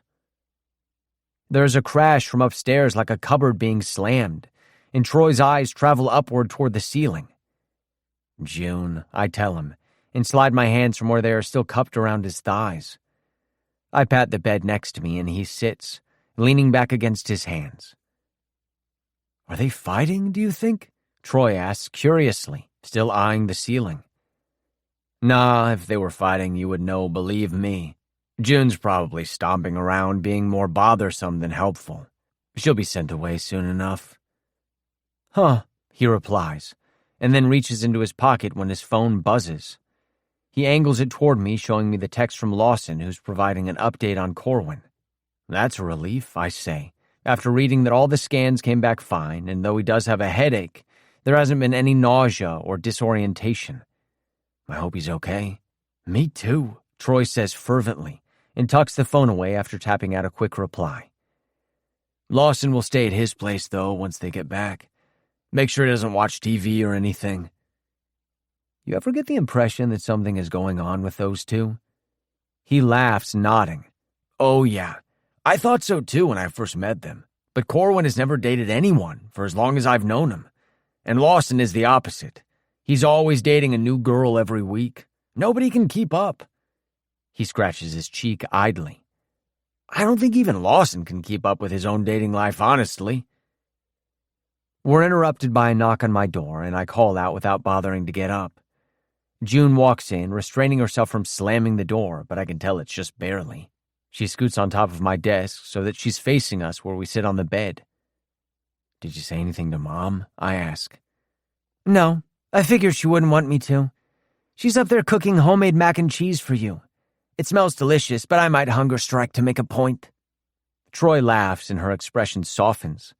She's looking between us, at the way we're sitting pressed together on the bed, my hand casually on his thigh. "I watched your game last night," she tells him.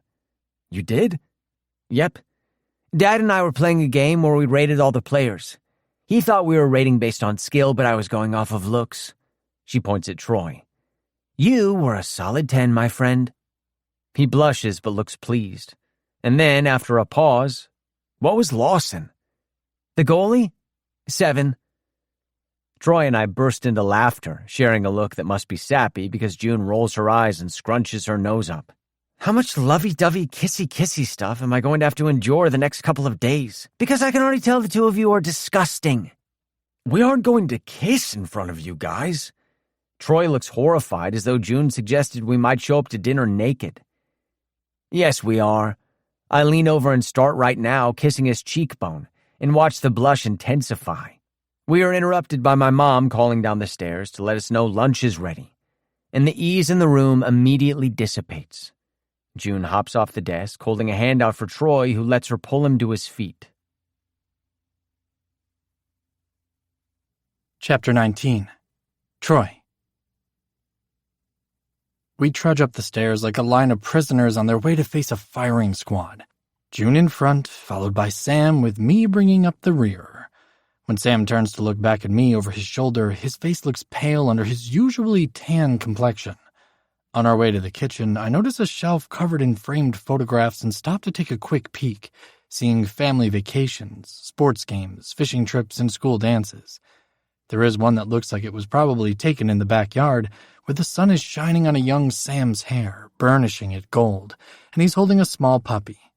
I pick it up to look closer.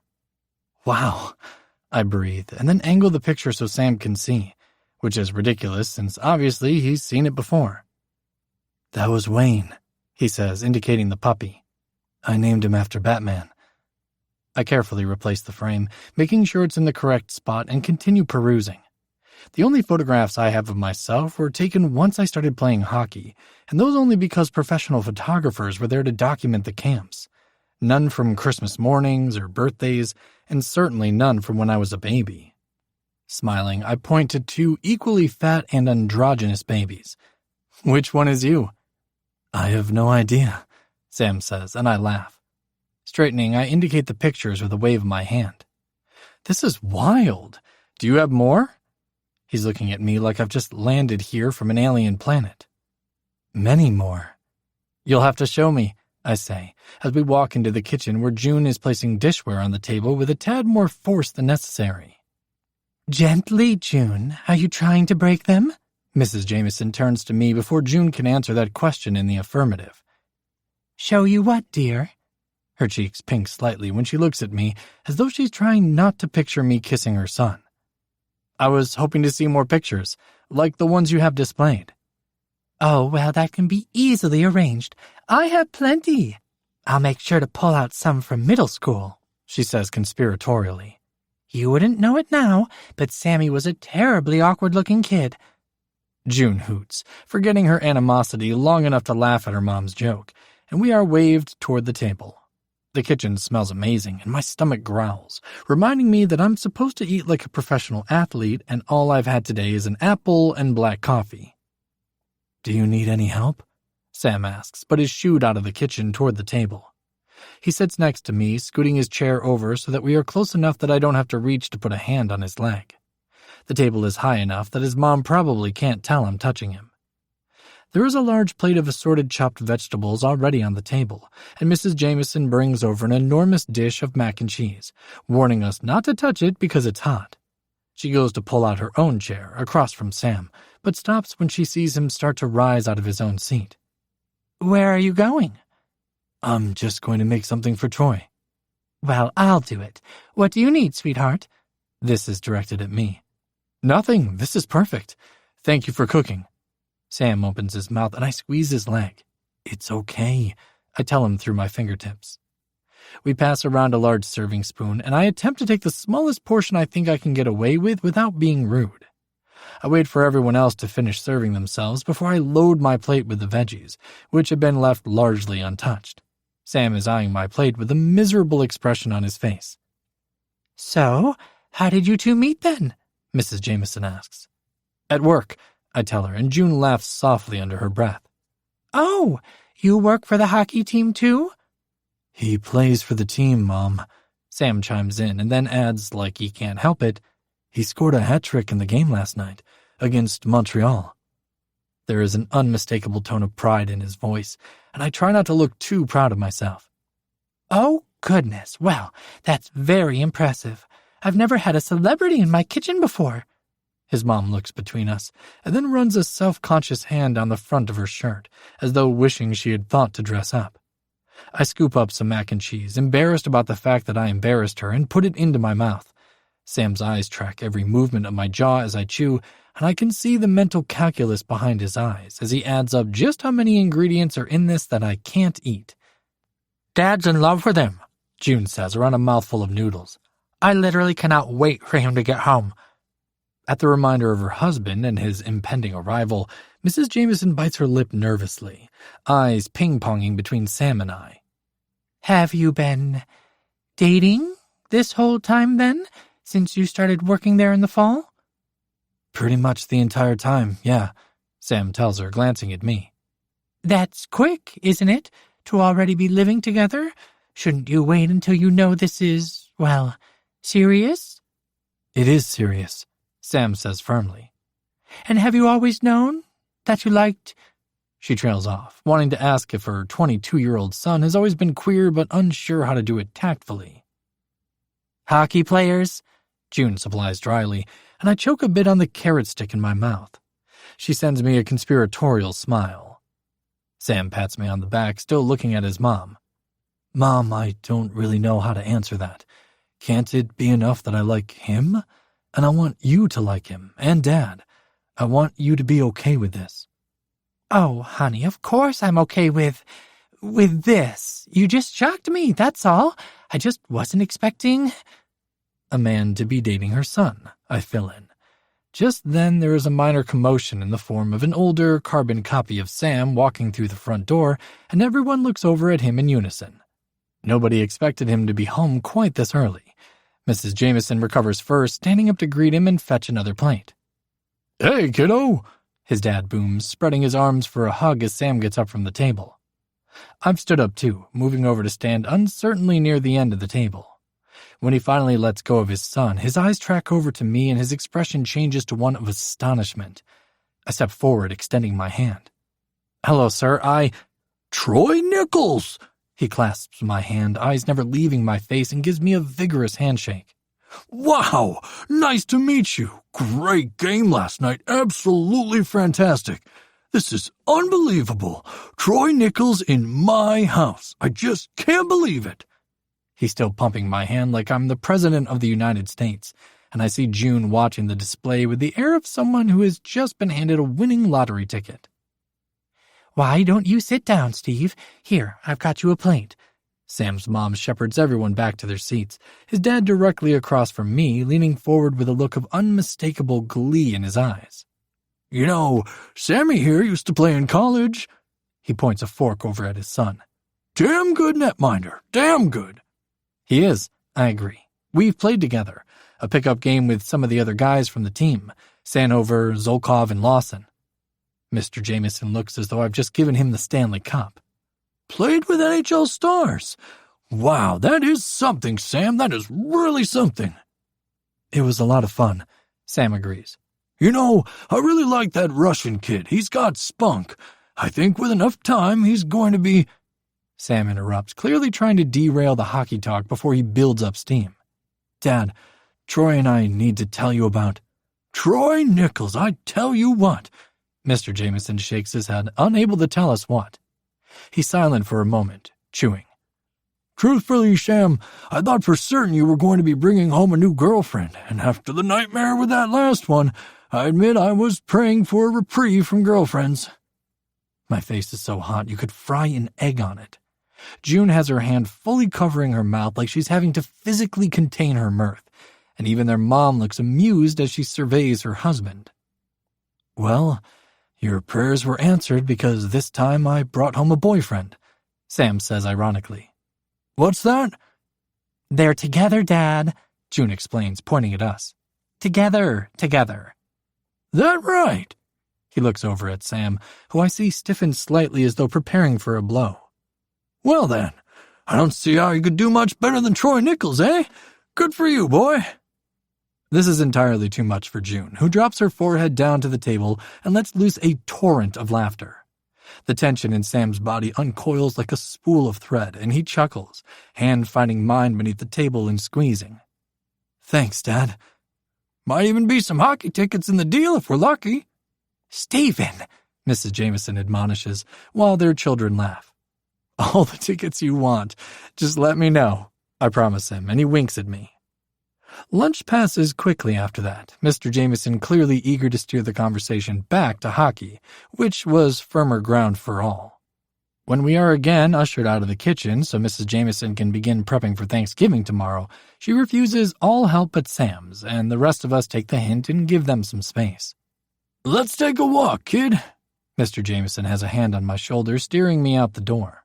He hands me a jacket that smells like Sam when I slip it on, and I have to refrain from burying my nose in the collar and sniffing. We walk around the outside of the house in silence, and I realize for the first time how big this property is. A large yard, bordered by dense trees all around, and far enough back from the road that nothing impedes on the silence. Fat, heavy snowflakes are starting to fall, and I tuck my hands into the pockets of Sam's jacket, adjusting my shoulders and bringing another waft of him to my nose. We stroll in companionable silence until we reach a large building, tucked around the back of the house that I assumed was a barn. Mr. Jameson pulls a key from his pocket, unlocks the door, and ushers me inside. When he turns on the lights, I can see exactly why he brought me out here. Inside is a homemade training area, the cement floor covered with mats, free weights next to a small panel of mirrors, a fitness bike, and a regulation-sized hockey goal at the far end. Walking to it, I run my hand along the cold metal frame before lifting my eyes and seeing Mr. Jameson watching me. We used to spend a lot of time out here, Sam and I, he tells me, pointing to a large bucket of tennis balls in one corner. We'd be out here all hours of the day and night, him in the goal and me hitting tennis balls at him. I won't pretend to be an athlete, but do something enough times and I suppose you learn a few things. He holds out a stick to me and I grin. We set up a plywood goaltender in front of the net, tip the basket of tennis balls onto the floor, and let loose. I watch him out of the corner of my eye, noting how his grip could be adjusted and his swing modified, but overall impressed with the skill that was clearly born in this room. When he ricochets a slap shot off of the goalie, the tennis ball comes back at me with force, and I have to catch the ball before it hits me in the face. Nice save, he tells me, grinning. After a while, he stands back, leaning on his stick, and starts calling out shots for me to hit like this is an all-stars skill competition. I'm focusing hard, my brain somehow making the connection between hockey talent and you will be allowed to continue to date my son. I want to impress him, and I desperately want him to like me. He cheers every time one of the trickier shots finds the net, and I'm smiling uncontrollably as I send the last of the tennis balls between the goalie's wooden leg pads. Straightening, I look back at him to find him lowering his cell phone, an ebullient expression on his face. He steps forward, placing a hand on my shoulder and giving it a little shake in a move so similar to how Sam does it that my throat suddenly feels tight. You are damn impressive, son. Just incredible. And now my throat feels tight for an entirely different reason. It's obviously not the first compliment I've ever received, not even the first with a son attached to it, but it feels different, like I've just eaten a bowl of soup and it's sitting comfortably warm in my stomach. Thank you, sir, I croak and try to clear the gravel from my throat. Let's clean this up and get back up to the house. We've been out here far too long. Soon enough, someone will come looking. We make quick work of it, emptying the goal and searching the far corners of the space for stray tennis balls. I return the wooden goalie to his home and go to replace my stick on the rack where Mr. Jameson is leaning, eyeing me thoughtfully. You know about that girlfriend, do you? He asks. Yeah. You know what us fathers do when our daughters bring home a boy? He asks, and the sudden change of conversational track has me pausing. I shake my head no. We put the fear of God into him, make sure he knows what the words respect and dignity mean. I nod again, seeing where this is going. Clearly, I'm about to have the fear of God put into me. But you know what? We don't do that with our sons, and I'm thinking maybe that's a mistake. Maybe, if I had had a little talk with Madeline right at the start, she would have behaved a little differently at the end. I'm fidgeting. I know I am, but I can't stop. I wish Corwin were here, because if anyone would know how to have this talk, it would be him. I settle for nodding again, because maybe I'm not needed for this portion of the conversation. I just need to listen. He places a hand on my shoulder once more, steering me to the exit. It's a relief to break eye contact. His eyes are nearly the exact same shade of brown as his son's. It's colder when we get back outside, and the light has faded as dusk falls. I wait while he locks the door, tucking the key back into his pocket and turning to me. Now, I'm old, but I'm not stupid. I'm not going to tell you not to hurt him because you can't promise that, can you? And I don't care that you're a man either, so don't be getting any ideas about that. All I wanted to say was, he's my boy, and I want him to be happy, because I love that little shit even when he makes me crazy. So do I agree, and then immediately suck in a sharp breath, the cold air like tiny knives in my lungs. You fucking idiot, you're supposed to say that to Sam before you tell anyone else. There is a knowing look on Mr. Jameson's face. I just want him to be happy, he says again, and I nod. That's what I want too. He smiles at me kindly and tilts his head in the direction of the house, setting a slow pace through the grass. Before we are halfway across the lawn, Sam appears on the wraparound porch, leaning his hands on the railing and watching us approach. He smiles at me, and I send it back with a silent, I love you attached. Chapter 20. Sam. I'm sitting on my sister's window seat, eyes on the yard. Behind me, June is getting ready to meet up with some of her old high school friends and yammering away.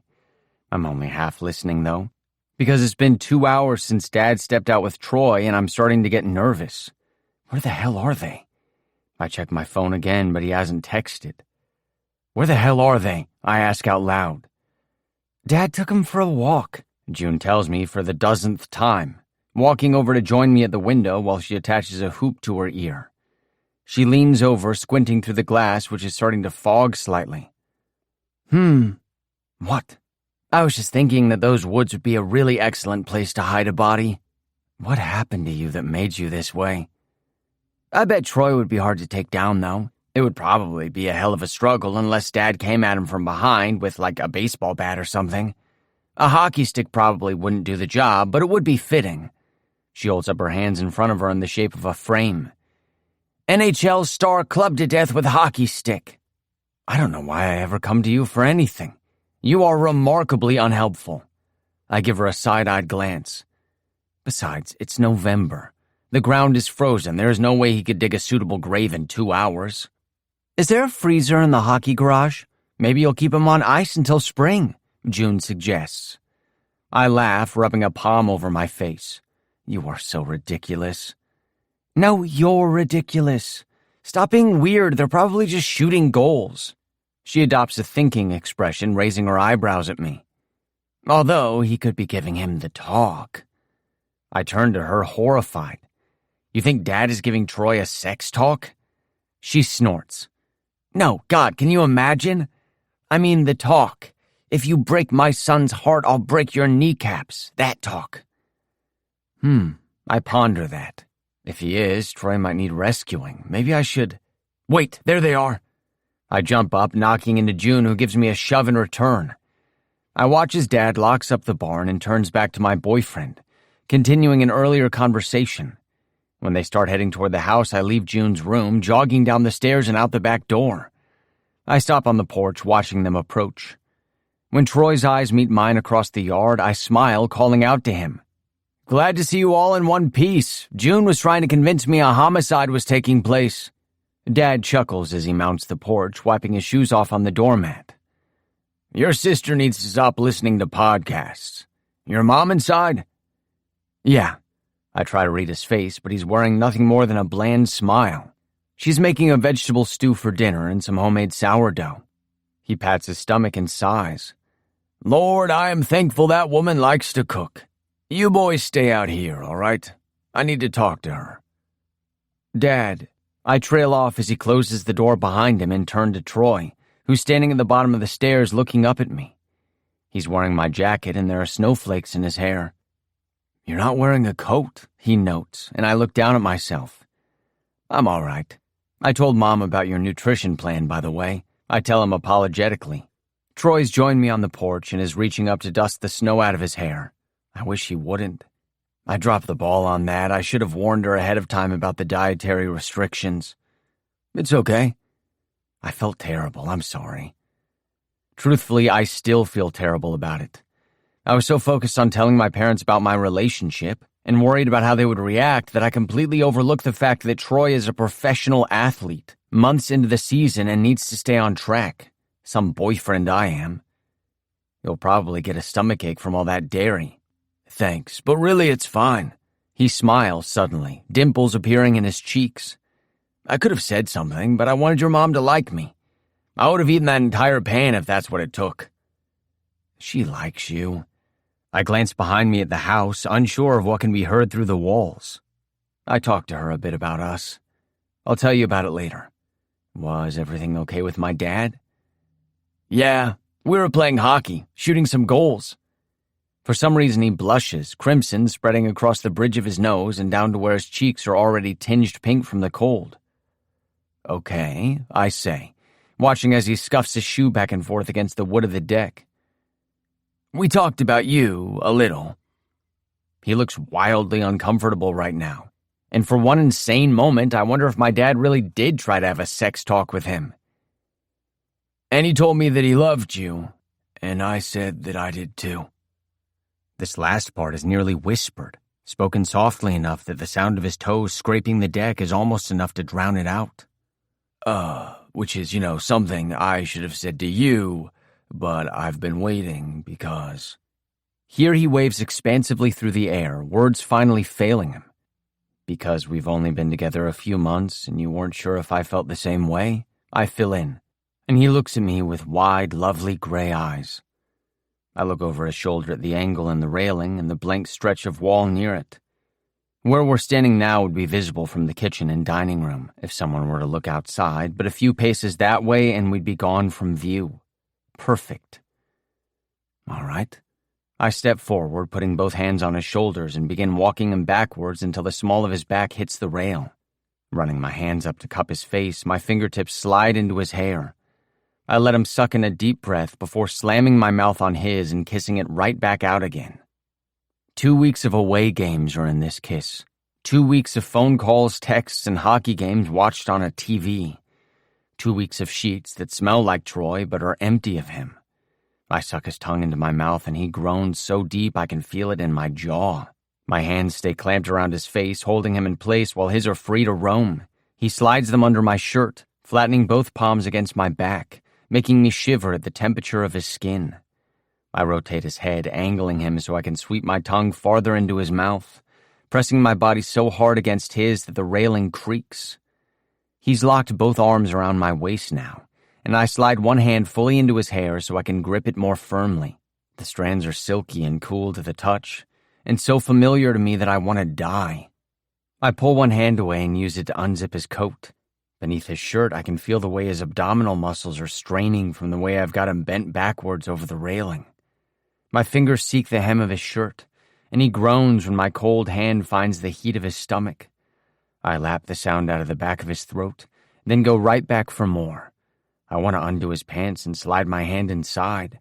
I want to kneel down and taste him before turning him around and fucking him. I want to do a lot of things that should not be done on my parents' porch. I pull my mouth away and rest my forehead against his, both of us sucking in deep breaths and fogging the air between us. I let him up slowly, gentling my hand in his hair until I'm cupping his face once more. When he's upright again, our chests are flush together, and his arms are still banded around my middle. I tug his shirt back into place, but leave my hand on his hip inside his jacket. He rolls his forehead against mine, pressing kisses to my face before resting his cheek alongside mine. I can't go inside just yet, he says into my ear, and I breathe a soft laugh, feeling both our erections through the constricting fabric of our jeans. I mirror him, wrapping my arms around his ribs until we're both doing nothing more than hugging. It's cold, the temperature falling rapidly as the sun goes down, but we're warm enough here in our pocket of shared body heat, and I'm in no hurry to leave. 2 weeks, I think again, and take a fortifying inhale, searching for him over the smell of the woods. We stand there for minutes or hours, and eventually my dad comes to the back door to call us inside. "Coming," I tell him, and he's gone once again. I pull back fully this time and tug Troy's jacket back into place, zipping it up as though it was never any other way. His lips are swollen where I've scratched him with my stubble, and there is absolutely no hope for his hair. Anybody with eyes will know what we were doing. He's watching me, and when my eyes meet his, he says in a clear, gentle tone, "I love you." He doesn't expect me to say it back. He's straightened, arms sliding away from my waist and up to his hair, where he puts in a futile effort to pat it back into place. I pull his hands away, waiting until his gaze comes back to mine. "Your hair is beyond help, sorry." He laughs and begins moving onward to the back door. I tug him back. "One more second and then we'll go in," I tell him. And then, in a firmer tone than his own was, "I love you too." His eyes widen slightly, skating over my face as though searching for the lie. "Yeah?" he asks, cautiously, like he expects me to laugh and say, "Just kidding." "Yeah." I slide my hand into his, fingers tangling, and head toward the door. When I hold it open for him, I'm not surprised to see both a blush and the dimples on full display. I'm also not surprised when he tries to pull his hand from mine, but I tighten my grip and swipe my thumb across his, letting him know it'll be okay if my family sees us holding hands. Dinner is a far more enjoyable affair than lunch, even without the presence of June. Troy manages to eat 4 servings of stew, though he declines on the bread, and afterward my mom breaks out her photo albums, charmed by his obvious enthusiasm. It's still relatively early when my dad suggests that we might be ready for some sleep, and Troy and I gratefully say goodnight and make our way downstairs. I keep the lights dim in my room, turning on only a single lamp. Troy's back is to me, and I watch the muscles of his shoulders move under his shirt as he bends over to remove his socks. When he straightens, I move in closer and turn him around to face me with my hands on his hips. Indulgently, I smooth my palms up his sides and back down again, before removing his belt. The jeans follow next, and he places a hand on my shoulder to steady himself as I crouch down to allow him to step out of them. They're tossed over the back of his desk chair, and when I run my hands up his ribs again, this time I do it under the shirt. He lifts his arms obligingly, and the Henley is thrown aside as well. He's in nothing but his boxers now, goosebumps trailing up his arms. I reach up and skate my fingertips over them. "It's cold," he says, and reaches for my waistband. When we crawl between the cool sheets, he turns his back to me, laying on his side. Immediately, I curl up around him, shoulders, hips, knees, all lined up. When I stop moving, Troy wiggles his hips backward, trying to nestle further into the cradle of mine, and I smile into the back of his head. He sighs expansively when I drape an arm over him, wrapping my fingers loosely around his wrist. "I like your hockey, Barn," Troy murmurs. "Thanks. Dad put that together when I was in middle school, and a coach told him I had a chance of playing in college if I stuck with it." "He's always been a big hockey fan?" "My dad?" I snort, ruffling his hair. "Oh, yeah. He never missed a game of mine, not a single one." Troy's silent for a long moment, breathing even and slow. "I bet he was really proud of you," he says finally. I lean forward, kissing the fine hairs on the back of his neck. I remember how secure it made me feel, to be able to look up into the stands and find my father's familiar smiling face. How I was the one who felt proud, to have someone so firmly in my corner. I remember how he'd tell anyone who'd listen that I was playing for Harvard, using the same tone he would have used to tell them I was taking a trip to the moon with NASA. "He was," I say, tightening my arm around him. What a terribly lonely childhood Troy must have had, being incredibly gifted but having nobody to share it with. "He really likes you." Lucky I'm a hockey player. Baseball might not have gone over so well. I laugh and shudder theatrically. The horror. He rotates suddenly, and I loosen my arm so he can flip around to face me. We can't see each other in the dark, but his fingers find my face and trace over my features with aching softness.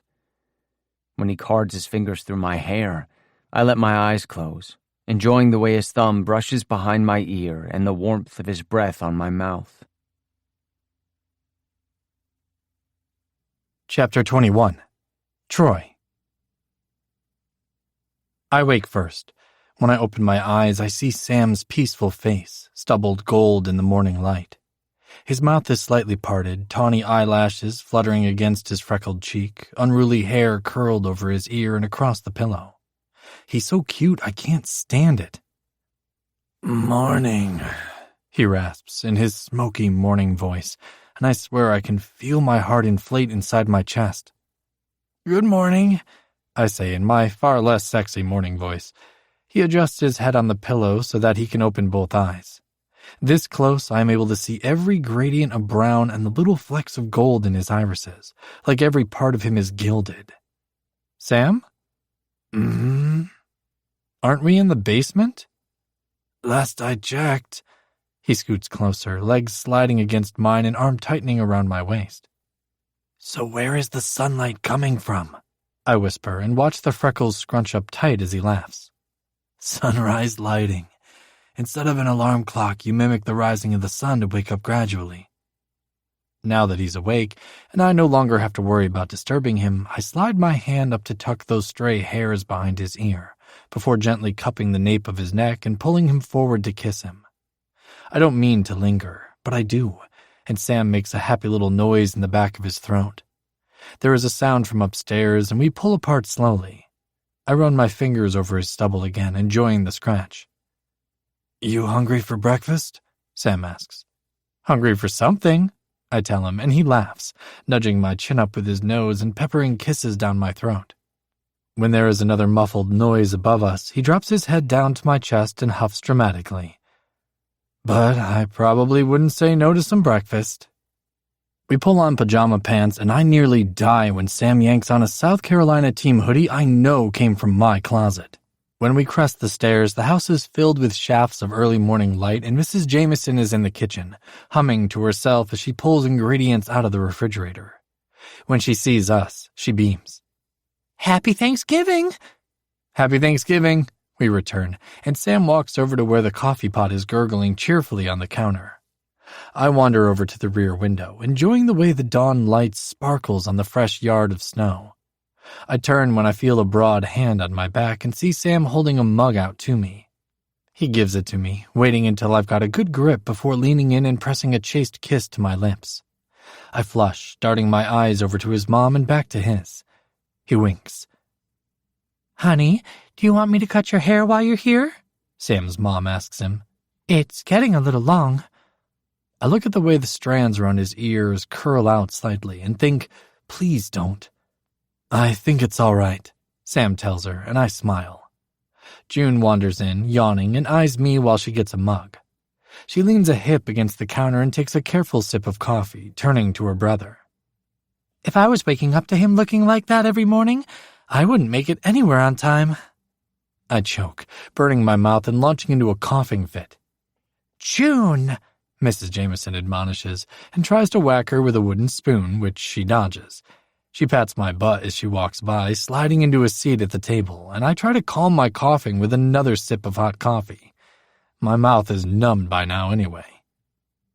"I see what you mean about the morning hair," June says to her brother, and he gives her a knowing look. I take a seat next to Sam at the table, patting my scalp self-consciously. "What?" He smiles at me, draping a casual arm across the back of my chair and running his thumb over my back. "Oh, I might have mentioned liking your bedhead, back before we started dating." I stop trying to fix it, and Sam's smile widens. Mr. Jameson steps in from outside, leaving his boots on the porch and hanging his jacket in the closet. He leans down and gives June a loud, smacking kiss on the top of her head. "Happy Thanksgiving, Junebug." He moves up behind Sam and I, placing a warm, heavy hand on both our shoulders. "Happy Thanksgiving, boys." Then he pats me once before he moves to join his wife in the kitchen. Sam is watching my face with a small, almost sad smile on his face, like he knows this is my first real family Thanksgiving. This time, it's me who leans in to kiss him, though my face is on fire and I pull away fast, looking around to see if I've offended his parents. June, chin propped on her fist as she watches us, seems to be the only one who saw, and she doesn't appear horrified. "You two are so in love it's hideous," she says, which makes Sam laugh. It's a lovely day, filled with good food that everyone enjoys and a little bit of football, which no one does. When Sam's dad finds us stretched out side by side on the floor after the Thanksgiving meal, he suggests we might need to burn off some of those calories we consumed. I sit up quickly. "Hockey barn?" "Meet you out there," he says, grinning, already turning and heading for the back door. I smack Sam's arm, bounding to my feet. He groans but lifts a hand up and allows me to haul him to his feet. Scrunching his nose, he asks, "How are you not in a food coma right now?" "I'm not the one who ate 4 servings of mashed potatoes," I remind him, and say a silent prayer for his digestive system. We take turns firing tennis balls at Sam, whose only concession to goalie gear was to put on a glove. The barn is ringing with laughter, particularly after Mr. Jameson fires a wild shot that ricochets off the back wall and hits Sam in the back. I'm doubled up, bent over at the waist, breathless from laughing. When I look up and see Sam, indignant, hands on his hips and a scowl on his face, I nearly laugh myself to tears. "Yes, I'm fine, thank you both for asking," he says, using his stick to whack a ball at me. When we eventually trudge back into the house, my face is sore from the constant smiling and my hand is in Sam's, which his father doesn't seem to mind. It's snowing again by the time night falls, and we have an early flight back home tomorrow morning, so we say our goodnights and head downstairs. June, who won't be seeing us off in the morning, gives me a lingering hug and a kiss on the cheek. When she pulls back to look at me, she smiles, fondly, I think, before going to say goodbye to her brother. When we reach the cool dark of Sam's room, we strip quickly and crawl between the frigid sheets. I find Sam's hand in the dark, using it to pull him around me like a coat, scooting my hips backward into his. "Make yourself comfortable," he says, laughing. "Is there no heat down here?" I complain, only half-heartedly, and he nuzzles his face into my hair.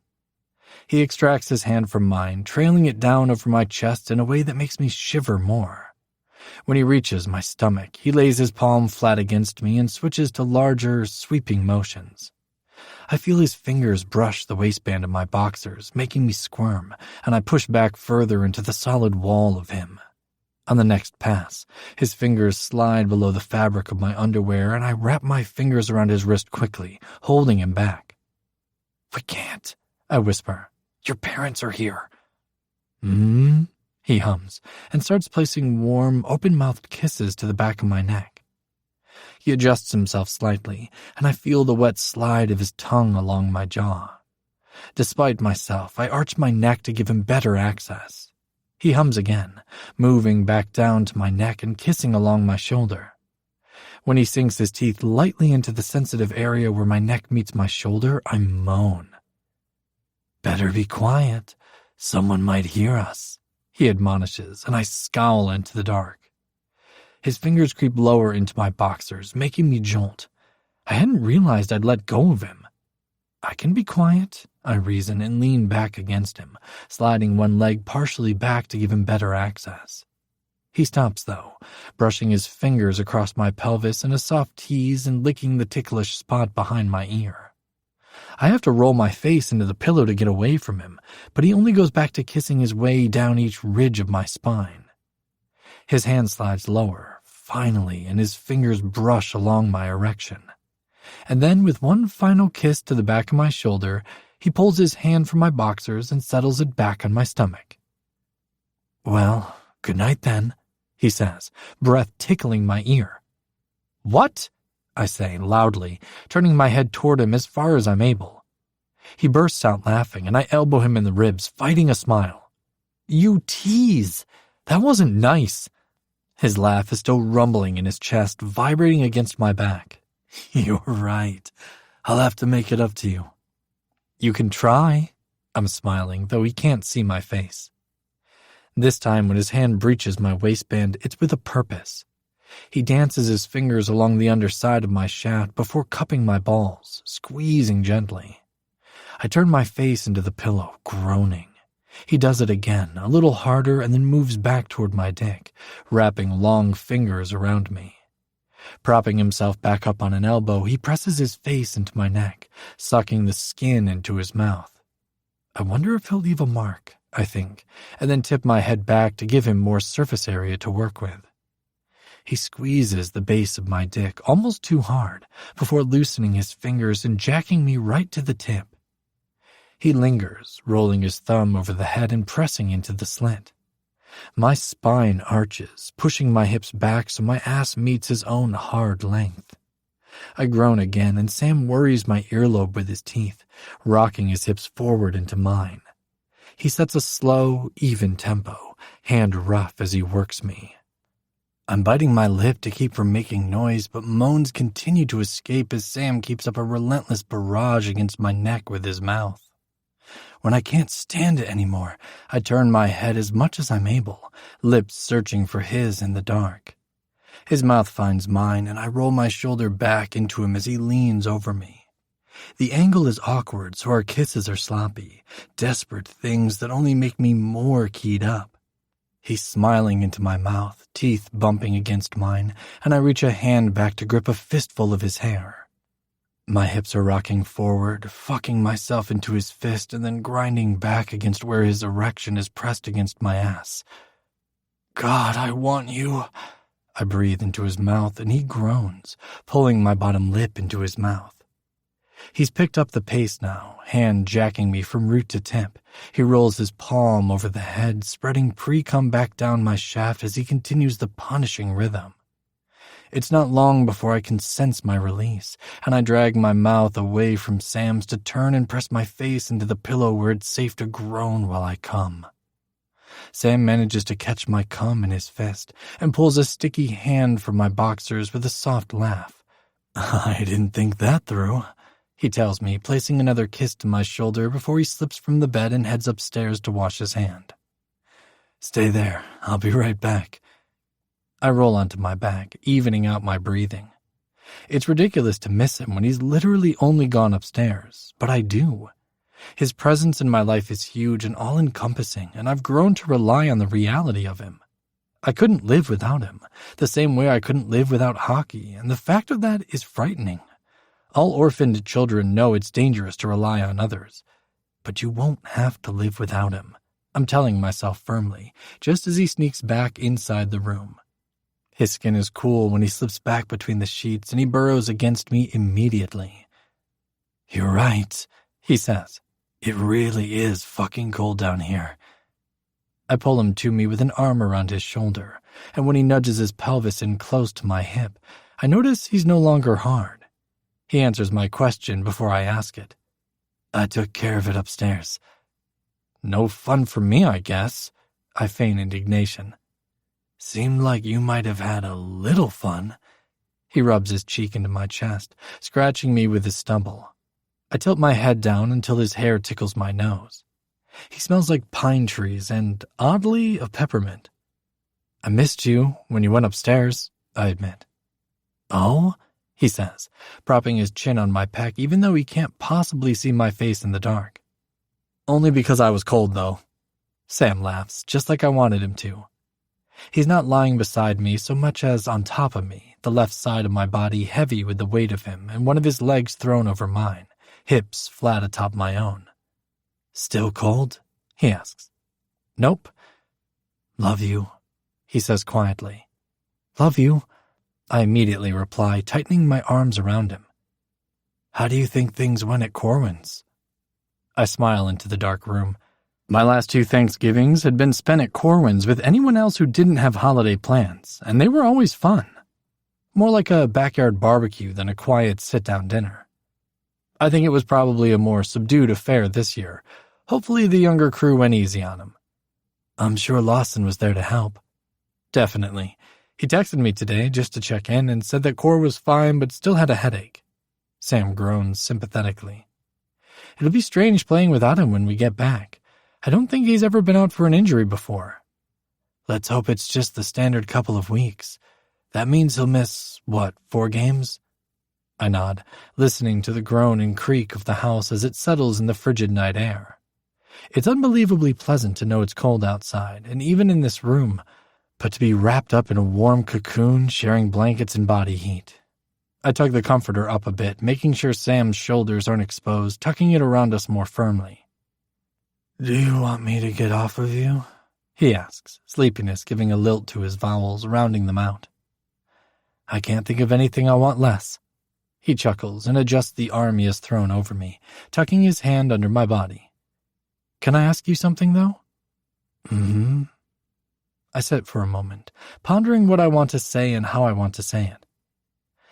I know you said that you'd never done anything with another guy before me, so I was sort of expecting you to maybe not be so into trying new things, or to want to take things slow. I pause, thinking. I guess I don't actually have a question. I just thought you'd be more nervous, maybe? I have been nervous a few times. I pretty much came into this relationship a virgin, so yes, definitely nervous. Gay sex virgin, I whisper, even more quietly, just in case his mom has her ear pressed against the door. Sam snorts. But being nervous isn't a good reason not to do something. And I wanted you. God, I wanted you so bad. Which, by the way, only seems to be getting worse, not better. You're telling me, I mumble, thinking of the way my body literally aches for him when he's not there. Wait a second. I'm still technically a gay sex virgin, aren't I? He rolls his head until he's propped back up on his chin, mouth inches from my own. I think we need to remedy that. I'm free for fucking literally any day, any night, any time. I'll have to see when I can pencil you in. We break out into laughter, and I have to nudge the blanket back into place when it slides down Sam's back.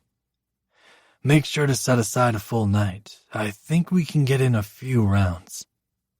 That sounds like an ambitious undertaking for your first time, I muse, rubbing absent circles on his lower back before trailing my fingers down over the fabric of his boxers. I'll be sure not to plan any horseback rides for the rest of the week. Jesus, I snort, ruffling the hair on the top of his head. Against my chest, I can feel his cheek pulled back in a smile. I wonder if I'll be lucky enough to do this forever, to be able to find his body in the dark without having to reach. To laugh and talk and breathe together long past the time we should be asleep. I wonder how Sam feels about marriage. My turn to ask a question, he says suddenly, and I run a palm over his back in assent. Have you ever been in love before? Nope, I say, but then decide to backpedal that. Not in the way you mean, anyway. I don't think I ever loved anyone until I met Cor and Lawson. But no, never fallen in love before, until you. If that's what you're asking. You don't love your sponsor, Dad? I laugh, thinking of the absurdity of telling Stephen Briggs that I loved him. Definitely not. I like him, and I obviously appreciate everything he's done for me, but I don't feel like I actually know him. He's not really part of my life, more of a spectator. And no boyfriends? There were a few I thought might be heading that direction, but no, things never worked out. It can be kind of weird, dating when you're well known. People know you have money, and it can be hard to tell if they just like that instead of you. He's quiet for a moment, mulling over what I said. His thumb is tracing a figure 8 pattern on my side. But Corwin and Lawson? Warmth seeps into my voice as I picture Corwin's clear aquamarine eyes, chestnut hair, and angular face. I wouldn't tell him this, because I think it would make him uncomfortable, but Cor is like a dad and a brother and a best friend all rolled into one. He's easy to love. Lawson, too. I wasn't kidding when I said he adopted me. They both kind of did, to be honest. That's nice, Sam says, breath hot on my chest. Is it selfish of me to be glad I'm the only boyfriend you've said I love you to? First and last. Maybe a little, but it's the good kind of selfish. He sighs heavily and slides up my body a little bit, moving his leg so that it's lying more comfortably between mine. His face is in the crook of my neck, and I'm able to lean my cheek against the crown of his head. "We should probably get some sleep," he says, lips moving against my skin. "Probably. Thanks for coming with me." I chuckle, because that's a ridiculous thing to thank me for. Sam, you don't have to thank me. I'm the one who should be saying thank you for inviting me. Now you're part of the family. This, like much of what has occurred here this weekend, makes me feel like there is a boulder sitting on my chest. I run through a dozen replies in my head, none adequate, and eventually just turn my face into his hair and say, "I love you," into his scalp. He'll know what I mean. He always does. "I'm going to just sleep here on top of you if that's okay," he murmurs, voice syrupy as sleep threatens to drag him under. I run my hands lightly up his back and over his arms, careful not to disturb him, but wanting to make sure he's warm enough. His breathing has already deepened, ribs expanding slowly against me, and his limbs have more heft now, as though they are dead weight against me, like a Sam-shaped weighted blanket. I make sure my face is angled just right against his hair, so that I'm breathing deep of peppermint when I fall asleep. Chapter 22. Sam. My mom looks like she might cry as she watches Troy and I place our bags into the back seat of the rental car. When I step back onto the porch to say goodbye, Troy hovers uncertainly at the bottom of the stairs, one hand on the railing. As my mom walks down to hug him around his middle, the only part of him she's able to reach without a step stool, she tells him to have fun during the rest of the season and that she'll make sure to watch all the games they play on TV. He says that he will have fun, which will be an easy enough promise for him to keep, since I've never met anyone who loves the game as much as he does. She also invites him back over the summer, when we would have more time off, and the look of unadulterated joy that blooms across his face is almost hard to look at. "We'll come see you before then, though," my dad adds. "We're going to try and come to a game."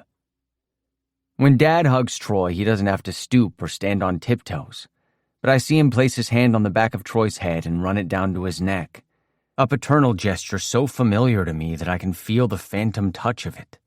He's whispering something in his ear, and Troy has his eyes squeezed shut, so I turn away to give them some privacy. Mom gives me another hug and reminds me to get enough sleep. I think about how late we stayed up last night talking and tell her that I'll try.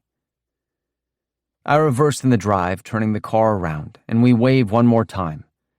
In the rearview mirror, I see them waiting on the porch, watching, until we turn off the driveway and they are lost from view. The roads aren't too bad, even with all the fresh snowfall, but I make sure to keep both hands on the wheel and pay attention to the road. Troy's hand is lying on my leg, reminding me of the precious cargo in the vehicle. It's not until we are boarding our flight when my phone pings with a text from June. I tuck it back into my pocket, meaning to check the message once we've found our seats, when it goes off again and again. Troy raises an eyebrow and I shake my head. I don't know. After spending the duration of our flight here with our knees jammed into the seats in front of us, Troy upgraded our seats to first class for the way home. It's immediately apparent that this was the correct choice when we sit down and are able to stretch our legs out in front of us. I say a silent apology to everyone who trudges by toward the back of the plane. One of the flight attendants recognizes Troy and leans over the seats in front of us to chat with him. I pull my phone out of my pocket, smirking slightly at the embarrassed flush on Troy's face, and open up the 5 messages June sent me. Whatever she texted me must be large, as it takes a moment for my phone to download them without access to Wi-Fi. When the first image loads, I frown down at my phone, confused, clicking on the thumbnail to make it larger. A photograph of Troy and I fills the screen, obviously taken by June when we weren't looking. The pair of us are seated on the couch in my parents' living room, relaxed against the cushions. We're so close you can't even see the upholstery between us, the sides of our bodies flushed together in one long line. Troy's hands are rested casually in his lap, and I have one arm draped across his leg and my fingers tangled loosely in his. We're looking at each other, which explains why I didn't know June had snapped a photo, and I pinched the screen to zoom in on Troy's face. He's smiling at me, One dimple visible, and the swoop of his black eyelashes looked dramatic against his skin. Jesus. I glance up at the real version and then look back down at my phone, setting the picture back to normal. There's an almost identical look of joy on my own face, sans dimples, and I feel a strange, fluttering sensation in my stomach as I look at our frozen faces. It looks like an engagement photo. I scroll to the next picture and find a slightly tweaked version of the first, where we are now sitting at the kitchen table. There's a hint of a blush on Troy's face, and I feel oddly elated at the fact I now have photographic documentation of it.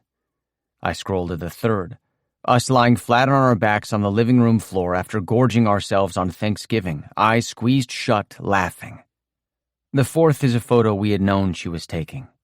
After breakfast on the morning of Thanksgiving, as we were leaving the kitchen to take turns in the shower, June had jumped up from the table and demanded we take a picture. The lighting, she had told us, was too perfect to pass up. Troy, having just been told he had bedhead, had tried to demur, but I had wrapped my arm around his waist and pulled him against me. "Smile," I told him. And here it was. Me in Troy's hoodie and a pair of pajama bottoms that didn't match, hand visible on his hip with fingers splayed, as though wanting to touch as much surface area as possible. June was right about the lighting. My hair looks more gold than dirty blonde, and my dull brown eyes are wide and bright. It's quite possible I've never seen myself looking so happy. And then there is Troy.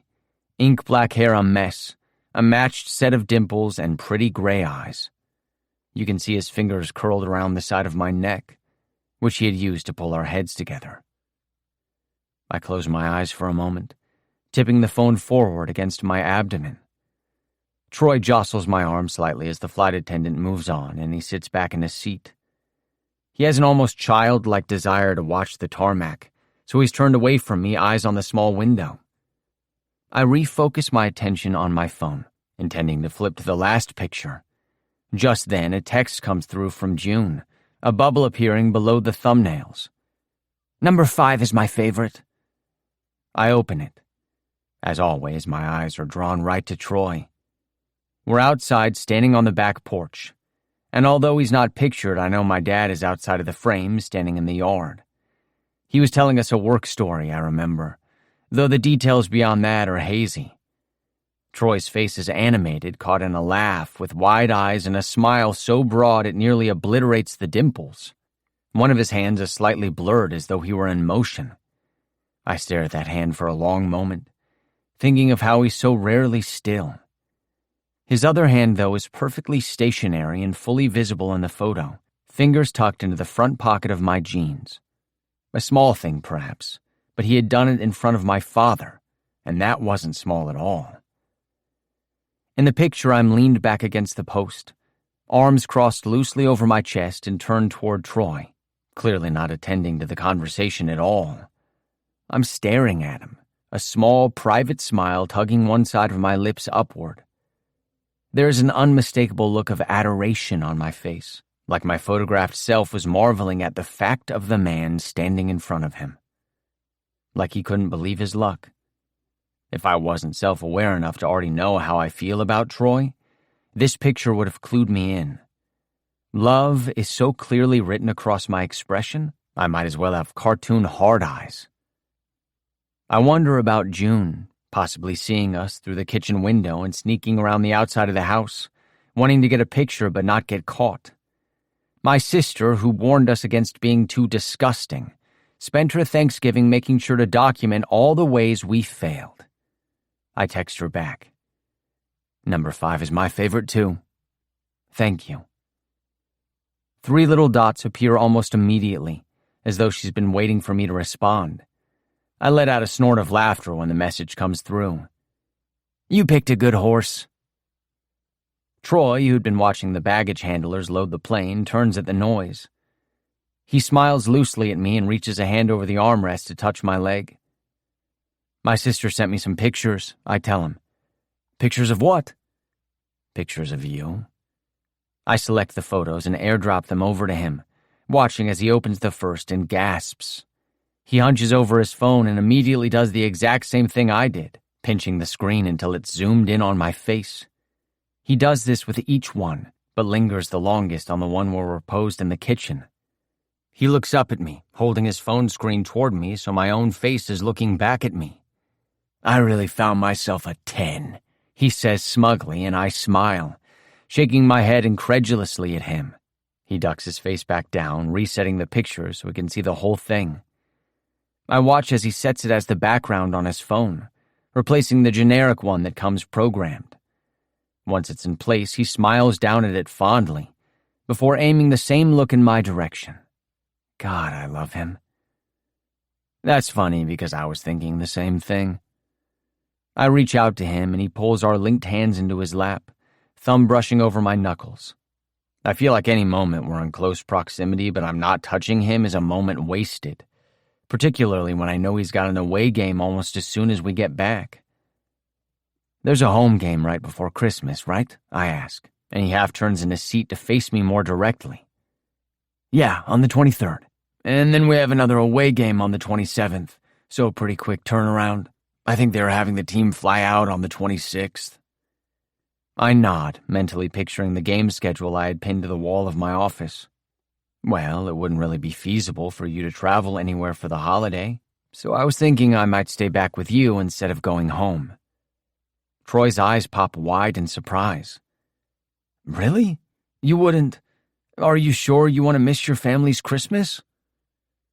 If you could come along, it would be different, but since you can't, I'd rather stay home and spend it with you. I already told my parents we probably wouldn't be back for it. He's still looking at me with a slightly dumbfounded expression on his face, so I give him a moment. His mouth stretches into a tentative smile. Well, great. I've never celebrated Christmas at home before. I always go to Corwin's, I say, and his smile becomes more sure. Yeah, he doesn't usually host the entire team, though, like he does for Thanksgiving. Last year it was just him, Lawson, and I. Neither of them have family? Lawson is super close with his family, but doesn't always go home. He's got a ton of siblings, so he's always saying how they never miss him anyway. But well, I'm sure you know who his dad is. I nod because every hockey fan in the world knows who Corwin's dad is. Mitch Sanhover. Right. They aren't close, at all. I don't know any specifics, but I don't think his dad is a very nice guy. Doesn't surprise me, I guess. Mitch Sanhover was one of the hockey world's most famous enforcers. He had been a good defenseman, but his true claim to fame was his size and ferocity. He was a monster on the ice, like a massive Rottweiler that would be set loose on the opposing team if they so much as looked at anyone the wrong way. Me either. Cor doesn't talk about him much, but when he does, he never has anything good to say. I think Lawson knows more of the history, but Troy shrugs. I try not to pry. Cor is so private, and I don't think he likes to talk about his dad. People think it must be awful to be an orphan, but I feel worse when I think about him having family but not being close to them because they treat him like dirt. Since I don't know how either of those situations feels, I stay quiet. He smiles ruefully at me and lifts my hand to kiss the back of it quickly. Sorry, that got a little grim, he says, chuckling apologetically. Yes, well, I shouldn't be surprised. You're well known for being grim. He laughs, reverting back to his sunny disposition as quick as that. Do you think Corwin would mind if I crashed your guys' holiday? No way, he'd be happy to have you. You're part of the crew now. He might even invite Zolkov this year, honestly. But we don't have to go. We could do our own thing if we wanted. Or both. As long as we're together, it doesn't much matter what we do. He beams at me. Right. We settle in for the flight, pulling up a movie to watch on my laptop. Troy is using his free hand to skate his fingers over the underside of my arm. Something I'm sure he's unaware he's doing, but nonetheless distracts me from paying attention to the movie at all. It's a relief when we finally land. I'm ready to be home and hopefully convince Troy to do other things with those hands. Chapter 23. Troy. Thank God, Sam groans when we pull into the driveway. I laugh, but the feeling is mutual. Somehow the flights and baggage claim and drive always seem exponentially longer when you're trying to get home. I hop out and roll my neck, shoulders, and back tight from the uncomfortable airplane seats. Sam already has both bags slung over his shoulders and is trudging for the front door. Grinning, I follow, bringing one hand up to rub absently at my tight shoulder. I'll have to visit the trainer tomorrow. Sam is in the kitchen already, looking in the refrigerator when I step inside. I stare down at our bags in dismay, knowing I'll need to unpack and do laundry tonight, since I have an away game that I'll need to repack for. "I'm starving," Sam tells me, pulling his head out of the fridge. "You want something to eat?" "Sure. Want me to handle the unpacking?" He grins at me and pulls a large container of kale out, tossing it onto the counter. "Deal." I take the bags and head straight for the washing machine, pulling all the used things out and stuffing them all in at once. That done, I head into our bedroom and dump the clean clothes onto the bed. The day after Sam spent that first night in my room, we had moved all his clothes into my closet. It seemed silly to pretend that he was going to be sleeping in any other bed but mine after that, so all his things came along, too. It's a matter of minutes that I've got everything hung up and put back into drawers. The bathroom bags take a similar amount of time, and by the time I'm walking back down the hall to the kitchen, it hasn't even been 20 minutes. Sam waves away my offer to help, so I collapse on the sofa, resting my head against the back and closing my eyes. I must have fallen asleep because the next thing I'm aware of is warm hands on my shoulders. I open my eyes and see a pair of soft brown eyes looking down at me. "Tired?" he asks and squeezes his hands, making me groan. He raises an eyebrow at me and then does it again, harder this time. "God, that feels good," I tell him. "Sit up a little bit. Lean forward." I scramble into a more upright seated position. Sam, standing behind the couch, begins to knead his thumbs into my trapezius muscle, right at the base of my neck. My head falls forward and a semi-embarrassing noise comes out of my mouth, like something you might hear from a kitten.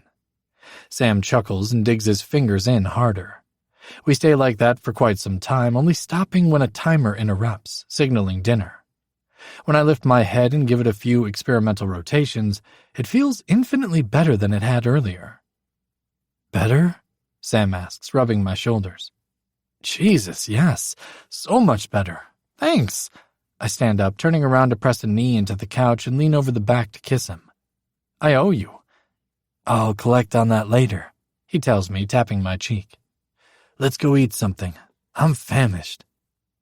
Later turns out to be when we are getting ready for bed and Sam steps up behind me, wrapping an arm around my waist and balancing his chin on my shoulder. "No parents," he muses, making me grin. We're both half undressed, having only gotten so far as removing our shirts. I turn, Sam loosening his arm just enough to allow me to do so. "Indeed." I reach my arms up, resting them on his shoulders. "How shall we celebrate?" "I've got a few ideas," he tells me and leans in for a kiss. Before his lips reach mine, I place my hands firmly on his shoulders and press him back. Once the backs of his legs hit the bed, I push him down and he lets go of my waist, catching himself before he hits the mattress. Laughing, he scoots up on the bed and I follow, straddling his legs as I reach to undo his belt. His hips lift obligingly and I pull his boxers off with his pants, stepping off beside the bed to remove them. I run my hands from his knees downward, slipping off the socks and tossing them behind me. I straighten, eyes coasting over him greedily, enjoying the view. He cocks a knee out and lifts one arm above his head casually, the muscles in his arms flexing. When my gaze reaches his face, he's smirking. The shithead. I grab the lube, tossing it next to him, and quickly get rid of my own clothes, throwing them haphazardly across the room and crawling back onto the bed between his legs. When I unceremoniously drop my weight onto him, he grunts, hooking his ankles around mine and grasping my head to pull me down for a kiss. This time, I let him. His palms are pressed against my ears, fingers in my hair, and he tilts my head to the side, searching for better access to my mouth. There is a hungry, almost frantic energy in the room as our bodies realize that it's been 2 weeks since we've done this. I grind my pelvis forward into his, groaning when our erections rub together between us. Sam's hands leave my face, reaching down to palm my ass and pull me harder against him.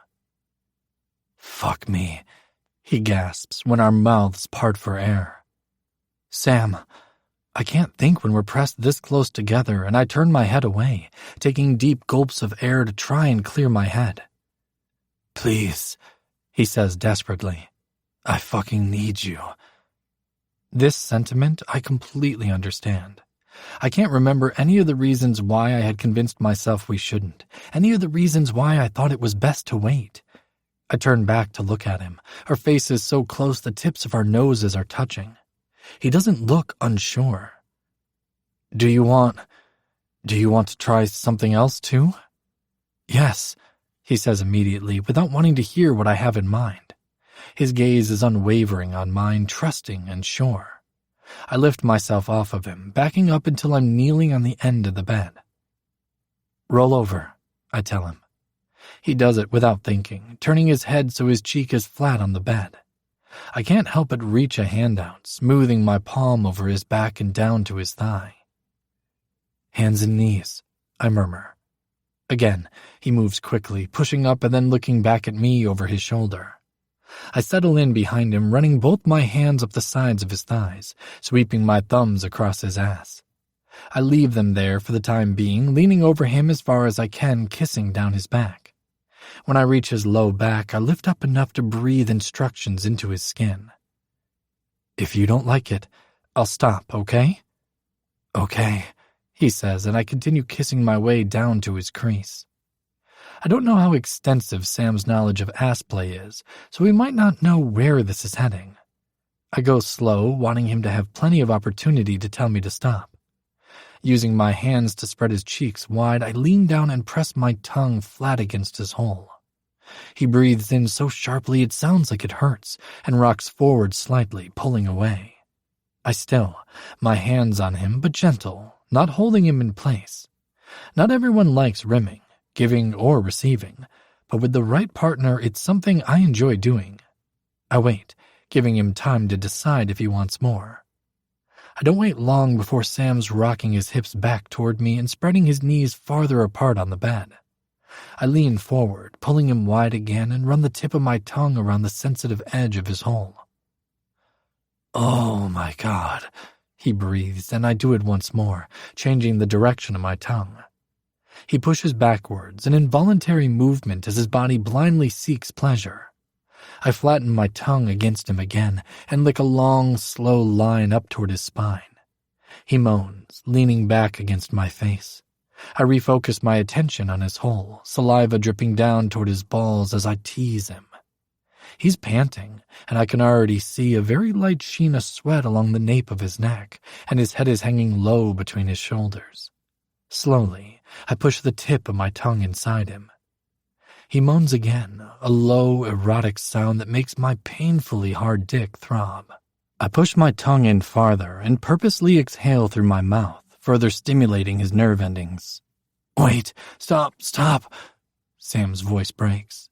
"Jesus, I can't take any more of that, or I'm going to..." I pull back and he laughs, a breathy, self-deprecating sound. I place a kiss on each cheek before I release them, sliding my hands back down over his thighs. "Okay?" I ask, as he turns around and reaches for me. I let out a surprised breath as he pulls my head forward and kisses the hell out of me before flopping back down on the bed, one arm thrown above his head. "Thanks," he sighs. I stretch out next to him and trace a finger over the grooves of his abdominal muscles.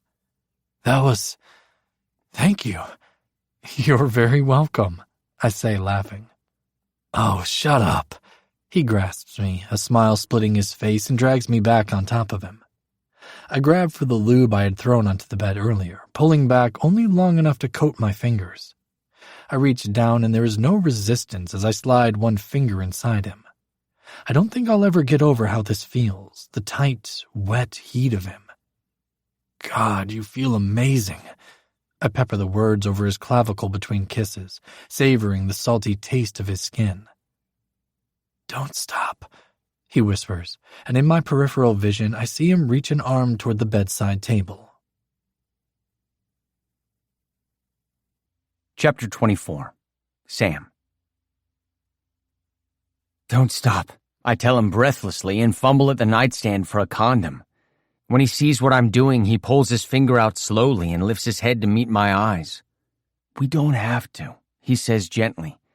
I want to, I tell him, and finally succeed in pulling a string of condoms from the box. He eyes them and says sardonically, I don't think we'll need all of those. We'll need at least one, I remind him. I want to do this, really. It's okay. He nods and sits back slightly on his heels, tearing off a condom and tossing the rest back in the drawer. I push up on my elbows to watch him, but he just sits there, biting his lip. It's okay, I say again, and then, on an afterthought, wait, unless you don't want to. This hadn't occurred to me until just now, that perhaps the reason he was so reluctant to take this step wasn't because of me at all. I want to, he says so dryly I laugh. Well then, I wave a hand at the condom, watching as he rolls it on before I rest back onto the bed and lift my knees. He huffs a soft laugh, and the bed shifts as he settles back between my legs. He spends a ridiculous amount of time kissing my stomach, hips, and thighs, and I'm squirming by the time I feel his finger trail down to my hole. I release a satisfied sigh when he slides it back inside, body already relaxed and ready for him. He adds a second finger more slowly, simultaneously mouthing at the juncture between my leg and groin. When he goes to slip a third inside, my body tenses automatically, and I bite my lip to keep from making a noise as the stretch intensifies. He's got his mouth on the head of my cock now, pressing his tongue against the slit before letting up and lazily swirling it around as though tasting me. His fingers move deeper, slowly. Yes, I sigh, and he runs a soothing hand over my thigh. My senses are on overload between the pressure between my legs and his mouth, a warm, wet heat around me. When he reaches my prostate, he releases my dick and allows me time to adjust to the stretch, fingertips rubbing and sending pulses of electricity to my toes. When I'm relaxed, he begins moving his hand again, deepening the stretch by separating his 3 fingers as he pulls them almost all the way out of me. He hits my prostate every time he pushes his hand back in, and I'm finding it hard to control my breathing, panting as though I've been running. The pressure has subsided until I don't notice it at all, focusing all of my attention on how fucking good I feel right now. That is until he slowly pulls his fingers out completely, and I once more hear the cap of the lube bottle. I look down at him, watching as he wraps his lubed hand around himself, coating the condom. All of a sudden, my nerves come rushing back, and I force myself to take slow, measured breaths, leaning my head back and closing my eyes. There's no need to be nervous, I tell myself, because you're with Troy. I've nearly got myself back under control when Troy moves, the bed shifting as he adjusts himself. He places both palms on my knees and pushes them back gently until my heels are no longer touching the bed. When he crawls up between my legs, I tighten mine against his hips, grounding myself with the feel of him. I can't help opening my eyes and find his face closer to mine. His hands are planted on the bed, and he takes a second to lean down and kiss me. A slow, sensual kiss that is distracting enough that I miss the moment his right hand leaves the bed, reaching down between us and lining himself up with my entrance. I suck in a sharp breath when I feel him push forward, the head of his cock sliding inside. Okay, I rattle off all in one breath. He's completely immobile, and even with my eyes clamped firmly closed once more, I can feel the way he's holding tension in his body. When he slides forward another few millimeters, I can't help but let out a pained groan at the pressure. I'm having trouble relaxing, and it's not helping. My ass is throbbing, and my heart is ricocheting inside my chest so hard I feel like I can't breathe. Oh fuck, I think, alarm forcing my eyes open to find Troy above me. His jaw is clenched tight, muscle feathering near his ear, and there's a hard line to his shoulders as though he is struggling against the urge to move his hips. Are you all right? He asks, tension thrumming in his voice. I nod because I'm not even sure I can talk right now. I wrap my hands around his upper arms, holding on for dear fucking life. He tunnels forward another inch, and I squeeze my hand so hard I know he'll have bruises tomorrow. Troy, I mutter, and whatever he hears in my voice causes him to freeze. He's sweating with the effort of not giving in to the rhythm his body naturally wants to take. "Sam," he says softly, and I can see it in his face that he's ready to pull out. I make an extreme effort to gentle my hands where they are still clamped in a vice grip around his biceps. "I'm okay," I tell him. "I just need to look at you for a second." This, oddly enough, feels true. The pressure is still there and the throbbing, but the panic has subsided in the wake of his beautiful face, as though I just needed reminding of who I'm with. I love that face. "I'll stop," he says, and leans down to press delicate kisses to my chest. "We can stop. Just hold on, just for a second." My voice is thready because now I'm panicking for an entirely different reason. I don't want to stop. I want to do this so fucking bad I can't stand it. I just need to relax. His expression is tormented as he watches me, but he doesn't move to pull away. I uncurl my fingers, stroking my thumbs apologetically over the red marks I left, and slide my hands down to his hips. When I pull him forward, his eyes flutter closed and his head falls forward to lean against mine, as though surrendering control to me. I inhale deep and bring him in just a bit more. The head of his dick brushes my prostate and I moan, pulling him in further until his groin finally meets mine and he is fully seated inside. Our foreheads are pressed together and we're panting into each other's mouths even though we've barely moved. Miraculously, the pain is gone, though the pressure is intense. It feels as though he has his entire arm shoved inside me. I let go of his hips, sliding my hands up and over his ribs. "More," I tell him, voice rough. "I need more." Troy rocks his hips achingly slow, and I feel every inch of him where he is moving inside me. Yes, yes, yes. He does it again, pulling back farther so the drag against my prostate is more prolonged, tendrils of pleasure snaking their way through my body. On his next thrust, I experiment with rocking my hips upward and Troy groans, turning his forehead against mine until our mouths meet in a sloppy kiss. He's moving slow but has worked himself into a steady pace, and the constant motion against my prostate has my extremities tingling and release building. When he lowers himself down onto his elbows, I cry out from the sudden friction of his abdomen against my aching cock, head arching back against the bed. Troy's face falls to the crook of my neck, and I think he's speaking, but I'll be damned if I'm coherent enough to understand any of it. Every roll of his hips sends my nerve endings firing with pleasure, the intensity burning deep in the base of my spine. The dual sensations of him buried inside me and his body rubbing against my erection catapults me to release, and I orgasm so hard I think I might black out. I've got a hand on the back of his head, gripping his hair as he continues to move, working me thoroughly until I'm wrung dry. The motion of his hips has picked up slightly, as though he's chasing his own finish. I angle my hips upward and tighten my legs around him, trying to pull him deeper inside me with every thrust. His face is pressed to mine, and I can see a bead of sweat slide down his temple. I have the strangest urge to lick it away. "Troy," I groan in his ear, tightening my fingers in his hair. The tingling in my extremities has peaked, as he stimulates my prostate with every roll of his hips. I change the angle of my pelvis again, and we both moan as he tunnels deeper. I know exactly when he's about to come because he finally loses that last bit of restraint, hips snapping forward harder as his release barrels through him. He continues to move, a slow, mindless motion of his hips as he comes down from his own high. His arms are shaking, shoulders tight from holding himself up for so long. I place a hand on his damp back, pulling him to me, and he collapses in a sweaty, spent tangle on top of me.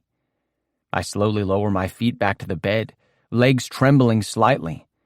Troy is still buried deep inside me, and I can feel my own sticky release between our chests. Probably we should clean up. Instead, I wrap an arm around his waist, leaving the other in his hair, though I gentle my fingers. If there is a heaven, surely it cannot be better than this. "Are you okay?" Troy's voice is garbled, pressed against my chest like he is, and he sounds barely cognizant. I'm impressed with his ability to form a coherent sentence. I grunt in reply because I'm not quite there yet. He moves as though to pull himself out, and I tighten my arms, holding him to me. Not yet, I think. wanting to maintain this feeling of fullness for as long as possible. I run my hand up through his hair, inhaling the scent of him and basking in the heavy, satiated weight of our bodies. Holy shit, I breathe, and my voice sounds grated and scratchy like I've swallowed gravel. That was... I trail off, unable to accurately piece together the words to explain exactly what that was. Clearly, I've either been doing it wrong or have been sleeping with the wrong people because sex has never felt like this. Are you okay? Troy asks again, voice stronger. The first time it can be a lot. I'm okay. I've never been more okay in my life. Give me 20 minutes and I'll be ready to go again. He snorts, lifting his face up enough to kiss my chin. All right, sex machine. He moves to pull away from me, and this time I let him, though the loss of him is nearly painful. When he gently pulls out, I sigh, my body feeling strange now that he's gone. He goes to dispose of the condom in the bathroom, coming back with a pair of warm cloths, one of which he uses to clean off my stomach before tapping a finger against my hip and telling me to turn over. I roll onto my stomach, pulling a pillow over to rest a cheek on and crossing my arms beneath it. He carefully strokes the towel over my crease, and my eyelids flutter closed unbidden. I could fall asleep right now, wrung out and happy, curled against Troy like a cat. When he crawls back onto the bed and settles beside me, I adjust my head so I can open both eyes but remain on my stomach. He's on his side facing me, one hand already reaching out for me, searching for contact.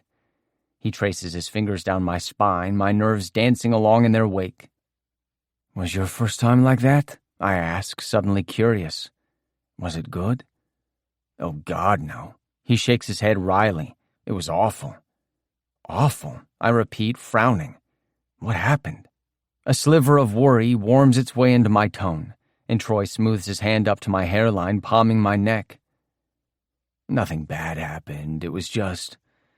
Well, we were 18 and didn't know what we were doing. Not enough prep and not enough lube. He says it nonchalantly, but even with plenty of prep and lube, I can't deny the pressure borders on pain. So he hurt you. Not on purpose. I frown again. I'm sorry, I tell him softly. I'm pretty lucky to have you for all my first times. A blush steals across the bridge of his nose, and he looks adorably flattered. I reach out, brushing the pad of my thumb across the color.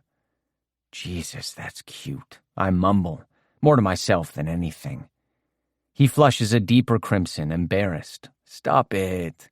I grin, scooting my body over to his while nudging my pillow closer, reaching out to press the tip of my finger to the corner of his mouth. The dimples aren't just cute, though. Sexy is probably the word I'd use for those. He turns his face fully into his pillow and mumbles something incoherent. I drop my hand back to the bed, turning my face so I can run my eyes over him. Lying on his side, his dick is soft against his leg. I drag the tip of my finger down his chest in the center of his abs, waiting for him to look at me. It's been 20 minutes. I move my hand a little lower, wrapping my hand around him loosely and stroking him with my thumb. I grin when I feel him start to harden. He rolls onto his back, tucking his hands behind his head. All right, he says. Have your way with me. Chapter 25. Troy. I pull into the parking lot of the arena and park next to Sam's truck. Flipping the visor down, I eye myself in the small mirror, making sure my hair isn't a mess before I get out of the car. Tonight is our last home game of the year, the night before Christmas Eve, and I can't fucking wait. The energy is always high at holiday games, and Sam told me the tickets sold out weeks ago. And then 2 days off to celebrate Christmas, our first as a couple. I can't help smiling to myself as I head toward the arena, adjusting my game day suit. Sam is going to lose it when he opens his gift. Oh my gosh, Troy Nichols? I turn at the unfamiliar female voice and have to look down. A woman, probably a full foot shorter than me, is half jogging toward me across the parking lot, blonde hair flying behind her. She comes to a stop in front of me and beams. She has to tilt her head so far back to look at me, I worry she's going to hurt her neck. "It is you," she says happily. "I'm a huge fan." "Oh." I look behind her, but she appears to be alone. Strange, because the game isn't for hours and not even the most loyal of fans show up this early. "Thank you." "Sorry to run up on you like that." "That's okay. You're here for the game?"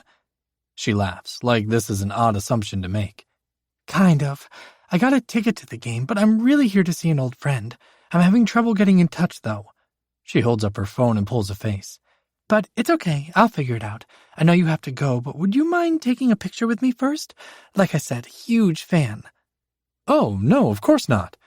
She's still beaming, and I have to partially squat down next to her for our faces to be close enough for a selfie. She snaps several photos, free arm tight around my waist as she holds me to her side.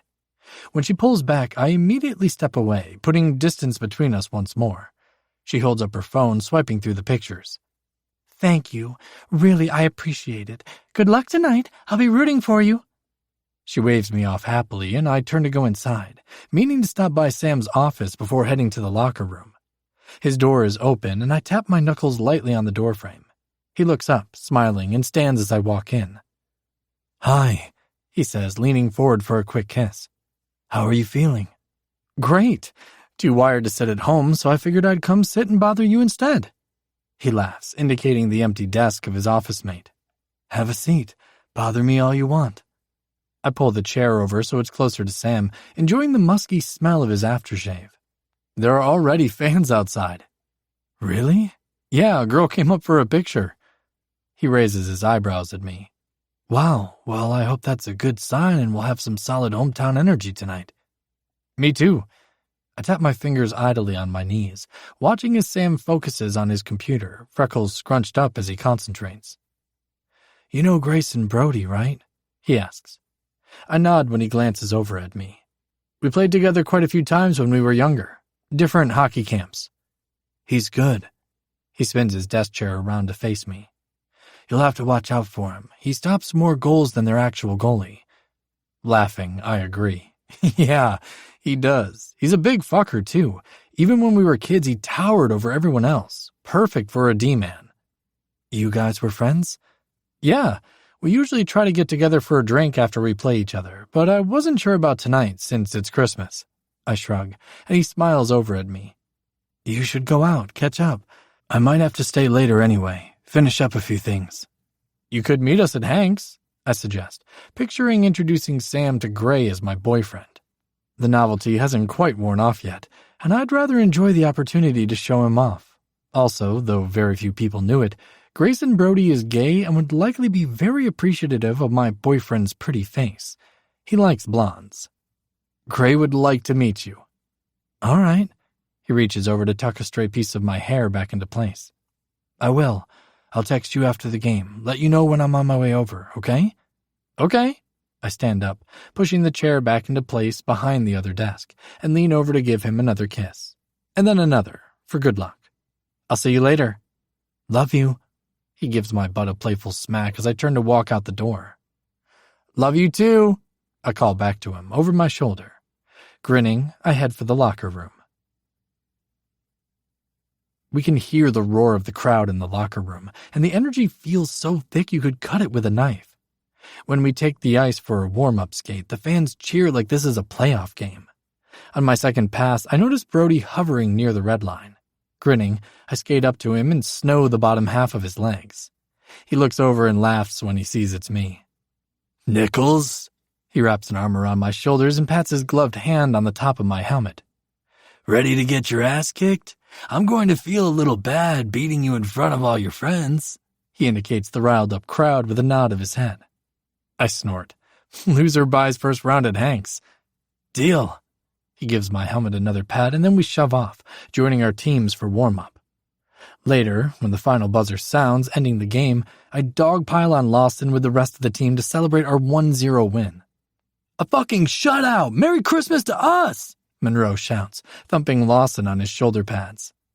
There is a giddy, celebratory air to the locker room, everyone happy to have 2 days off and to go into it with a win. When I get to my stall, I check my phone, smiling at the congratulatory text already waiting from Sam. There is also a string of messages from his dad, as though he was live texting me while watching the game. Next to me, Lawson has a sheepish Zolkov and a bear hug, giving the rookie some love after he scored our only goal. I shoot a quick reply to Sam and begin stripping out of my gear. Corwin, whose stall is on the opposite wall from mine, walks over on his way to the showers. "You going to be at Hank's?" he asks, knowing that the team usually goes for a drink after home games, letting off steam before heading home, but also knowing that I've been eager to spend as much time with Sam as possible. Yeah, I'm meeting Grayson Brody there, actually. Sam is going to join us later, once he finishes up here. Are you going to go? "Yeah, probably. Might take me a while to get over there, though." He grimaces, looking toward the door to Coach's office. "Coach wants to meet and discuss a few things while the game is still fresh." Jesus, it can't even wait until video? Corwin shrugs. "Guess not. It's fine. I'll meet you guys when I'm done." His lips quirk up in a half smile. "Wouldn't mind if your pal Brody played for us and I didn't have to be on the receiving end of his defense." I laugh, grabbing a towel and following him into the showers. I know what he means, having been treated to Gray's body checking several times tonight alone. I can already feel a bruise forming on my ribs. I know. He just re-upped, though. They locked him in for a 7-year no-trade deal. Corwin whistles, the sound echoing around the showers. We wash silently, the sounds of merriment still coming from the locker room providing a joyful background noise. He finishes first, clearly in a hurry to meet with Coach, and calls out to me on his way toward the door. "You guys are coming to dinner on Christmas, right?" I half turn around, catching his eye through the steam. Yep, we're doing our thing tomorrow and plan on being at yours for Christmas Day. Cool. He looks relieved. Lawson will be there too, obviously, and I invited Zolkov. Figured you would. Sam says we have to bring something. He's shaking his head before I can even finish the sentence. No, nobody needs to bring anything. I've got it covered. I told him you'd say that, but don't be surprised if he does anyway. He says it's rude not to bring something for the host. Corwin tightens the towel around his waist, turning to leave the showers. The host doesn't care about rudeness and only wants everyone to bring themselves. I chuckle softly to myself as he leaves and lather my hair, suddenly eager to get out of here and meet my friend. 2 whole days with no practice, video sessions, or games. 2 whole days of uninterrupted time with Sam. I can't fucking wait. Chapter 26. Sam. Core requests that the only thing you bring to dinner is yourself. I look down at the text from Troy, shaking my head while I tap out a reply. Corwin has clearly never met my mother. I pass by the locker rooms as a few of the stragglers are still making their way out and continue down the hall. I'm going to help the equipment team get everything squared away. Hopefully another set of hands will get everyone out of here and home to their families faster. I look back at my phone, waiting for a reply from Troy when a voice calls out behind me. Sam! I stop so suddenly the person behind me has to veer off to avoid crashing into me. I barely notice as they give me an annoyed glance as they pass. Please, no. Sam! I turn around, phone still clutched in my hand, just as Maddie stops in front of me. She's beaming, bundled up in a coat and scarf because she gets cold in the arena. When she steps forward and wraps her arms around my waist, I have to actively refrain from pushing her away. I don't hug her back. What are you doing here? I blurt out. Rude, she scoffs, grinning up at me playfully as though I'm in on the joke. I came to see you. Didn't you get my texts? No, I blocked your number. No. She stares at me, waiting for me to continue. When it becomes clear I'm not going to, she clears her throat and the smile slips a bit. You'll never guess who I met outside. I sigh heavily, good mood evaporating like smoke. I don't know, Maddie, but I've got work to do and I'm not sure why you're here. Here, look. She steps forward until her shoulder brushes me, far closer than she needed to. I look down and see Troy's smiling face gazing up at me from her phone screen. It's like getting punched in the stomach. I clench my jaw and move away from her. Great, I deadpan. My phone pings with a text message and I know without looking who it's from. Like I said, I've got work to do. Okay, well, do you want to go somewhere and catch up afterwards? There's a bar down the street. I could go wait for you. I stare at her, completely nonplussed. I feel like I've been dropped into an alternate reality, and I'm having to scramble to get back on solid ground. The hallway is empty but for us. The crowd's dispersed and employees occupied. My phone chirps with another text alert. Who's texting you? Maddie asks, brows furrowed. Seriously, Maddie, what are you doing here? You can't just show up like this. I can't help the annoyance that creeps into my voice. What else was I supposed to do? You don't answer my calls or texts. Because I don't want to talk to you, I burst out, my voice carrying through the open space. What part of this being over don't you understand? She flinches back like I've struck her, narrowing her eyes. I know you're mad, okay? And you should be. I'm sorry. I'm really sorry. I messed up. I pinch the bridge of my nose between thumb and forefinger. This cannot be happening right now. She takes advantage of my silence, voice picking up speed as she rushes to get the words out before I shout at her again. I should never have left you like I did. I don't know what I was thinking, but ever since going to Colorado, all I can think about is how happy we were, and all those plans we had made, and how stupid I was to throw it away. She inhales a deep breath, walking a pace closer to me. I move backwards a step. I think we need to sit down and have a talk like we used to do, remember? Just you and me. You really shouldn't have come, I tell her, holding a hand up, palm facing out as she tries to step closer again. Why not? Because I have no interest in whatever this is. I appreciate the apology and I forgive you if that's what you need, but we're done. I don't bother to soften my tone, wanting her to know I'm serious. We're done? She mimics, voice rising an octave. Less than a year ago we were talking about getting married, Sam. Oh my fucking God, I mumble, cupping my palms over my face. Yes, well, forgive me if I've moved on from that after you decided you preferred my best friend. Is everything okay? Both of us turn our heads toward the voice, and I very nearly sigh in relief when I see Corwin's calm face. I'm not sure why he's still here when the rest of the team is gone, but I'm grateful for it. He walks down the hall and stops next to me, a politely questioning look in his eyes, and I feel an embarrassing urge to ask him for help. Though only a handful of years older than me, he always gives the impression of being much older and wiser than his years. Yes, we're fine, thank you.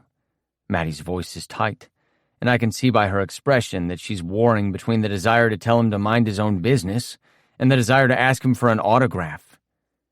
He looks over at her, face impassive, and she blushes a bit under his scrutiny. After a moment, he looks back to me. Is everything okay?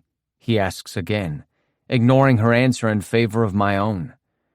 I have no idea how far our voices were carrying, or how long he'd been standing there before interrupting, but I'm betting he heard the word married loud and clear. I clear my throat. This is Maddie, my ex-girlfriend. He holds my gaze, understanding dawning in his eyes. He adjusts the front of his suit slightly, like he's squaring his shoulders, and steps a half-inch closer to me like he's shoring up my weak side. Maddie, this is Corwin Sanhover. He's a close friend of mine. She nods, shooting him a quick smile before biting her lip and looking back at me. It's clear she wants him to leave. It's also clear I won't ask him to, and he has no intention of doing so on his own. Corwin smiles blandly, reading her distress. Nice to meet you, she says quietly, eyes darting back to me.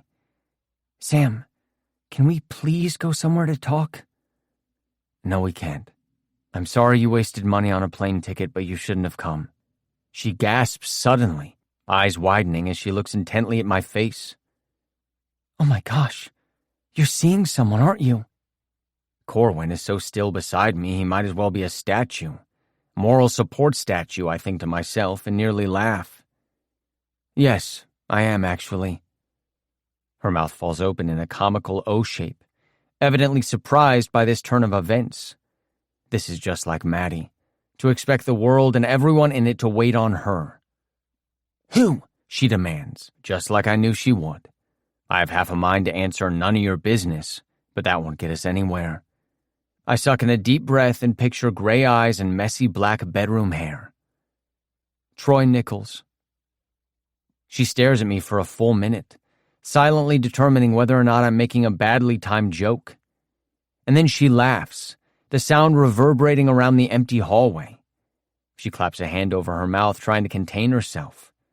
Corwin's spine stiffens imperceptibly. "You're kidding," she says. "I'm really not." "So your rebound was a man? Oh my God, Sam, when you do a thing, you really do it, don't you?" It's not lost on me that she just summed up everything that worried Troy about our relationship at the beginning. It's also not lost on me that her tone is scathing, mocking something she thinks has no value. I don't say anything else, because what I absolutely won't do is stand here and explain my relationship to her. She flings her arms out to the side, voice rising. "Well, call me when your experimental phase is over. You know, most people go through it in high school and college, but you really waited until you could find an NHL star to bone you. Good for you, I guess. Might as well get your money's worth from the gay experience." "That's enough."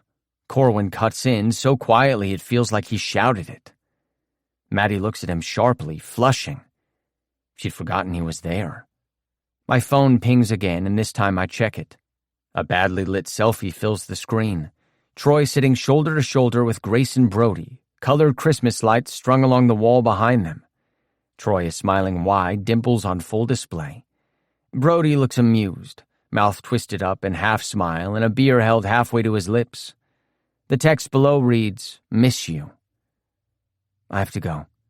I slip my phone into my pocket and look over at Corwin. "We'll drive together," he tells me, and I nod, agreeing even though my car is here.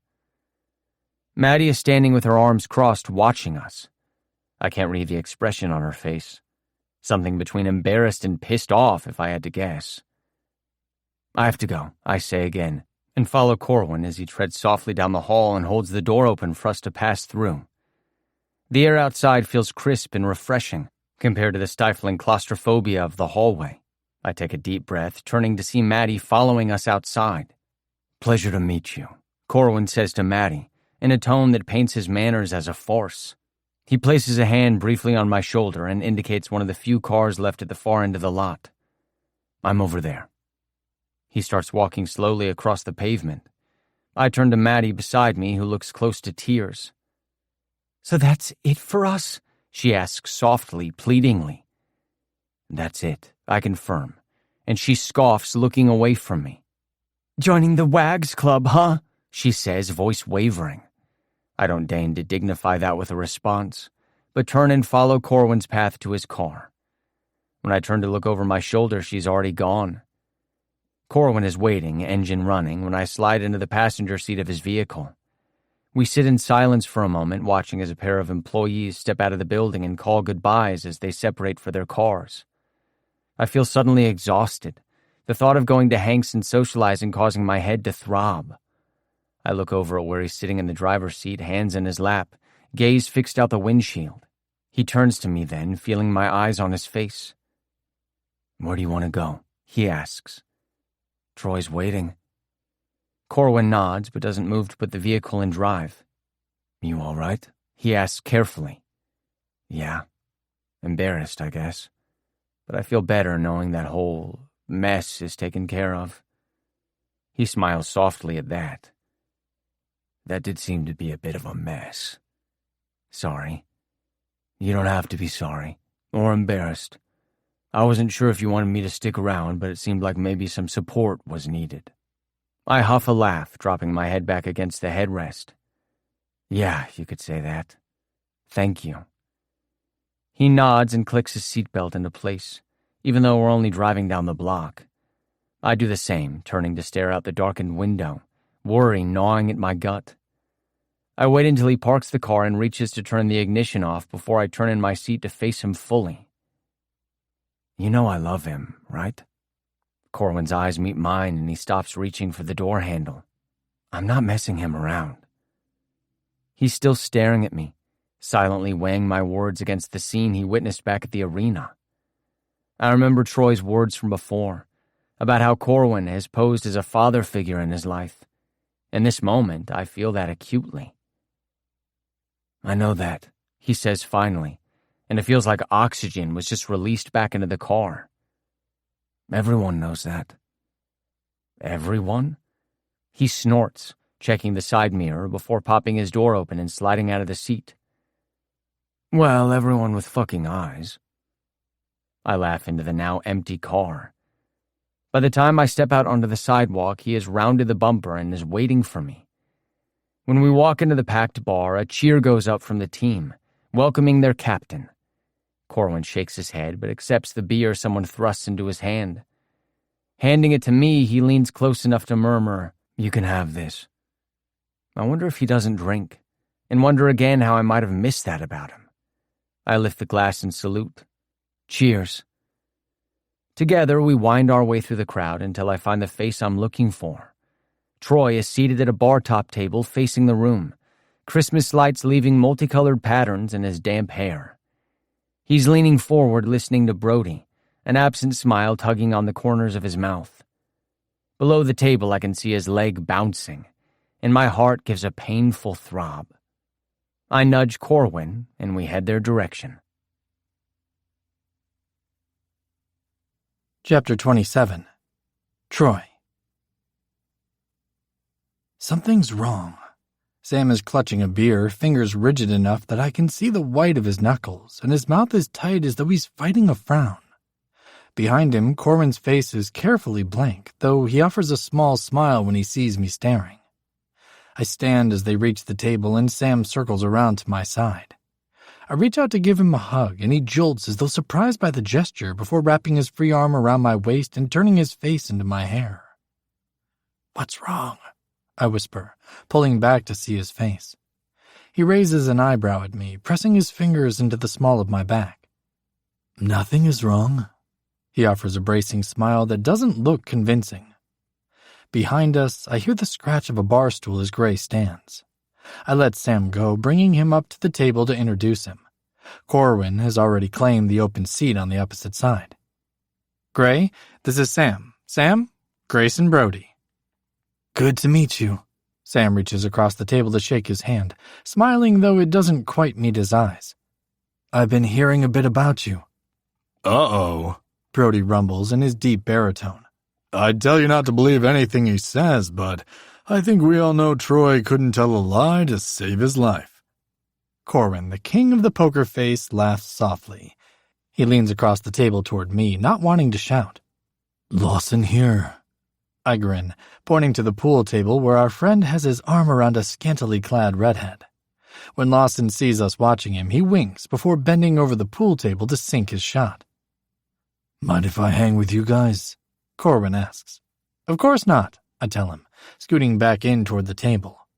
When I settle, Sam moves closer to me, leaning his weight against my shoulder as though unable to sit up on his own. I reach an arm behind him, tucking my hand into the soft spot above his hip. Something's definitely wrong, I think again. Brody leans towards Sam over the table. "I know a few embarrassing stories about Nichols if you're interested." "Great, nobody wants to hear about that. I know exactly what story he's going to tell first." "Literally, all of us want to hear that." Corwin pipes up and Gray laughs, clapping him on the shoulder. As he launches into his story, I watch Sam from the corner of my eye.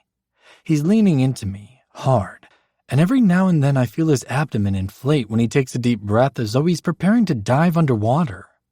Both his hands are wrapped around his glass, thumb making tracks in the condensation. He's not relaxed, although he's putting on a good front. His eyes are sad, even with Christmas lights reflected in them. Corwin's burst of laughter distracts me, if only because it's rare to hear that unbridled sound from him. Even Lawson, across the room, looks over. Gray is doubled up, laughing along, and Sam reaches a hand down between us to grip my thigh. There is a faint note of amusement in his voice, but the smile is still melancholy. $86 in gay porn? I was 13. I didn't realize it would be charged to the team account, I protest. Corwin stands, swiping a hand across his face. "I'll be right back.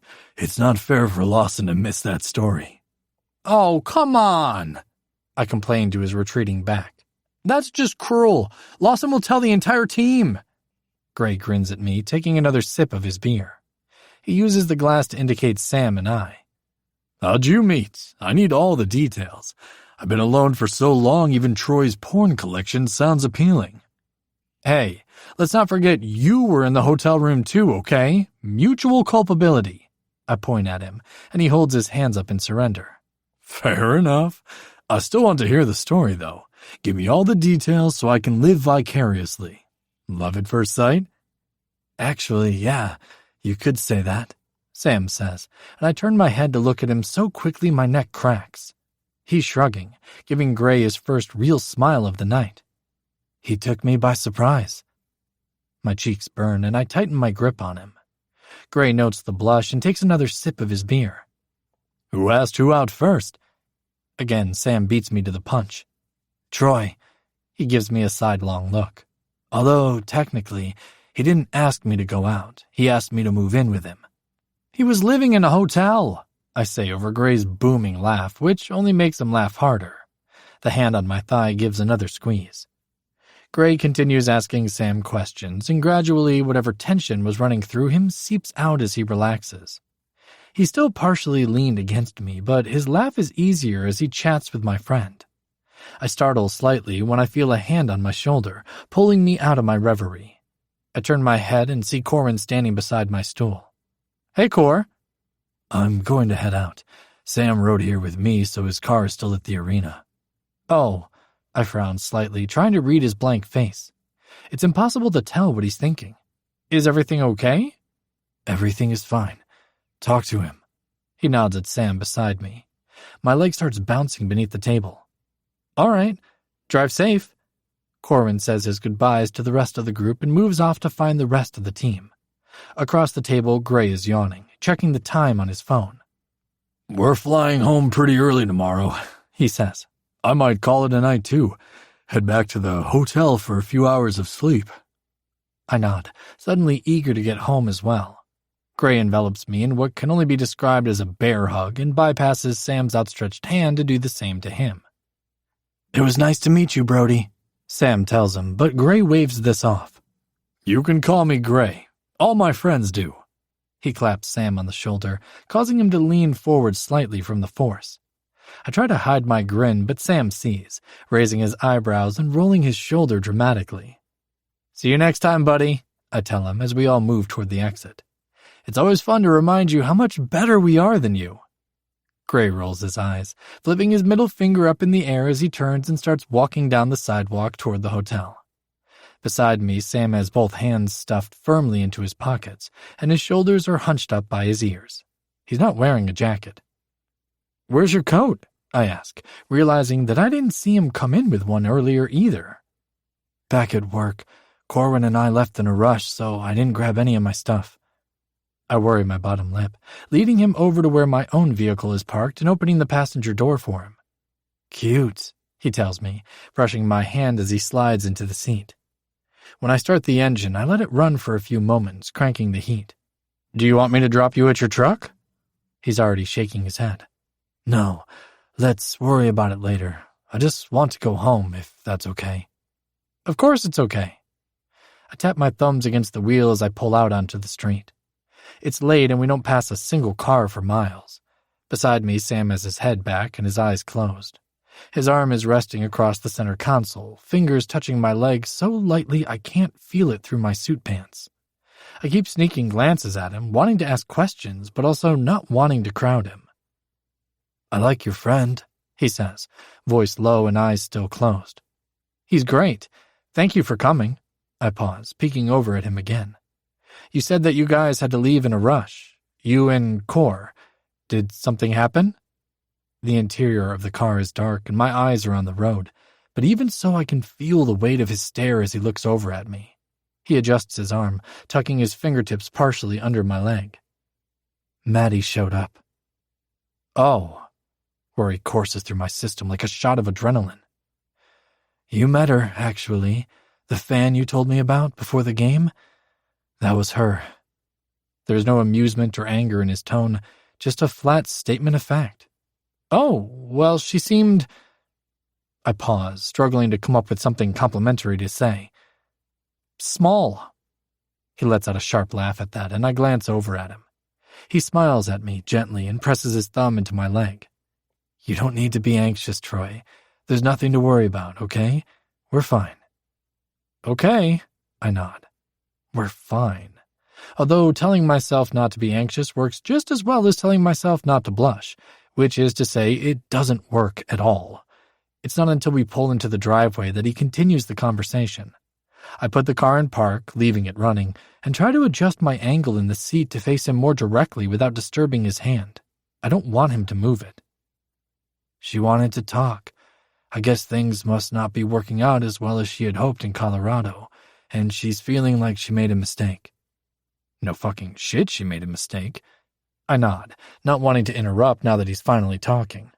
He scratches absently at his stubbled jaw and blows out a heavy sigh. Back at school, we had talked about getting married after graduation. To be honest, it was something that had come up a lot while we were together, and she mentioned it tonight too. He's looking at me, eyes steady on mine across the car, but it's dark and I can't see that familiar brown. The word married bounces around my skull like a ping pong ball. Because she wants to get back together, I murmur.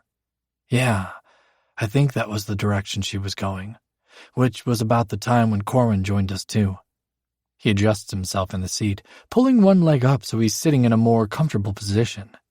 He has to move his hand to do it, and when he doesn't reach back across the console, I miss the touch like I would a lung. And then I told her about us and that there wasn't going to be a possibility of getting back together, and that's it. That's it, I repeat, and he nods. She just left? She didn't care? The same sad look he had worn at Hank's is back on his face. Well, no. She actually came to the same conclusion you did at the beginning, that I'm just experimenting and eventually I would decide this wasn't for me. There is a heavy silence in the car after those words, and my brain suddenly connects with something he said earlier. Cor was standing there through all this? Yeah. And that's why you rode with him to the bar? Right. If Maddie wanted to endear herself to him, she would have done better to not bring you into it. I don't think he was thrilled with the way she took the news about us. Did he stand there quietly, displeasure radiating off him in cartoon waves? I flutter my hands away from my body, and Sam cracks a wide smile. A real smile. I swear to you, the temperature in the hallway dropped by 10 degrees. He's perfected the art of using silence to shout. Sam laughs, turning to look out the windshield. The windows have fogged up, the dashboard lights providing the only source of illumination. He still has made no move to go inside, and I'm content to follow his lead. If this is a conversation that needs to be had on the driveway, then that is where we will have it. I'm happy she knows about us. It feels good, like, I don't know, like a weight has been lifted or something. I'm glad. I'm sorry, though, that you had to end your day with drama, he suggests. It's okay, really. Now it's over with and we can just move on, enjoy our life. He says this as though it's the simplest thing in the world, our life, the words slipping off his tongue like honey. If I wasn't already madly in love with him, that alone might have pushed me over the edge. Come on, he says. Let's go inside. Chapter 28. Sam. The following morning, I'm woken by the howling of the wind. It's early, yet the sun is just starting to rise through the window we forgot to pull the blinds on last night. Exhaustion had hit hard, and we had barely managed getting undressed before falling into bed and crashing. I can feel Troy is still wearing a sock where his foot is tucked beneath my leg. He's pushed against me, butt cradled between my hips, and the long line of his back is pressed against my chest. My arm is thrown over the top of him, and I realize my fingers are wrapped around his wrist, like I was worried he would get up and walk off in the middle of the night. He's breathing slow, heartbeat steady, where I can feel it against my chest, still asleep. He needs to rest, particularly the morning after a game, so I make a protracted effort not to move and jostle the bed. I don't want to wake him. I close my eyes, listening to the steady thrum of his breathing and taking deep inhales through my nose. Troy always smells so good, hair holding onto the citrus and sandalwood fragrance of that fancy shampoo he uses, and his skin a mixture of locker room soap and something woodsy, like he just came back from a camping trip. I want to take him to a perfumer and have them bottle the scent for me. He shifts, chest sliding beneath my arm, and tucks his face further into the pillow, muttering softly. I don't think I'll be able to fall back asleep, so I don't bother trying, content to bask in Troy's warmth. I wish he would roll over, though, so I could see his face. As it is, with the first tendrils of sunlight snaking into the room, the only part of his face I can see is the curve of his ear and the line of his jaw.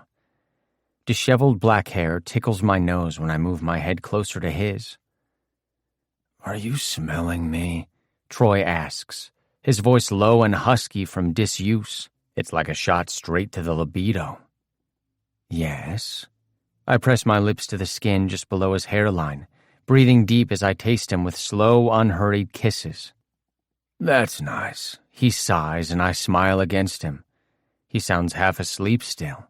He squirms a bit, moving away just far enough that he can roll over without clocking me with an elbow. Half-lidded gray eyes are all I see for a moment, before they flutter closed like he's struggling to keep them open. He slid over onto my pillow, and I can feel every exhalation warm on my face. I'm not sure what it says about me that I find even his morning breath attractive. He slides a leg between mine, pushing his hips forward so I can feel his erection against my own. He sighs again happily and slides a hand down between us. Amused, I reach out to run a thumb along the sharp line of his jaw. "What are you doing there?" "Want you," he mutters, vowels rolling together sleepily. His eyes are still closed, eyelashes fluttering when I breathe. I smile at him, helplessly charmed. "You're not awake yet." His eyes open, eyelids still hovering at half-mast. Between us, his hand is wrapped around me, thumb stroking so lazily it's soothing rather than arousing. He grins at me. "You're so pretty." The compliment makes me laugh. He closes the distance between us, pressing his mouth against mine.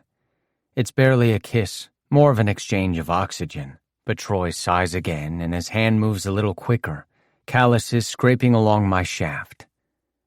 "I have an idea," he says, words painted across my mouth with his lips. I wonder what that might be," I muse, as his fingers stroke over my balls. "I think we should have sex, but this time all bottom."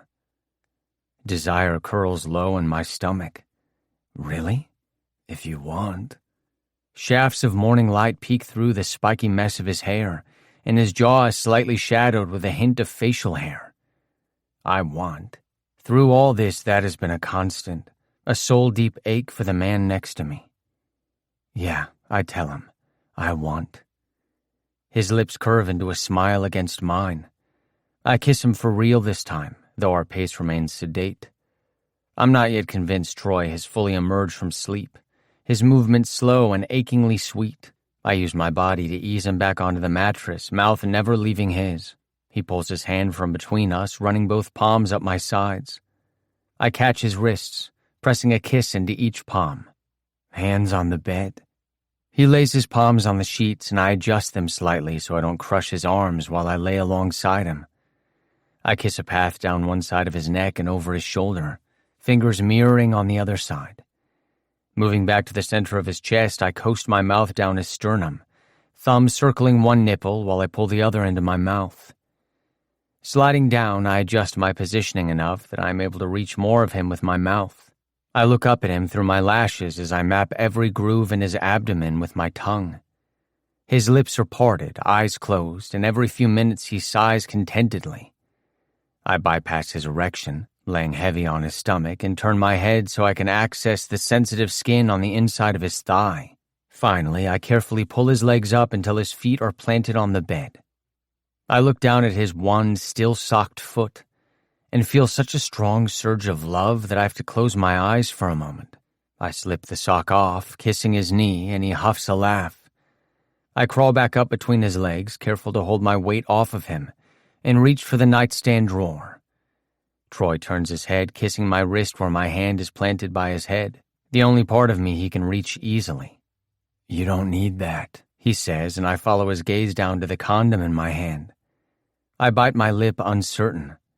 We were both tested and cleared, and Troy has already completed the HPV vaccine series, of which I've received 2 of the 3. We've talked, of course, about not using protection, but I don't want his sleepy, sex-fogged brain making decisions he might regret later. We can wait. There's no rush. He blinks lethargically at me, half-smile teasing one side of his mouth. I want you inside of me. Just you. I groan, my dick giving a painful throb. Holy shit, where did that come from? Neither of us is big on dirty talk, and Troy is too easily embarrassed for it to be comfortable for him. But he just smiles up at me, relaxed and content. You're sure? I ask him, watching his face closely.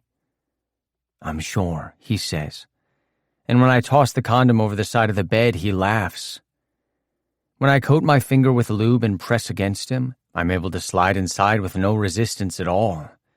He's so relaxed, I slide a second finger inside just as easily as the first, taking my time only because I want to linger. I stroke him, curling my fingers leisurely. His sighs have turned to low, breathy moans, a slight hitch in his breathing when I rub a fingertip against his prostate. I add a third finger, sliding all the way until my knuckles rest against him. My heart is pounding in my chest, a direct contrast to the slow, attentive way I'm touching him. He's ready, stretched comfortably over my fingers and bearing down on me like he's wanting me to go faster. But now, incongruously, I'm nervous. Troy, who possesses the uncanny ability to read my mind, reaches one of his hands down until his fingers curl around my forearm.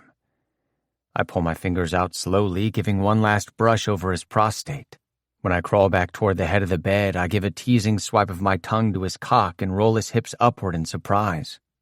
He's already pulled his legs back by the time I plant both hands near his shoulders, and it's him who reaches down between us for the lube.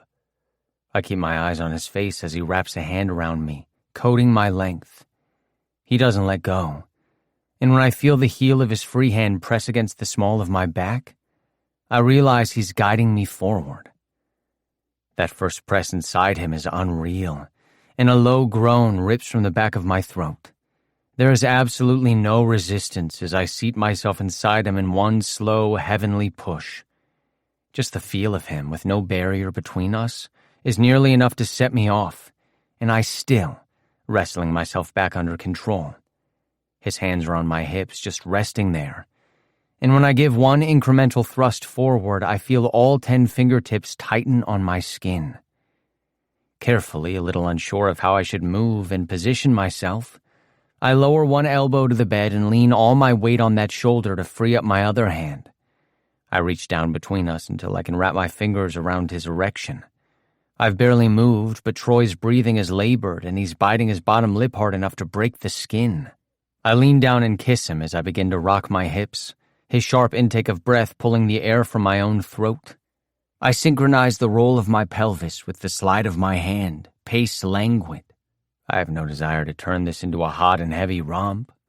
I want to feel every inch of him when I tunnel deeper, his internal muscles closing around me.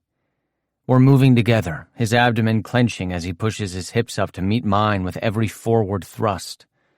Every motion, every sound perfectly timed between us. I press my mouth to his, unable to focus much attention on kissing, but craving the taste of him. Sam, he groans my name, and I tangle my tongue with his, chasing the letters down. He's getting close, breath coming hard and a line of perspiration dotted across his chest. I slow the motion of my hand, focusing all my attention on the tip, rolling my thumb gently over his head. He stretches his head back against the bed and his hands move up to cup my ribs. I'm losing my rhythm, hips pushing forward in a blind search for release. I don't speed up, though, barely maintaining control as I squeeze out every ounce of languid pleasure. I wait until I feel that familiar tightening of my spine to resume jacking him, adding a firm squeeze to the base as I drag my hand back up. He's breathing my name and my cheek is pressed against the side of his face when we come simultaneously. Troy's load warm and wet on my hand and our still rolling hips in sync. I don't stop rocking until I start to soften inside him, breathing so hard I feel dizzy. Cum, acting as extra lubricant, I barely have to move my hips before I slide out of him, and the sight of my release dribbling out of him has me bending down to lap up some of his own where he splattered his abdomen. He gives a low groan of approval, so I do it again, tongue flat against him as I lick him clean. His hand snakes into my hair, and when I move up to kiss him, he holds my head down and returns it hard. I lower myself down to him, half on the bed and half sprawled over his chest. When we finally break our mouths apart, both of us are panting again. I lick my lips, chasing every bit of the salty taste of him, and rest my head on his shoulder. I can't stop smiling. "We might need to add that to our morning routine," Troy tells me, fingers tickling the back of my ear as he burrows his hand into my hair. My smile widens. "You don't have to convince me." I can feel a wet spot where my knee is against the bed, between his still open legs. "I think I made a mess of the sheets." "And thank God for that," he says, making me laugh. I'm still grinning like a buffoon, utterly and completely happy. "It's a little bit messier going bareback." We could probably mess them up a bit more before washing them. "This is the best Christmas I've ever had," Troy says earnestly, and I snort into his chest. "I'm going to make you breakfast." He flops an arm over my waist, holding me in place. The other hand tightens where he is cupping the back of my head. "Now?" "No, not now. Just soon. I bought special ingredients." I shimmy my hips slightly, adjusting my position so I'm more flush against him. "You're getting 3 delicious diet plan-approved meals today, which means I'm getting everything off of my Christmas list." I scrunch up my nose, thinking, "Your Christmas list was anal and food?" Troy is vibrating with silent laughter, and I lift my head up to look at him, grinning and shaking my head. He pulls me in for a kiss, and we don't come up for air for a very, very long time. Chapter 29. Troy. Sam is at the stove, his back to me. He's wearing another one of my hoodies and a pair of lounge pants, feet bare against the wood floor. He didn't pull the bottom all the way down when he slipped the hoodie over his head, so a tantalizing hint of skin is peeking through at his waist where the fabric is rucked up. I want to suck on it. Desire is a strange thing. Even after another round this morning, followed by a shower spent on my knees, I don't feel an abatement in my yearning. If anything, I want him more. After breakfast, though, I think, as my stomach rumbles audibly. Sam shoots me a crooked smile over his shoulder as if he knows exactly what's on my mind. 10 minutes later, when he slides a plate stacked with pancakes in front of me, my jaw drops. "You're kidding." "Nope." He looks proud of himself and slides a bowl of fruit over. "I seriously can't remember the last time I had pancakes. Thank you." He climbs onto the stool next to mine, his own plate heaped just as high as my own. Based on appearances, it would seem like we haven't eaten in days. "You're welcome." I dig in, groaning around a mouthful in a way that makes Sam grin at me. He has to remind me to chew.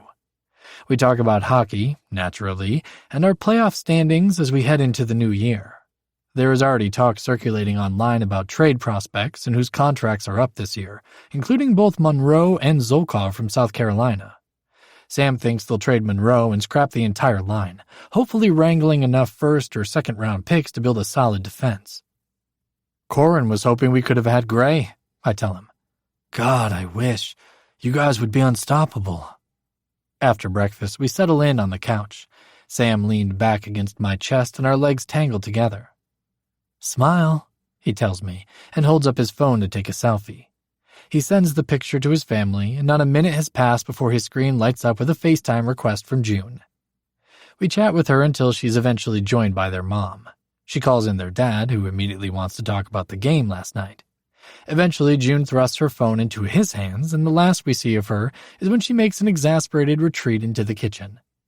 Their mom sticks it out a little longer, smiling benignly at her husband's enthusiasm and occasionally entreating him to calm down when he gesticulates a little too wildly. By late afternoon, we've yet to move far from our spot on the couch. Sam's feet are burrowed under my legs after he said they were cold but was unwilling to travel all the way down the hall for socks. I have my hands splayed across his stomach, underneath the hoodie, and his head is leaned back against mine, hair tickling my face when he moves. When the movie we've been watching ends, Sam sits up and stretches his arms above his head, rocking his head from side to side. He drops his hands back to my legs, turning to face me. "Dinner first, or do you want your present?" I raise my eyebrows suggestively, and he laughs. "Not that kind of present, your actual gift." I lean forward and tug him in by the hoodie strings for a kiss. "Presents first, definitely. I've been dying to give it to you, and I'm still full from lunch." I nudge him off of my lap, jumping to my feet. He shakes his head in amusement as I head for the guest bedroom, where I hid everything in the closet, knowing he would have no reason to go in there. I feel almost giddy with excitement, practically sprinting back to the living room with the box tucked under my arm. Sam is reclined back on the sofa, an envelope on his lap and a large UPS box balanced on the coffee table. "You first." I thrust the box into his hands, and he laughs, giving the package an experimental shake. "Should I guess?" I grin proudly. "You will never guess."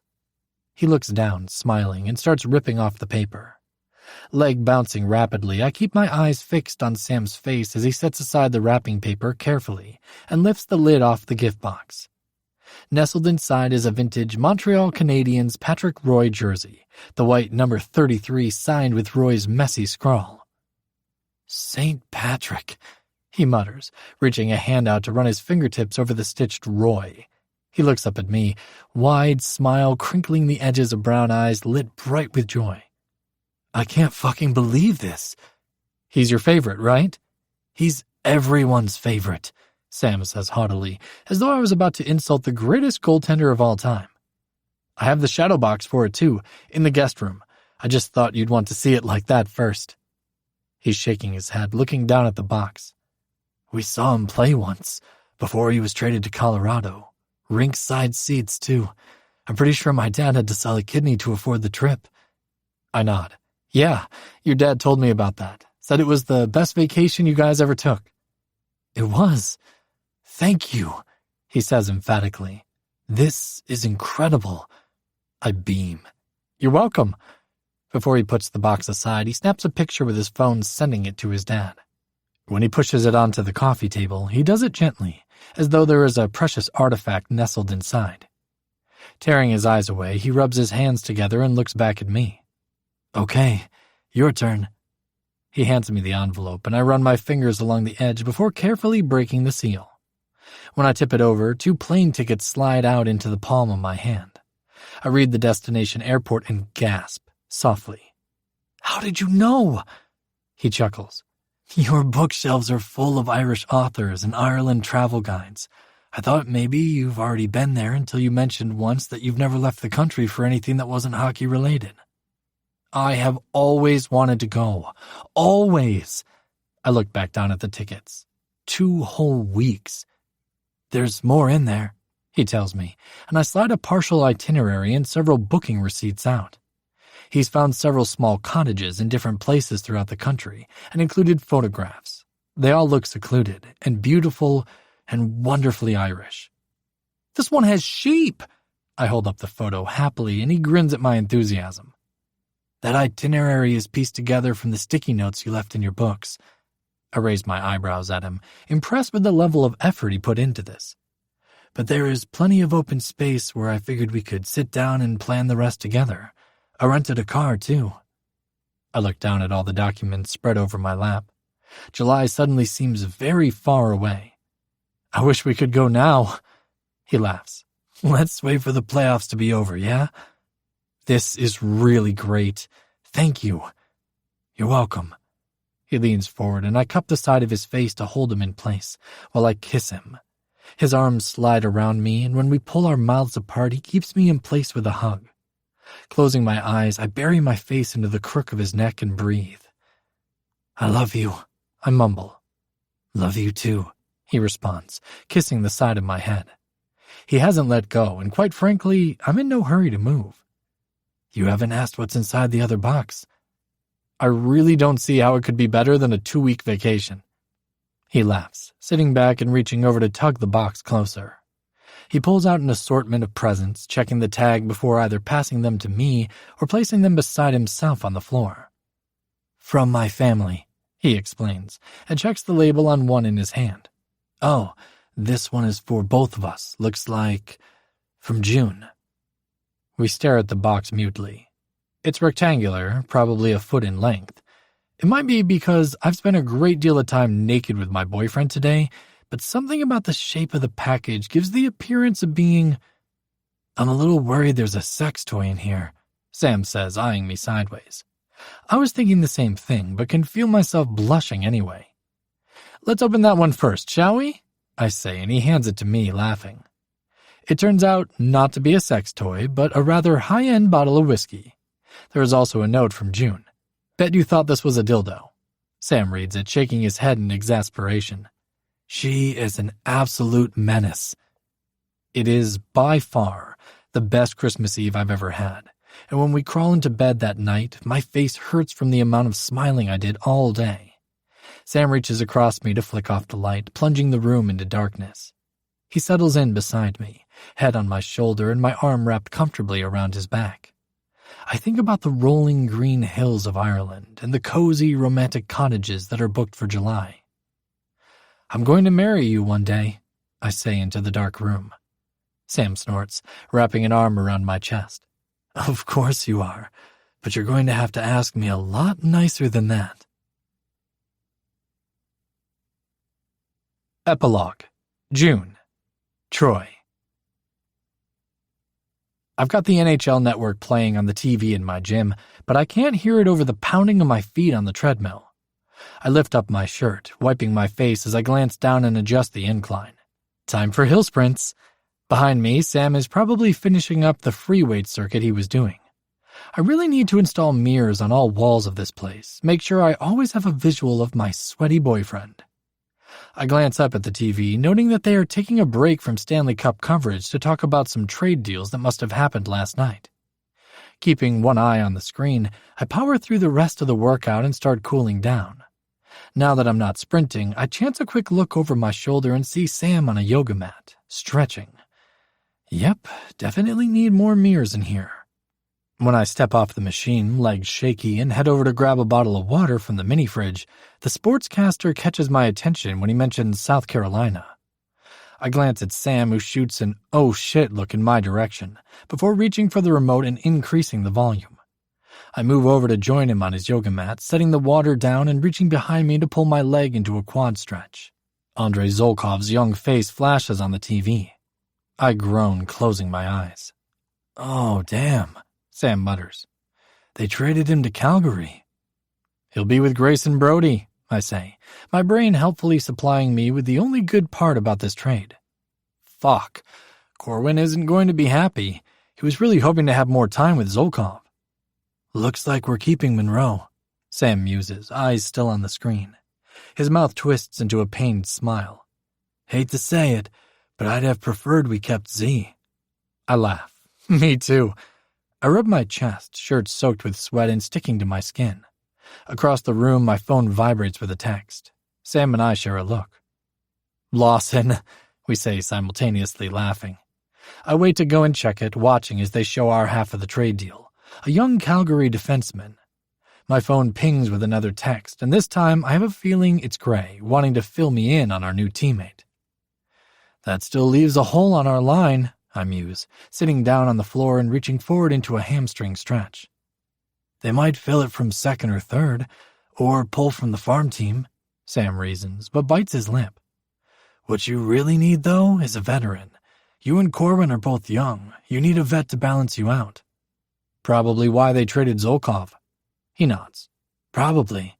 Your entire offensive line was still in training pants." I snort, nudging his foot with mine. "Fuck off." He laughs, bumping his sticky shoulder with mine. I lean over and kiss it, tasting the salt from his sweat. He scoots closer to me, and I smile against his skin, moving my face to his neck and pressing my lips to the sensitive spot behind his jaw. His hair is dark with sweat, and I watch as a bead of moisture runs down his nape. I lick it off. He shivers, like it tickles, but angles his chin and leans toward me. I'm just about ready to push him down onto the yoga mat when I hear our team mentioned again. Sighing, I look back at the TV. Sam lets out a low whistle when Nigel St. James's picture floats up on the screen, a shiny South Carolina logo in the lower right-hand corner. This time, my phone rings. Well, shit, I say, completely at a loss. There's your veteran, Sam says wryly. I look at my phone in dismay as it stops ringing and immediately starts back up again. Groaning, I get up and go to check it just as the call from Corwin comes through. I answer, placing him on speaker so Sam can hear. Hey, Cor, Sam's here too. You're on speaker. Hi, guys. How's it going? We exchange grins over the phone. Of course, he leads with niceties when the real reason he's calling is still plastered on our television. Have you started packing for your trip? Good. We just finished a workout. And not yet. Probably get started on that this weekend, though. How's things over there? Fine. Hey, I don't know if you saw... Oh, we saw, Sam chimes in, and we hear a heavy sigh on the other end of the line. There is a sizzling noise in the background like he's making breakfast. It's not ideal. Corwin pauses, clearly trying to rally. His tone is bracing. But he will bring a strong physical element to the forward line. He plays a lot like you, Troy, and maybe we need more of you instead of more of me. I scrunch up my nose, frowning. I guess, but he's also kind of a jerk. Lawson is going to blow a gasket, Sam adds. Oh, I know, Corwin mutters. Anyway, I just wanted to check in with you. It'll be a new dynamic, but we can make it work. St. James isn't so bad. We'll be all right. We chat for a couple more minutes before hanging up. Sam walking over to spray down the yoga mat and wipe it clean. Damn, so much for gym sex. I slip my phone into the pocket of my shorts and flip off the lights as we leave. Heading down the hall, I'm considering putting together a protein shake when I realize Sam is no longer behind me. I turn back to see him standing by our bedroom door, hand resting on the frame. I was going to make a smoothie. You want one? Sure, we could do that now, or... He drags the word out dramatically, as though he's still formulating the end of the sentence. We could take a shower. I grin, immediately changing direction and heading back down the hallway. I'm not that hungry anyway.